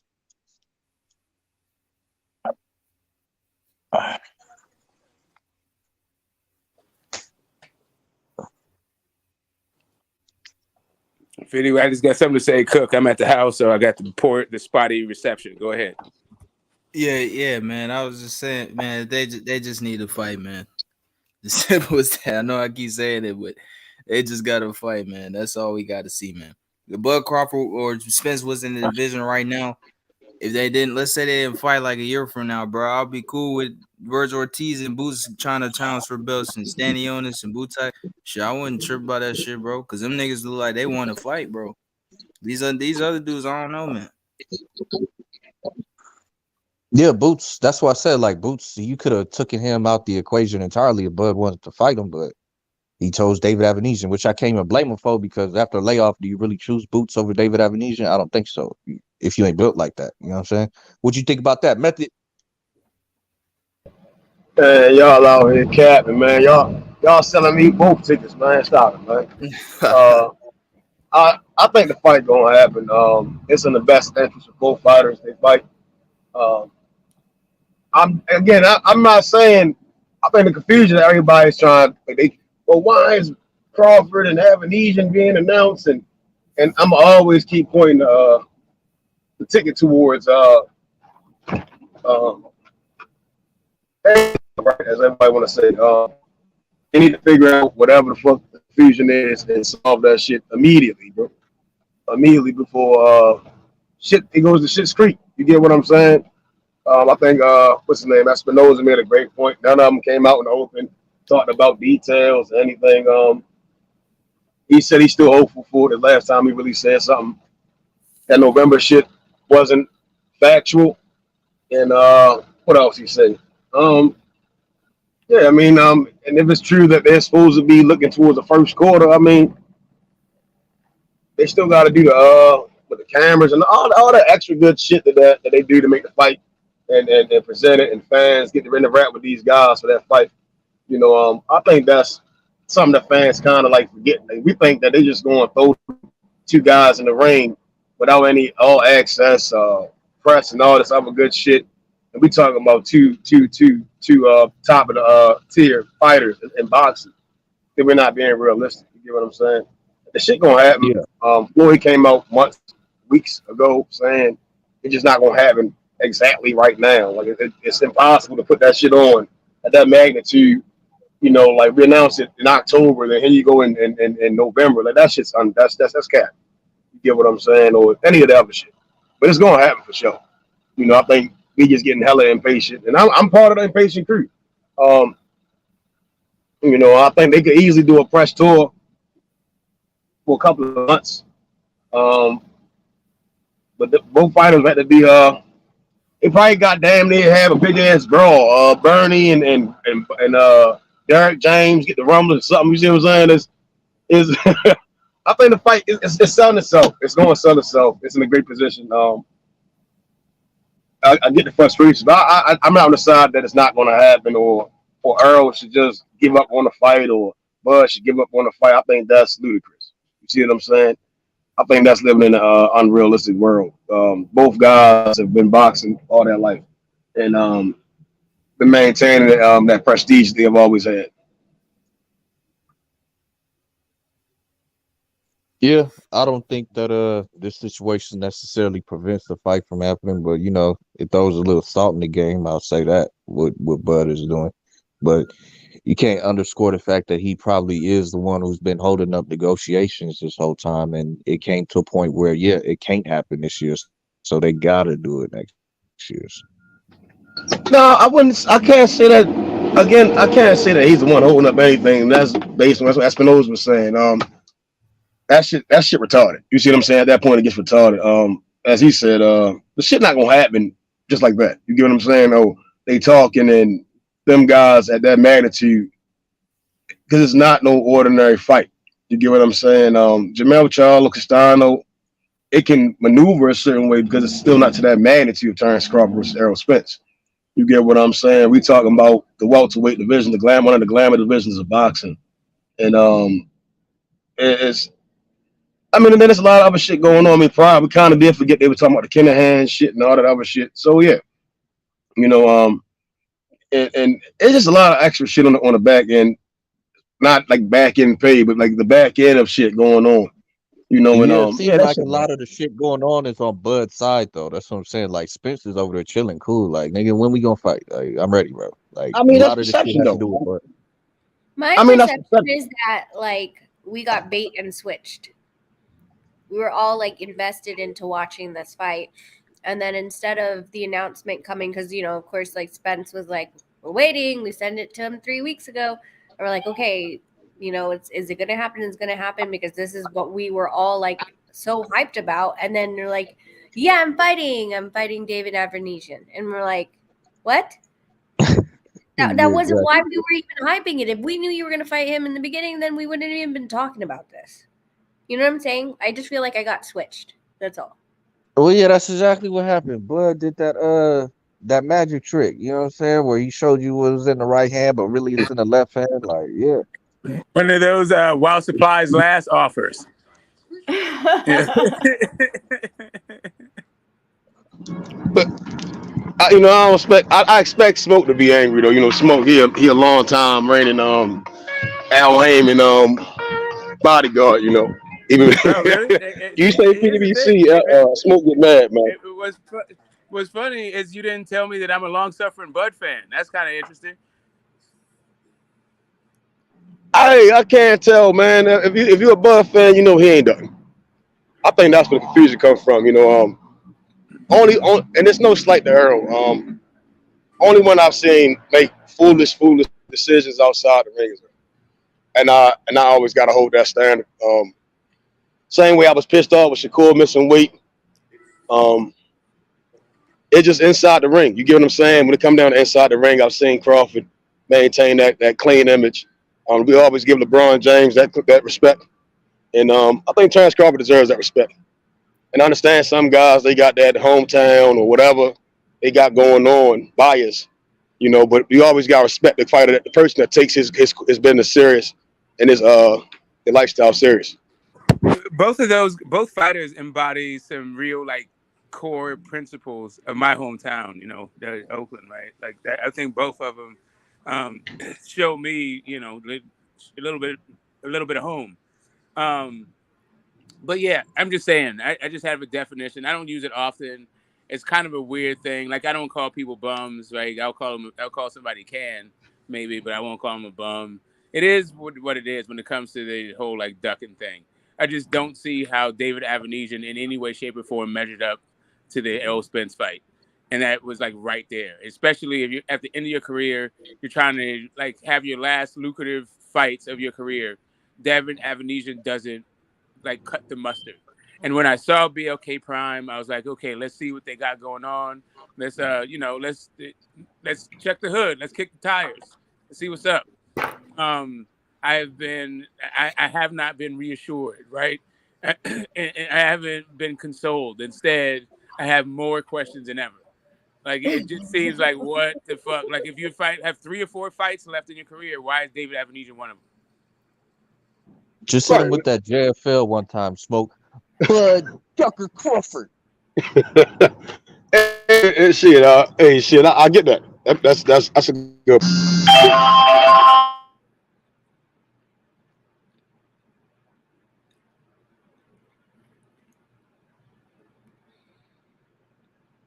Was that Method Tinder notification? Hey, I don't have a Tinder. That's my other phone, jumping.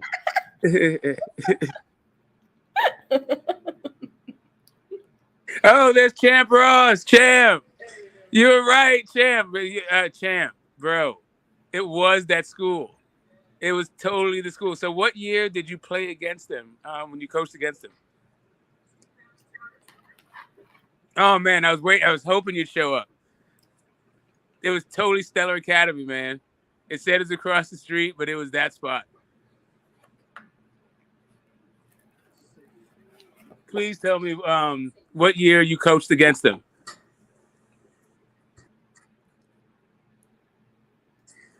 Yeah, for all people who joined the stream, Champ Ross hit me up when he saw that I was going down there.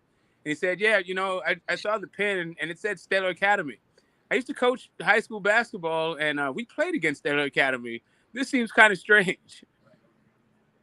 Well, the question is, did they go to Stellar Academies?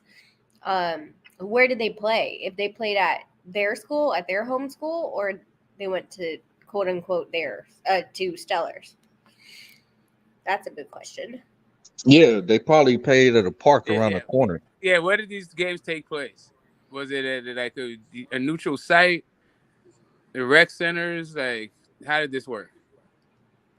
Yeah, our games we had a gym in our school, but now maybe I guess all schools don't have gyms or something.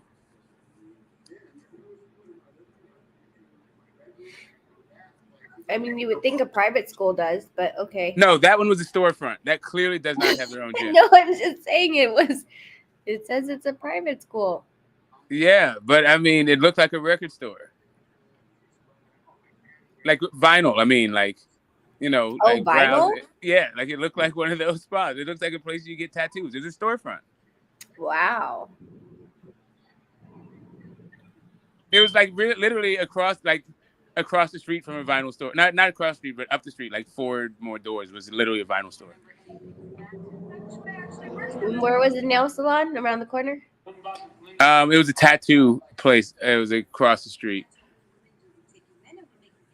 And like an indie record label, Ska Records. Oh boy. It was a lot of empty spots. Like one was a old pizza place, and then it was like it said pizza, but then it looked like it had been a furniture store in between, like at some point before both places went out of business. Anyway, it was just like kind of a depressed little area, like block on downtown Hayward. There was a Pete's Coffee not too far, so I mean, take it for what it is. Yeah. But that Pete's Coffee real estate actually like got really depressed. It was cool when they first like. Yeah. Anyway, that's a different conversation. Point being, BLK. Oh, he played at SLZ. That's weird, dude. Wait, did Champ Ross coach at SLZ? Smoke? Yeah. I'm sure he's there. He'll answer. Oh, he said they played Yeah. at Yes, SLZ high school. Yeah. Yeah, that's where Nonito went to school, to high school, SLZ.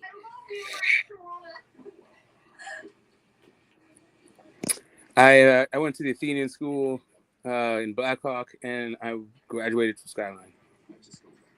Oh, okay. You said you graduated in 1950. Class of '88, baby. Okay, God so Smoke, this is damn. getting interesting. Smoke. Yeah. He used to coach at American High School, but they played Stellar Prep. But when they played Stellar Prep, they played him at SLZ. Wow. Okay. And then that's kind of Hayward and Fremont. Wait a minute. I thought it's Fremont. What county is that? Fremont? And is that San Mateo? Isn't that San Mateo County? No, Isn't Hayward? I thought that's Santa Clara. Hold on. Fremont. Come on. Is Fremont still Alameda, or is that actually San Mateo? That's not San Mateo. Fremont, California. County. Alameda County. It's Alameda. Okay, so the same counties. All right. Okay, yeah, that's crazy. So, what year was that, Champ? I'm not trying to dox you, but between what years, I guess.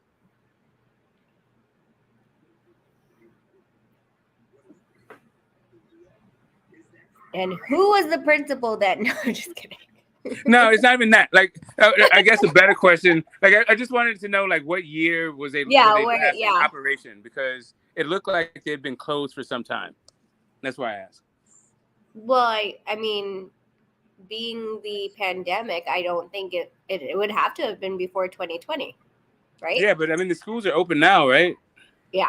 Yeah, I mean, they've been open for a minute. Yeah. No, they have. I told you, Especially they had open enrollment for this fall. Yeah. Mm-hmm. So they're taking applications. Yeah, that's literally my ex-wife's thing is the school. She runs a private school. She has become a private. So yeah, they're anyway. Yeah. So what's the new discovery? Say again. Y'all found a new discovery? No, Champ Ross is here, and we're trying to check the last date. We know that Stellar Prep was in operation. Yo, Champ Ross, what's up with that prediction league, man? Yeah. You still doing that shit, bro? Hell yeah. Yeah, he's still doing. Let me join that motherfucker. Yeah, hell yeah, I'm trying to get in there, bro. For the prediction league. Yeah, they just started. They're in the third. In the third week of the new season. Yeah, man, I'm trying to get in there, bro. Is that the AOL joint? That's the AOL, Rachel. What the hell? Yeah, it's my work phone. It's my work phone. It's so I know that that's my work email going off, and it's not my personal phone that's going off. Yeah, I remember that. I remember you got mails.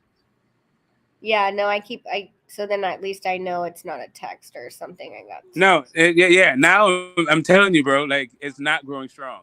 It's growing it's growing weeds in front. Damn, Champ Ross. Yeah, it was a while ago, Champ. I remember y'all was doing that shit for a while, man. I remember. No, he's talking about coaching. They're still doing okay. My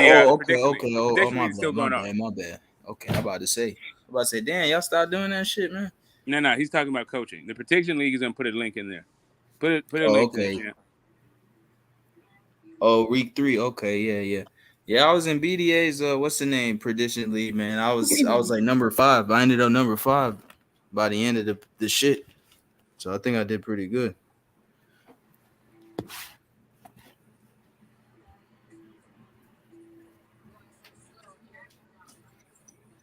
Yeah. No, the prediction lead is growing. Actually, he's added new parameters. He said that shit never stops. Yeah, man. Okay. Hold I'm up. trying to get Hold in on, there. Phantom. I tried to get you. I didn't see you. Hold up. Let me see. I don't see. Okay, hold up. Okay, there you are. I thought you were. There we go. There you go. All right. Yeah.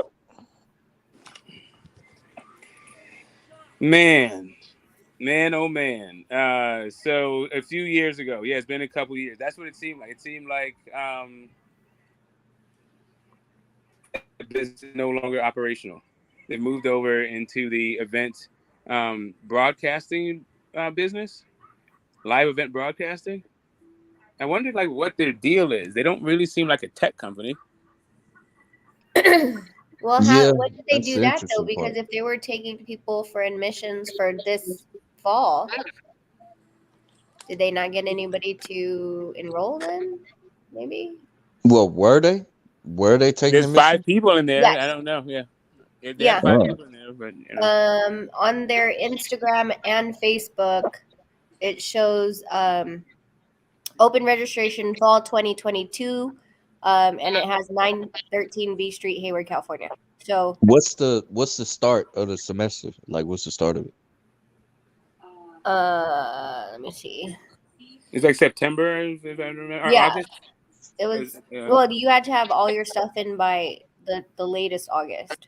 Yeah, for the September's school year, and the break was December. Yeah, December, and then spring semester.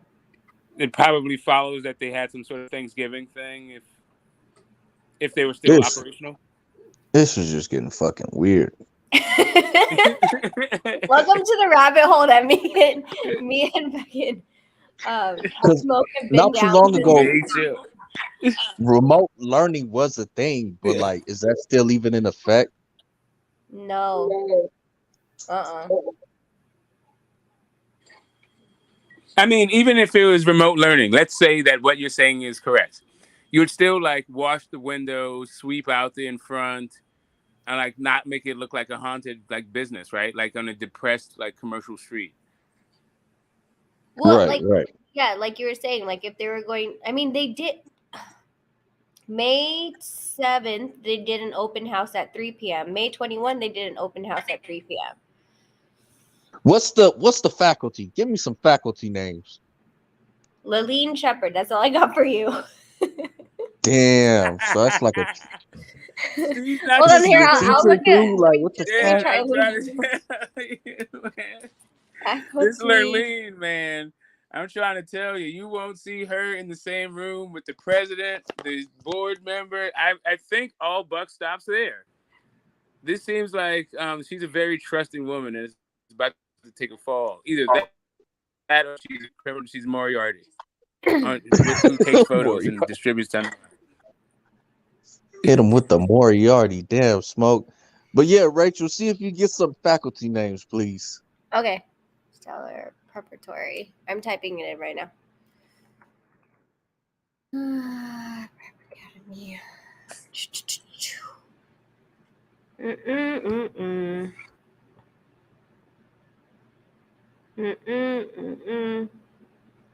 I mean, on their site, usually you have, your faculty. It just has their vision statement. Oh, no, they don't have a vision statement. Sorry, couldn't find page you're looking for. There's an error.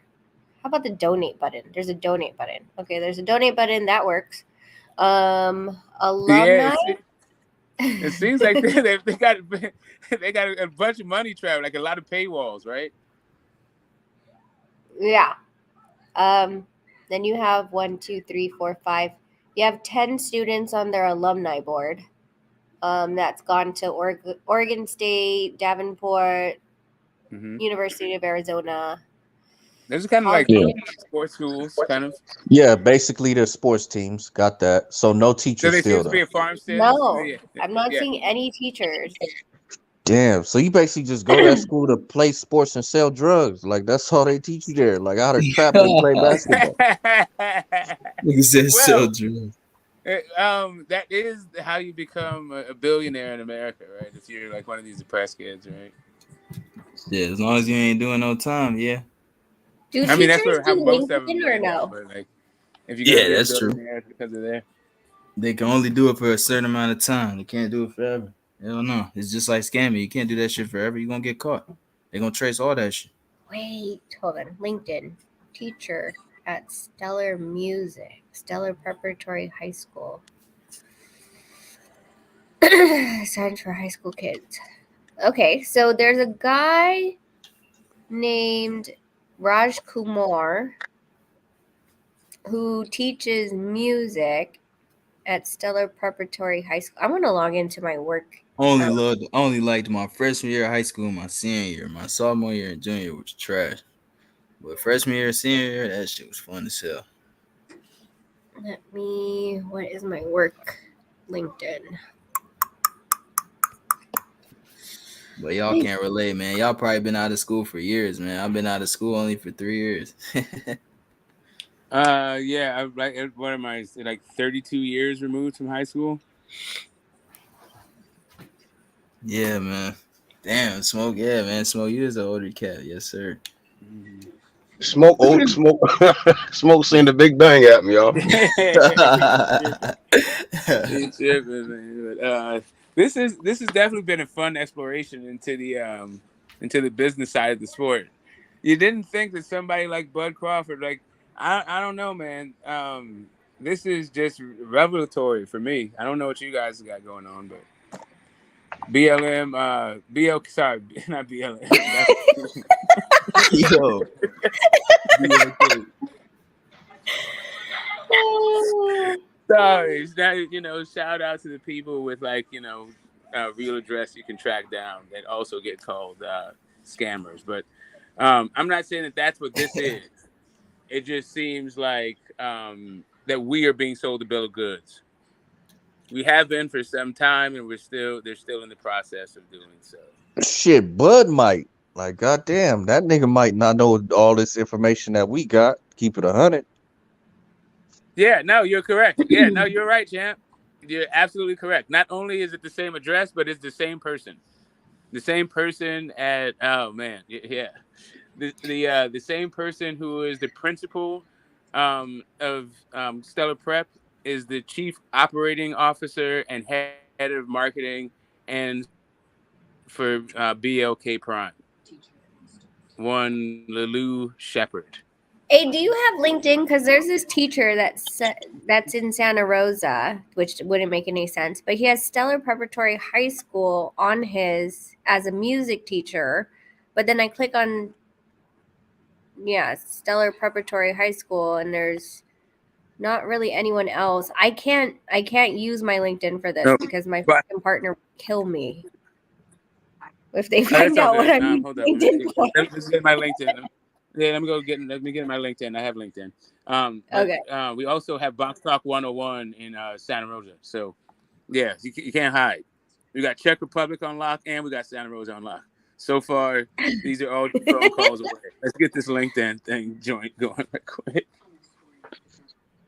So far, we only know the principal, which is Miss Shepard, fine ass, and then no faculty, defunct address where the school is no longer functional. So, but this is the headquarters also of this BLK Prime streaming platform service. It's looking fishy, bro. It's looking fishy. Yeah. No, Champ Whatever Ross they get, that's what they get. Champ Ross was asking if BLK Prime and Stellar Prep has the same address. Yes, you are correct. Yeah. That's what I was answering when I told him. Okay. Yeah. She is not only is it the same address, but the principal of that Stellar Prep is the chief operating officer and head of marketing and sales for BLK Prime.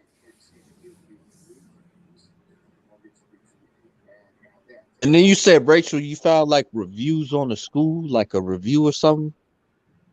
Yeah, I'd have to pull it up again, but it was like one of those. Yeah, now Yelp is on the case. Yeah, let's see.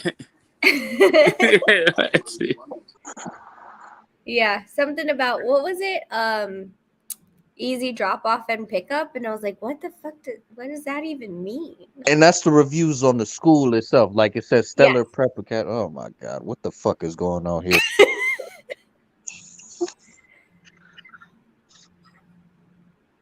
I mean, maybe they're talking about their kids. They could be talking about the children. The ease of access. It is like but it's like a commercial. I don't know. Very strange. Was that a 3-star, Rachel? They gave it a 3-star yeah, for that? 3 stars. Yeah. For the easy access pickup drop off. Okay. Oh God, we're going down such a deep path.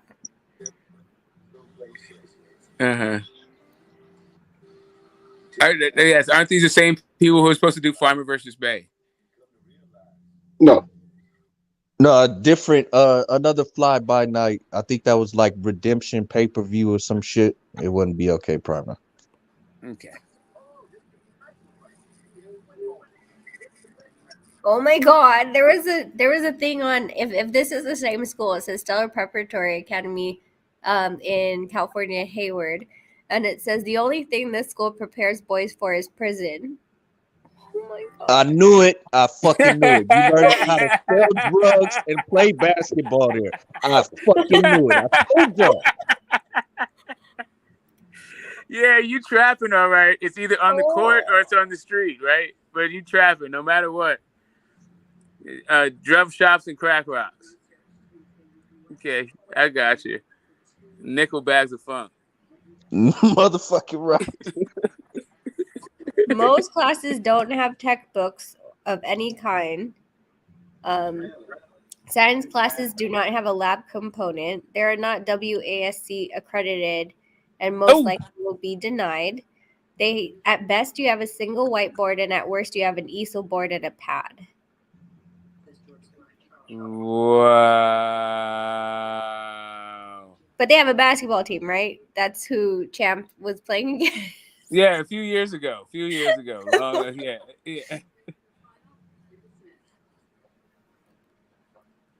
Wow. No, everything that there was like kind of a bar there. I did see the bar. Was that thing open? It did look kind of like a place called the Dirty Bird. If it wasn't, that's what the first part of that name definitely came to mind when I saw it. Yeah, that shit is kind of far for a thing. Sounds like a money laundering scheme. It sounds maybe a money laundering scheme, maybe. But definitely a grant, right? You get grants to run schools. You get a discounted rent. You can do any number of things in order to run a school for profit. Even if you don't, when the student body is like kind of sparse. But yeah, man. All right, Bud. What you got going on? If this is it, at this point, I'm a little bit embarrassed for you. If this is your first partners, I don't know why you're gonna call like Steven Espinoza a weasel and then mess with like Lulu Shepard. At this point, I think we, as a panel, are more knowledgeable about Bud's business dealings right now than he is. Right.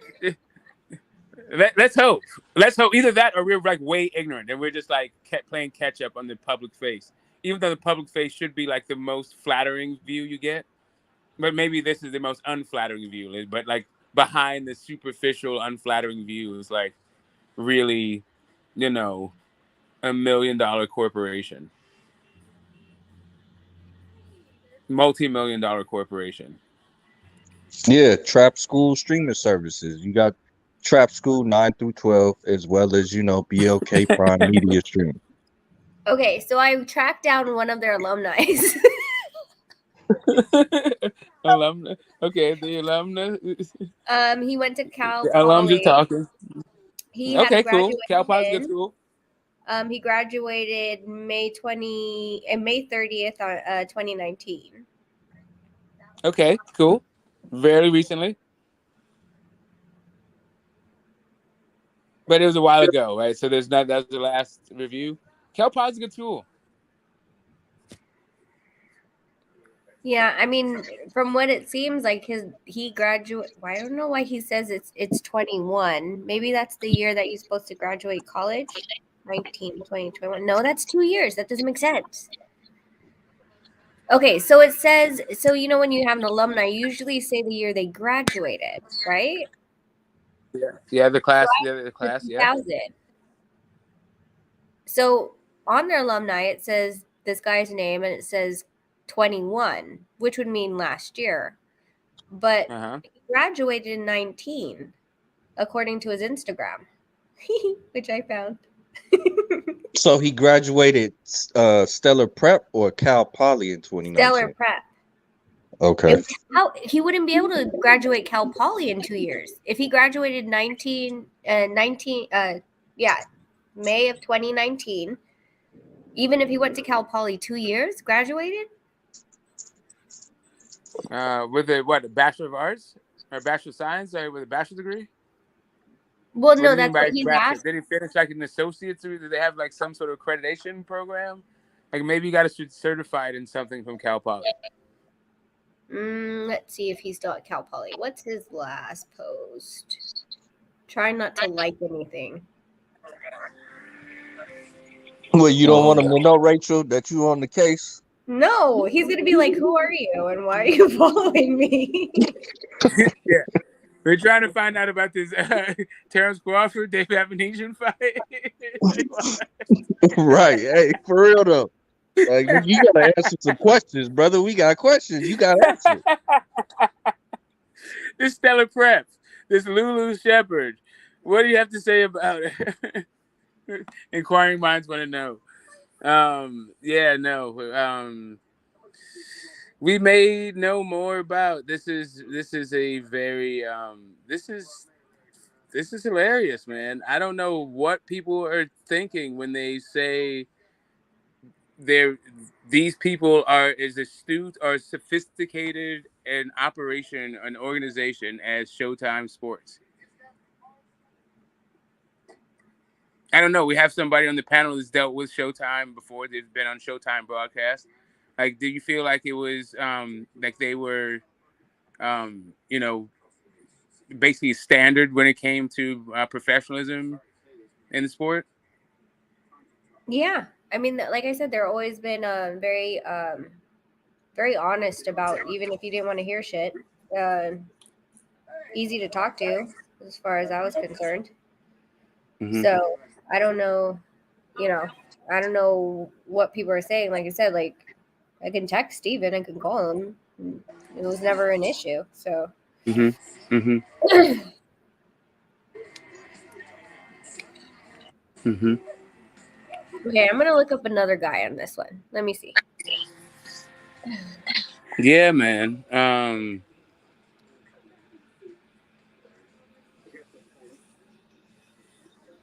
We got the Silicon Valley. As soon as let me fire up the computer. Let me see what's going on with this LinkedIn situation. Give me 1 second. Hold it down, Phantom. Big say so. Method. What'd you say? He's gonna get his computer. Yes, I'm getting my computer. Yes. All right, cool. I'm here. Yeah. Just hold it down for me for a second. Okay, shoot. Yeah, your boy Method, your boy looking funny out here, bro. I ain't gonna lie. Hey, I think it's always hope over the horizon. I think right now everybody just we in a conspiracy bag. We got Detective Smoke. And his partner with him. We got some real investigators. No, Nino's in Puerto Rico. I have nothing to do right now. They've been doing a good job, though. What's what I'm looking for? It keeps everybody on their toes. I've been doing my due diligence. Smoke and Rachel doing their due diligence. Phantom, he already came with his facts.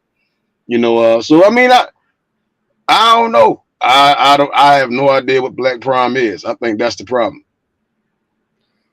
Nobody knows what the Let hell me it just is. tell you this story while we're waiting for smoke. So when I was talking about like contracts and doing your due diligence and stuff like that, I was doing a major contract, or what we assumed to be a major contract with a trust fund that claimed that they had millions of dollars worth to spend before the year's end. This a couple of years ago. And because that's when they have to either you use it or lose it is the term, right? Yeah. And anyway, so we drew up contracts, and when they drew up the contract, that's where you start to see who's signing on the dotted line, what is their legal names, their positions, and their addresses. And their corporate address was was the one of the, I think, second or third thing I looked up, and tracked it down to a WeWork location. But in my notes and from the Zoom conferences we had when we recorded them, they said that their headquarters was a building that they owned in Florida, and they tell a good story. And I'm like, okay. So I called down there and I asked them about this company or this trust, and they said, well, I mean, yeah, we used to hold them here. And I was like, what do you mean? And they're like, well, they have a box so they can have all their mail here, and if they need to use the offices, they have paid time on the on the registry to use an office space for meetings. I was like, okay. And she's like, but she's like, do you work with them? I was like, no, not currently. And she's like, okay, well, because they haven't paid they haven't paid their bill for 6 months. So we play along, like my partners like to play along for a bit to see how stupid you think we are. And we asked for proof of funds, and it was redacted. And one of the pages they sent actually had the account number. So we're like, well, we're going to verify this. And they're like, go ahead. And even though they try to redact as much information as possible, except, of course, the dollar amount, right? So we call, and we have our banker talk to their banker, and they verified the account is a legitimate account.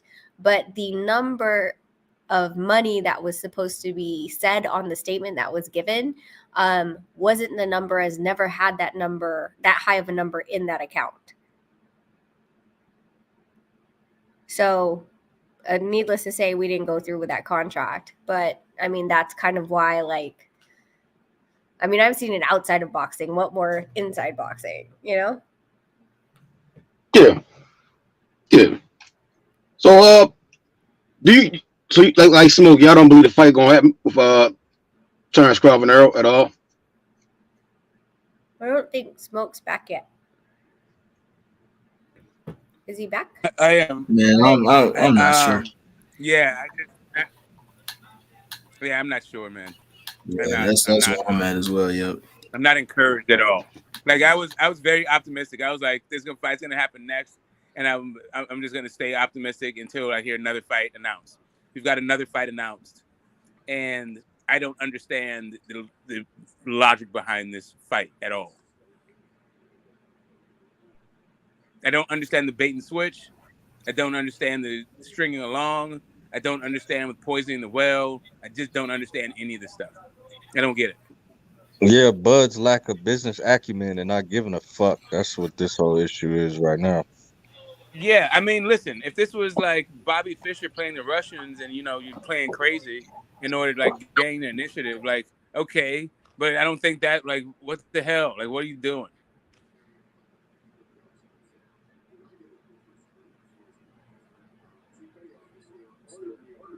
I don't get it. I'm a little bit lost. So hold on, let me plug my computer in.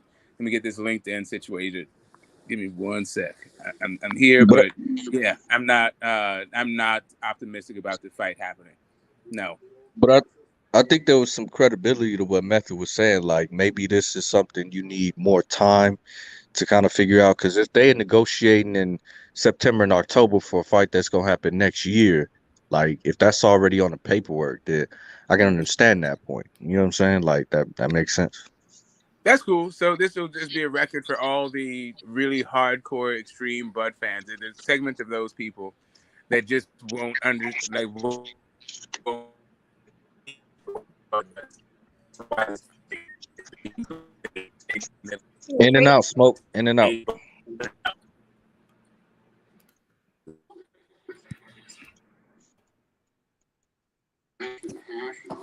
You know, all the people were Rachel. saying that. Go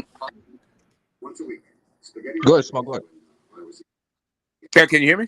I was going in and out. Yeah, I'm still going in and out. It's better now. No, Better you're good. now. Okay. So yeah, for all those people who've been saying that it's the PBC trying to age Bud out, we just want to make sure we have a record of it's Bud stalling it. It's Bud who re-signed with Top Rank. It's Bud who is taking other fights. It's Bud who seemed to be jeopardizing the fights ever happening. So forget, let's just stop with the PBC is trying to age this guy out. If Bud wants to be an old man when he fights Spence at some weird weight class, go ahead. I don't know that I'm not optimistic that the fight happens though. Can't argue with that.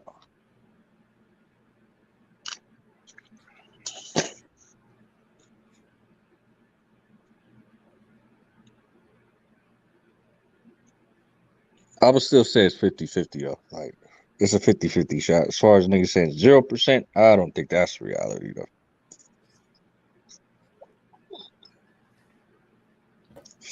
F- 50-50 is a coin toss, right?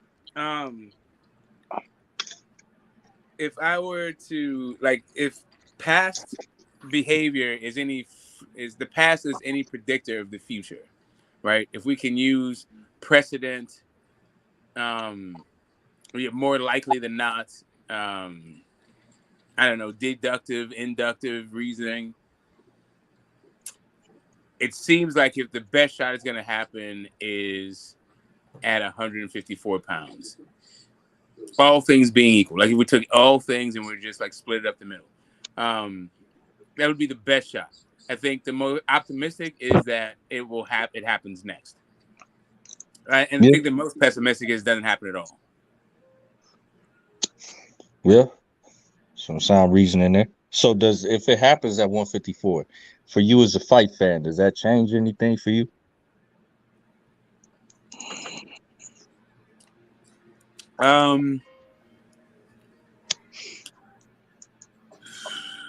Well, it leaves unresolved who was the best 147 pounder, right? Because it just that didn't get resolved in the ring. So now it's just default, right? So now it's just by process of elimination, we have to choose one. Well, is the argument who is the best 147 pounder, or is the argument who's the best Earl Spence or Terrence Crawford? Well, who's the best Bud Crawford or Earl Spence at 147 pounds won't happen, right? And then so that also doesn't resolve who's actually the best at 147 pounds, period. It's both of those things are tied into this fight at 147. Well, that's what I'm saying. Do we leave it up to the division to determine that, or these two individuals? Because then you say, okay, it's going to be... Okay, so here's the thing. So Bud and Errol have proven that they're the best 147 pounders. If they fought in 154, they have not proved they're the best 154 pounders. All they would be doing is fighting in a different weight class. You'd find out who's the best between them at 154 pounds. Yes, what I mean. If that's what people are trying to figure out, who's the best between them at 154, then yeah, they'd get that fight.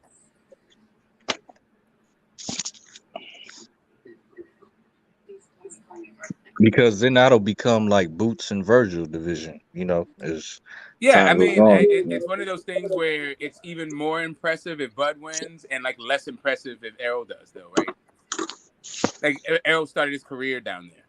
I mean, up there, I guess. Right, Whereas Bud started his career 135 pounds, or he started lightweight. So you're fighting at junior middleweight is I guess, sure. So that's interesting. Can an argument be made that Bud is trying to weight drain Earl at this point? I think an argument could be made, but I think it's a little bit of a wash because he's an old man, so we might as well try it. I'm not necessarily mad at him if he does.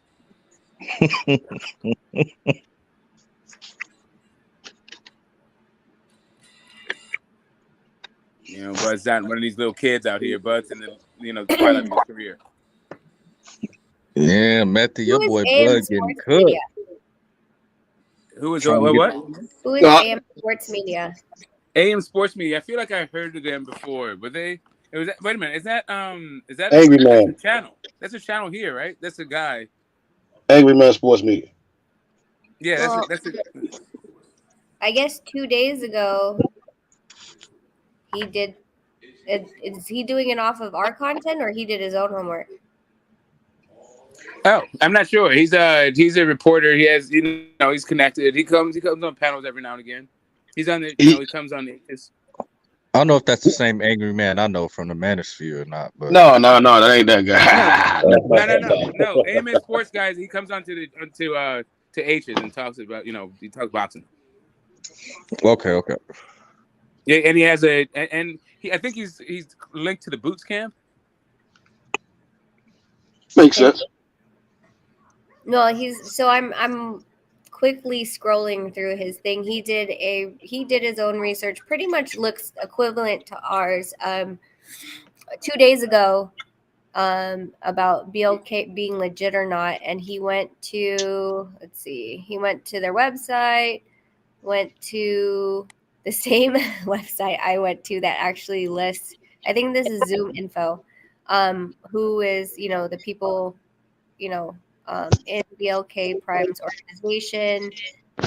He went to some people's Facebooks. Oh, he went to Kenneth Frith's Facebook. What else? And then he just went through all their work history. He looked up Laline. I don't know what he's saying though, because I'm just like scrubbing the video. So I think he just looked up everybody that's associated with BLK Prime. I'm not sure what he's saying, but it seems to me like in the comment section, like they're saying like, yeah, that he's saying that he doesn't believe that there's any way that they can pay Crawford $10 million. At least $10 million. At least. It's anywhere between 10 to 99. I don't know. Maybe them alumni was bringing in some money, nigga. Some trap money, like Trap University and shit over there. So I think everybody now on YouTube is trying to figure out is Avenesian Crawford fight even a real fight? Mm-hmm. I think it's a real fight, but I think that what Bud is saying, this 8-figure number, it's not looking like it's realistic, bro. It's looking like that was for clicks and baits and, trying to add credibility to the fight. So everybody think he's lying. Everybody believes that Crawford is lying or ESPN is lying. I don't think it's a lie, but I think that's like overinflating what he's gonna make. That's what I would say. You gonna make money. That's no question about that. But is it gonna be 10 million? I don't know. How many PPE loans do you think they took out?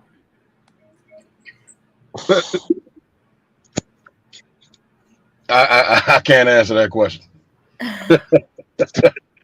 Right now, I'm still on my side of thinking right now. I get what everybody's saying. It's hard for me to believe that the Crawford and Earl Spence fight not happening. Because like put it like this, Method. Like let's say if he said I'm gonna make $2 million for this David Avenesian fight, you'd be like, well, why the fuck would you do that? Like he's saying 10 million, 8 figures adds credibility to what he's doing. That's what I say. I mean, even all right. So in my perception, right, is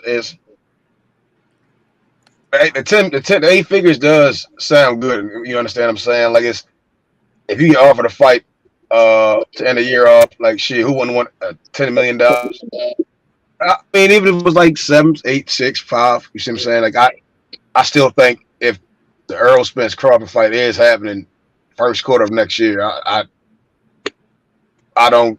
My thing is I don't get the dilemma of that fight happening. You see what I'm saying? Unless again, I would understand if Showtime or PBC was like, all right, you beat Errol Spence, then you get the Jamel Charlo fight, right?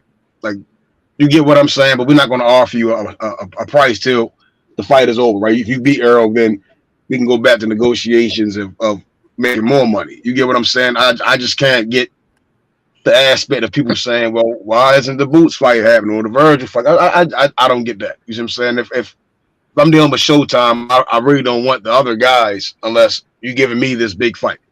You get what I'm saying? Like that's the stance I have. Well, I it's think like, did everyone he keeps even? throwing Boots' name out there just to create because it's not even really about Earl.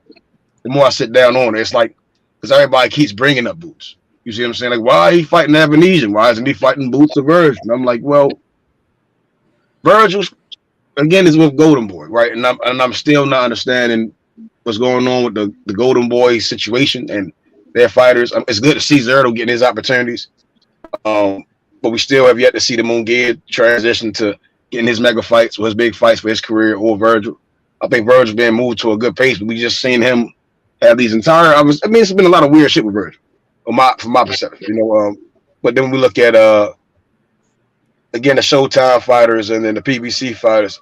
I wouldn't understand as a entity and in a whole offering the lesser guys instead of maximizing and finalizing that deal with the champion. You see what I'm saying? That's the fight that you want. That's needed. You see what I'm saying? I think that's to stay focused on is trying to finalize that fight. Well, to Not keep it anything 100, inside. I don't even think Showtime was offering Bud a 10 million guarantee. I don't think any of these promoters would be offering him that. So this seems like Bud lashing out, like, okay, fuck y'all, I'm just gonna go do this shit, and it might not turn out to what you think it is, nigga. I mean that I could understand why they wouldn't offer him a 10 million plus for Earl Spence or Earl or Bud anything under $10 million for undisputed. Because you gotta That remember, like, both of these, when Spence is fighting, like his dance partner, whoever it is, like they're both their purses put together is barely cracking 10 million. Like you barely even above that if you even matching it. You see what I'm saying? So to just offer both to 10 million guarantee, well, you're already at $20 million. You see what I'm saying? So that's not really the way Showtime do things. Low guarantee, and then you sell the pay-per-view, and that's how they get they cut back. yeah, but By offering you a lower amount, and they can already cover their ass in case it don't sell as much as they projected to. I mean, I got my opinion on that, but again, my stance probably stands with them finalizing that PBC fight with their welterweight champion with Earl Spence and Terrence Crawford. I just don't understand when people throwing all these other names instead of saying no. What needs to be finalized is Earl Spence, Terrence Crawford, and then I think we kind of get sidetracked in the lane of saying, well, he's fighting Avenesian. Well, supposed to be fighting Avenesian, right? And then throwing all these other names instead of staying focused. I think people have short track memory, right? So it's short track thought. Their train of thought, they get off track real quick. They hear things and then emotions and I get it. You see what I'm saying? I get it. And then they start to cry on the internet. And I'm like, all right. But when we stay focused, Hold on 1 second. Hold on 1 second before we get in, like where we do the psychoanalyze the fans. Who was I supposed to be looking up on LinkedIn, Rachel? Raj Kumar Pandey. Raj Kumar Pandey. What? Raj Kumar Pandey. What the hell? Okay, RAJ space KUMAR space PANDEY. Wait a minute. What's up? Raj Kumar. Wait, you said Raj Kumar and Pandey with a H or no H? Papa Alpha November. Okay. Delta Okay, gotcha. Echo Yankee. Oh, okay. Okay, gotcha. It says teacher at Stellar Music School, and then his badge says Stellar Preparatory High School in Hayward, California. It says 6 years, 3 months to present. And Director Aerobonics, Defense and Space, no. Sales head, retail, Raj Kumar Pandey. Right. RAJ KUMAR PANDEY. Let's see. Got a guy in Pune, a CEO from NTPC. No, he's in New Delhi, India. All these people are in India. Okay, here, I'm gonna send it to you on Instagram. Okay.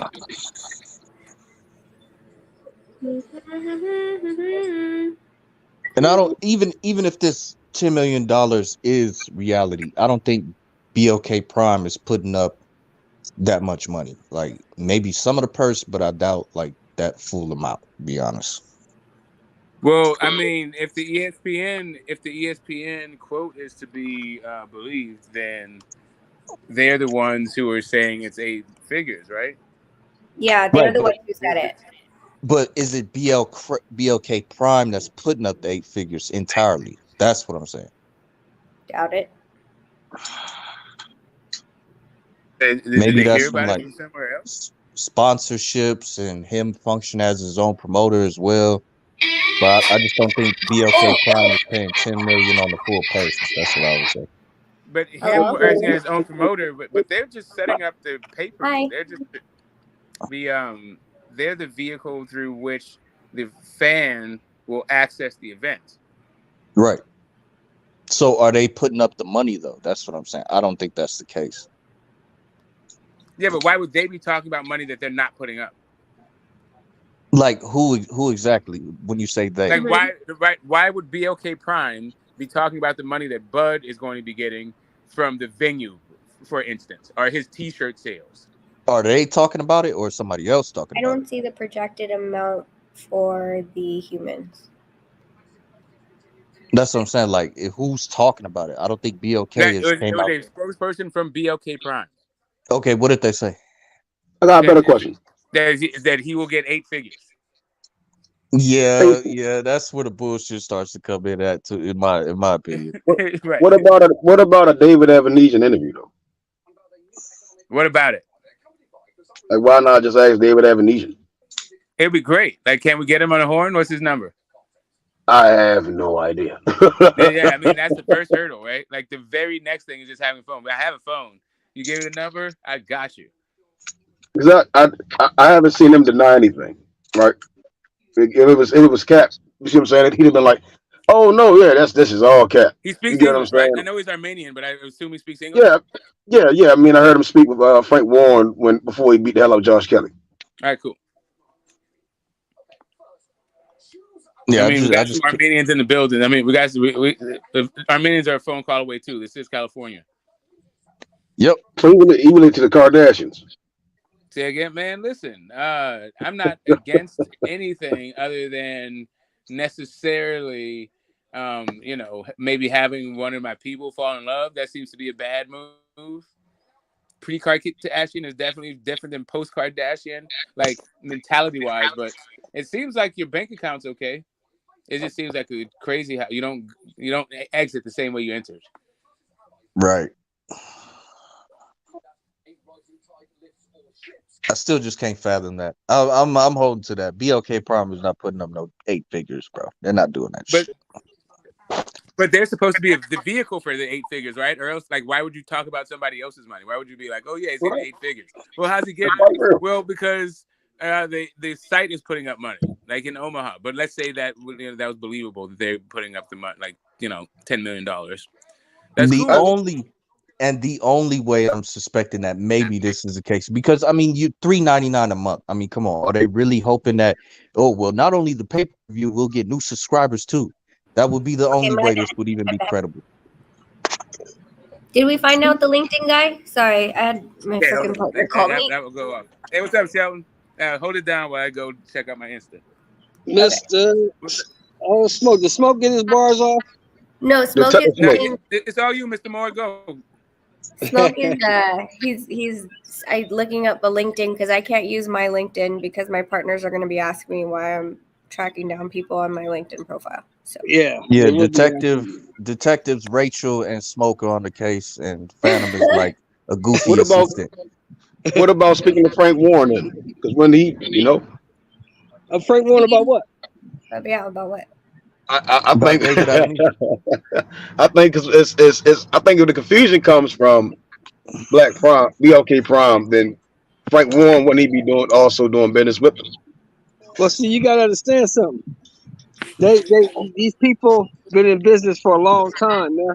So they did their due diligence. They know that Black Prime is owned by that Silicon Valley firm that's worth a couple $1 trillion. So they know the money's good. They figured that part out from the gate. That's the only EFC reason why they're going Investment through Group. with it. I found nothing on EFC Investment Group. Who the fuck are they? I see Frank Warren, you know, I saying going found for it. vote. You had to, I googled who owns BLK Prime, and then they popped up.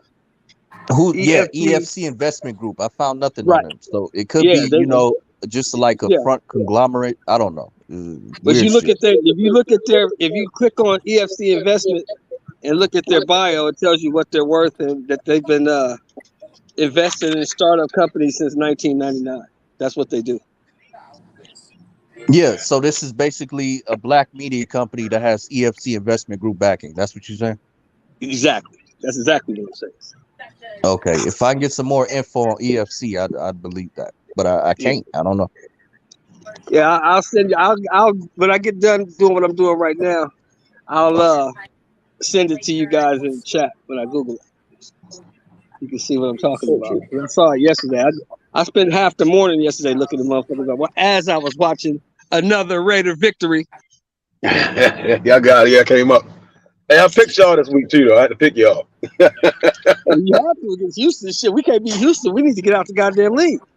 Yeah. I'm surprised they got a win that other week, Houston. Yeah, I know they terrible. Yeah, because the first half was tight. It was 10-10 at the half. I'm like, God damn, we can't beat these motherfuckers. Oh man, we in trouble. And then Jacobs lost his mind in the second half. Yeah, John Jacobs. That's all right. As long as they feed that boy that pill, they be all right. Yeah, the offensive line is gelling. Get that boy the rock. That's gonna stand up the play action pass right over the top. Same thing they did yesterday. Yeah, I'm over here trying to I'm holding it down for the against the detective the mystery machine. We in a mystery machine right now with Smoke. You know, they're trying to unmask Black Prime. You know, BLK Prime. Well, no, we're trying to get to the bottom of it, man.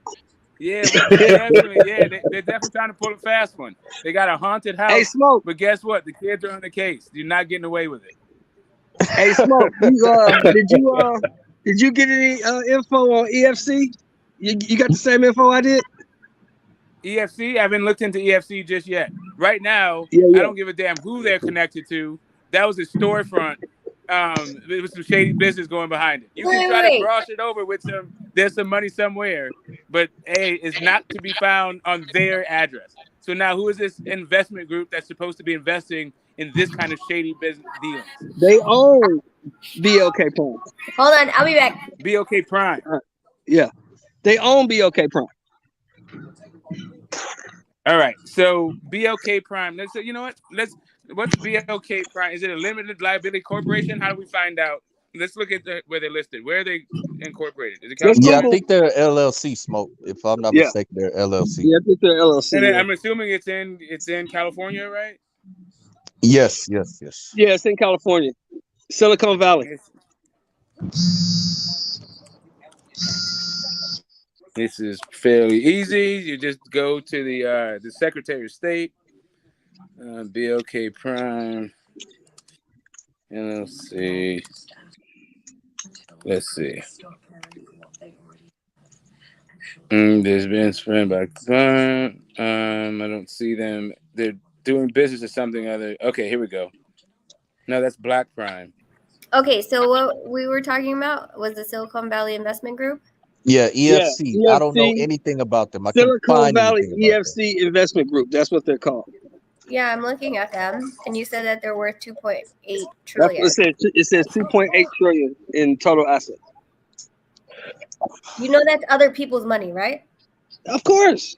Okay. What rich corporation uses their money? No, when I put my money into an investment group and have them invest for me properly, they have to show the growth potential of my money, and et cetera. So it's not like these guys can just grab these people's money and be like, oh, we're gonna give it to Bud Crawford, and if it flops, then whoops. They'd have a financial obligation to notify the people's money that they're using to do this and their payoff. And if it flips, then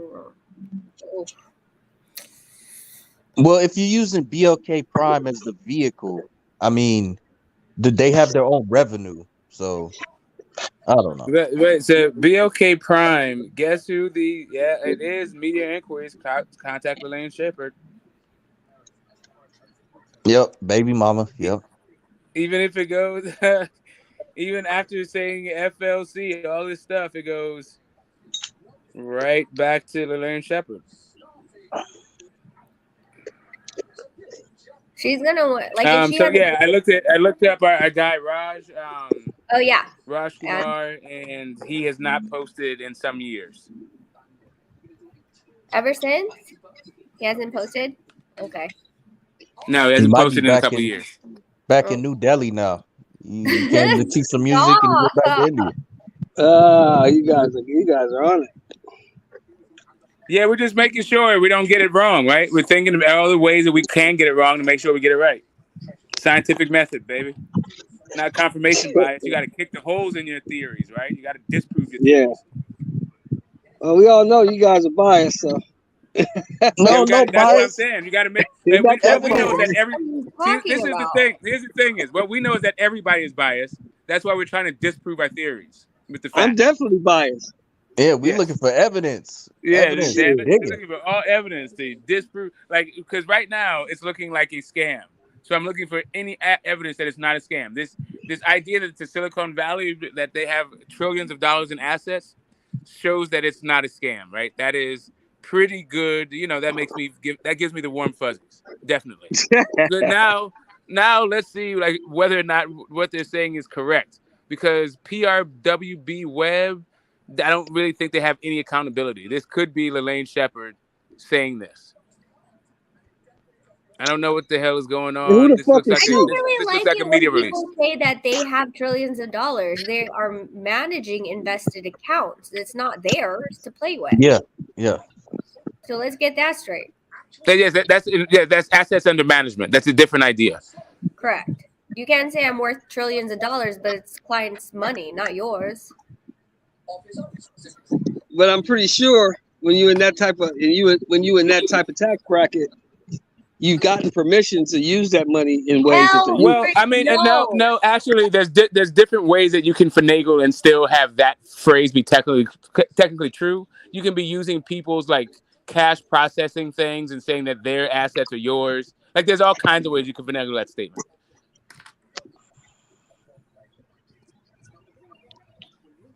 Like, you know, if you like renting out people's like credit card processing machines and taking a percentage, you can be like, oh yeah, those are my assets under management, like whatever. I don't know what the hell. I get it. Let's figure out what the market cap is. Let's see what the market cap is. I get all that. I understand. My whole thing is, as long as the check clears, everybody should be happy, right? Yeah, I mean, so long as that happens, but if it don't, we gonna have Bud doing a smoke and pulling up to an empty school and be like, what the fuck happened? Yeah. I would hope, and I would assume that somebody that been in the game this long at this level has that. I think covered. I doubt it. Bud is not Phantom business just inspired my next thumbnail. I think I got my next thumbnail. Yeah, I mean, I would think somebody in that position checked all into this before they started signing paperwork. I mean, he was doing business with Daniel Kinahan. Did he know he was an Irish international drug boss? Like, probably everybody not. knew that. Everybody knew that. I don't think Bud knew that. Yeah, everybody knew that. Yeah, he knew that. Everybody. I don't think he did. Honestly, I didn't. Yeah, I don't think Bud knew that, bro. But we I didn't knew do that. business with him. I knew that. I didn't. I'm pretty sure Bob knew that. No, Bob. I'm pretty sure Bob, Tyson Fury knew that. You didn't need to be pretty sure. Bob actually stated he knew about it. Yeah, you know what I'm saying? So, yeah, they knew who Daniel Kinahan was. Shit, the whole fucking world knew who Daniel also Kinahan was. Mr. Shelton. Yeah. Also, this media report of them being associated with EFC is from 2018. Yeah. Oh, okay.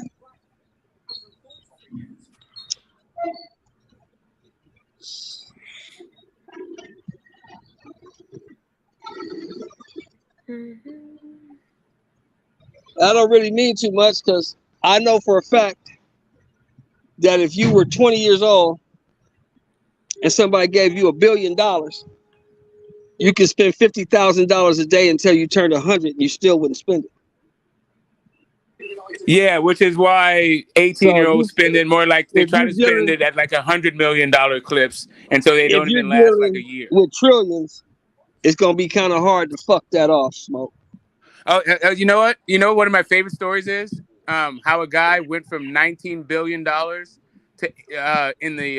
he went from $19 billion worth to $800 million in debt in less than a year and a half. I think it took him about a year and a half to blow through $20 million. Like he went from 19 billion up to 800 million in debt. Yeah, he's a dumbass. Yeah, that's all I'm just telling you. Like if all it was about just spending money in the correct amount of money, 50,000. Like if you have 19 billion, nothing in your life costs $50,000. Like your lawn bill is more than $50,000. I mean, once you bought two of everything, what else can you fucking buy? Oh, trust me. Yeah, exactly. Like Trust stop. What else can you fucking buy? I mean, you got to start making that money work for you. Somebody got to pull your coat. I'm trying to tell you, man. I know a guy who spends 7 figures on landscaping. There's another guy that spends 8 figures on landscaping. Yeah. Well, we know Allen Iverson did that. There are plenty of stories of that. You know what I mean? Like, yeah. That 50,000. I'm embarrassed about how much I spent turning 40. My midlife crisis, like, you know. Anyway, we won't talk about it. That's because you old and you trying to compensate, motherfucker. That's what that's about. Yeah, well, shit, it hits, man. It hit how it hits. You compensate how you compensate, right? Like, all I'm saying is, yeah, 50K. It would have been great if all I spent was 50K that year. Which one's Silicon Valley Investment Group and which one's Silicon Valley EFC Investment Group? Yeah, Silicon Valley EFC Investment Group. That's what I found. Where? Hey, I'll get back. I got it. Right. It's on the thing called PR Wire. Here, you know what? I'll put the link. Yeah.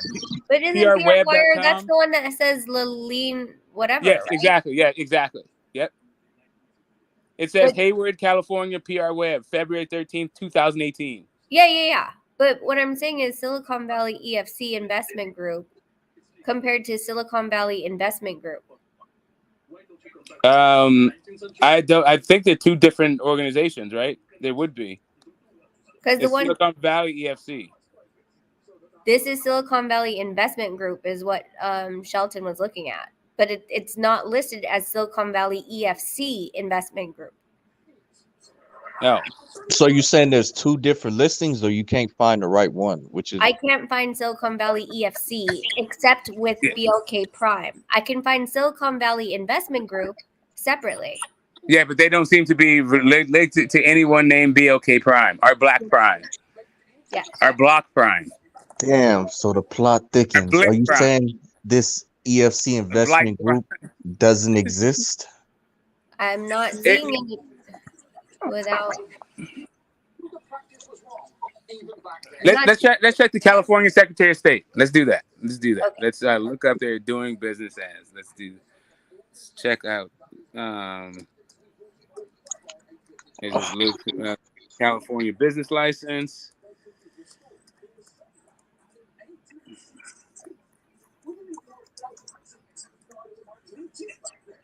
California business search, business entity search. No, I don't need legal Zoom. Here we go. Secretary of State, business entities. Okay. What can we help you with? We want to do a search, entities.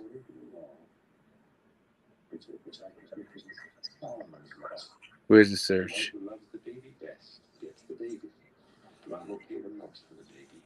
Statements of information. Peru cannot properly take care of its national treasures. The rest of the world will take care of it for the Peruvians. These entities. Business search. Booyah. Here's a business search. You guys don't have to hold up the conversation for me. I'll tell you. I'll jump on in. Glassdoor. I'm trying to track down EFC. I'm only seeing it associated with that. Like, it's not even like when you go to Glassdoor, when you go to LinkedIn, like it doesn't even tag Silicon Valley EFC Investment Group into a different LinkedIn.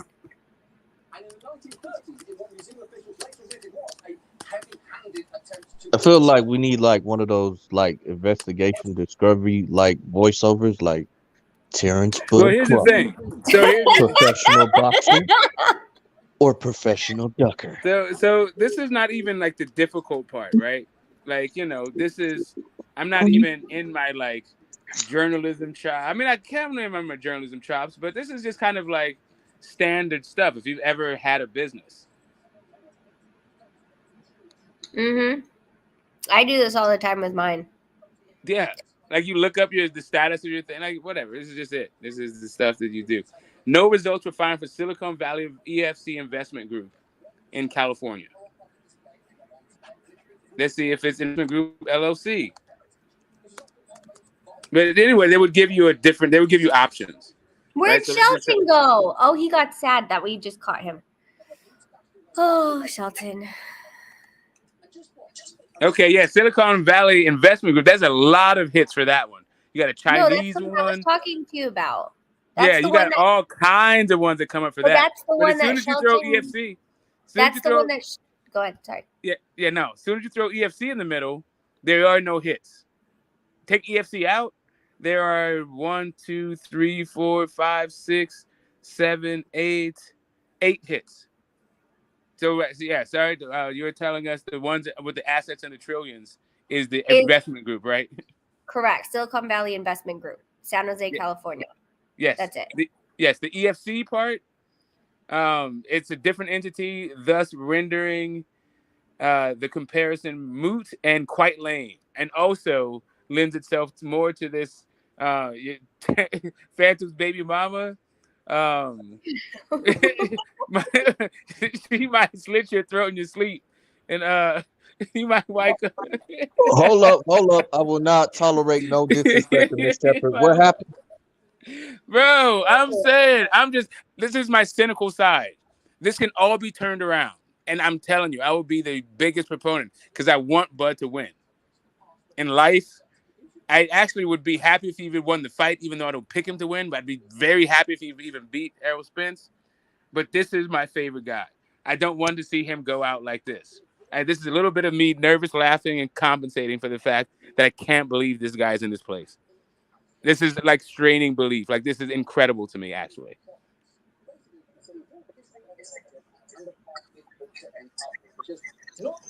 Yeah, there's a Silicon Investment Group. Yeah, these guys, they've been suspended by the Franchise Tax Board. They're active. There's a Valley Global Medical Investment Group. Yeah, there's all kinds of Silicon Valley investment groups. None of them say EFC. Damn, that one seems to not exist anywhere in any kind of way, shape, or form. That's why I was trying to tell Shelton, like, I couldn't find anything on them, and he was saying, "Yeah, I googled it, I found something." Like, I was like, "Wow, what?" As soon as I said that there's a difference in the two entities, he left.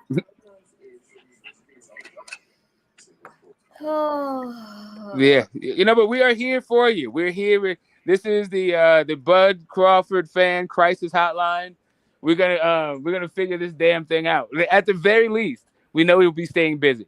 He said he's gonna fight this year, so he's fighting this year. For whatever that's worth. So what do y'all think about, with all this evidence, what do y'all think about what I said earlier, that BLK Prime can't be putting up this full 8 figures for this purse? Oh, not only that, like it logically follows that we don't know where this 8 figures is going to come from, or if he's actually going to get 8 figures. The only thing we have is a declarative statement from an organization that seems dubious if you're being charitable. And don't think that this isn't going to be pinged onto that the IRS is not going to ping this, because they're going to want to make sure that the money was clean. So, he's Callahan affiliate. Yeah, go ahead. yeah, if you're gonna do shady shit, you have to be like really discreet about it. You don't pick out like one of the biggest fights and then destroy the negotiation between that, and then throw one fighter a huge amount of money and then try to infuse it. Like they're gonna be like, okay, so where's the paper trail of where this money came from? Right.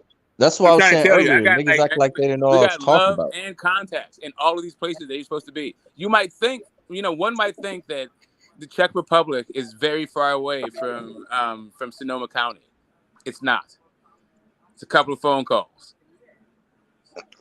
Because if Daniel Kinahan might be funneling money into this operation, that's what I was saying earlier. And everybody was like, oh, we don't know. But yeah, it's a possibility.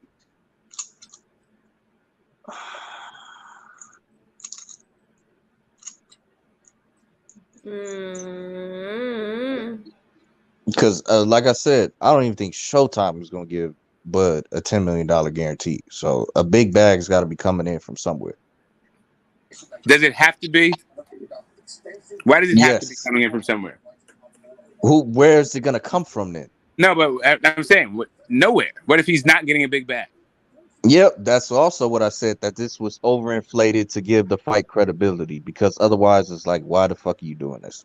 Correct. Why are you doing this, Bud? Like, for real, why are you doing this? Well, that's dumb, because then they're gonna have to still answer. Like, you could call Nebraska Commission and ask what the purses were at the end of the day.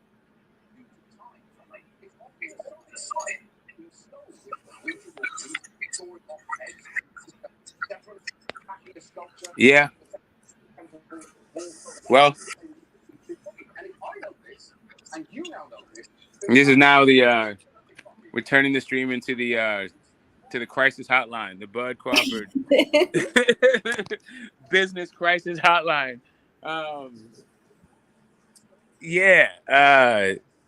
WTF is going on? I don't know, dude.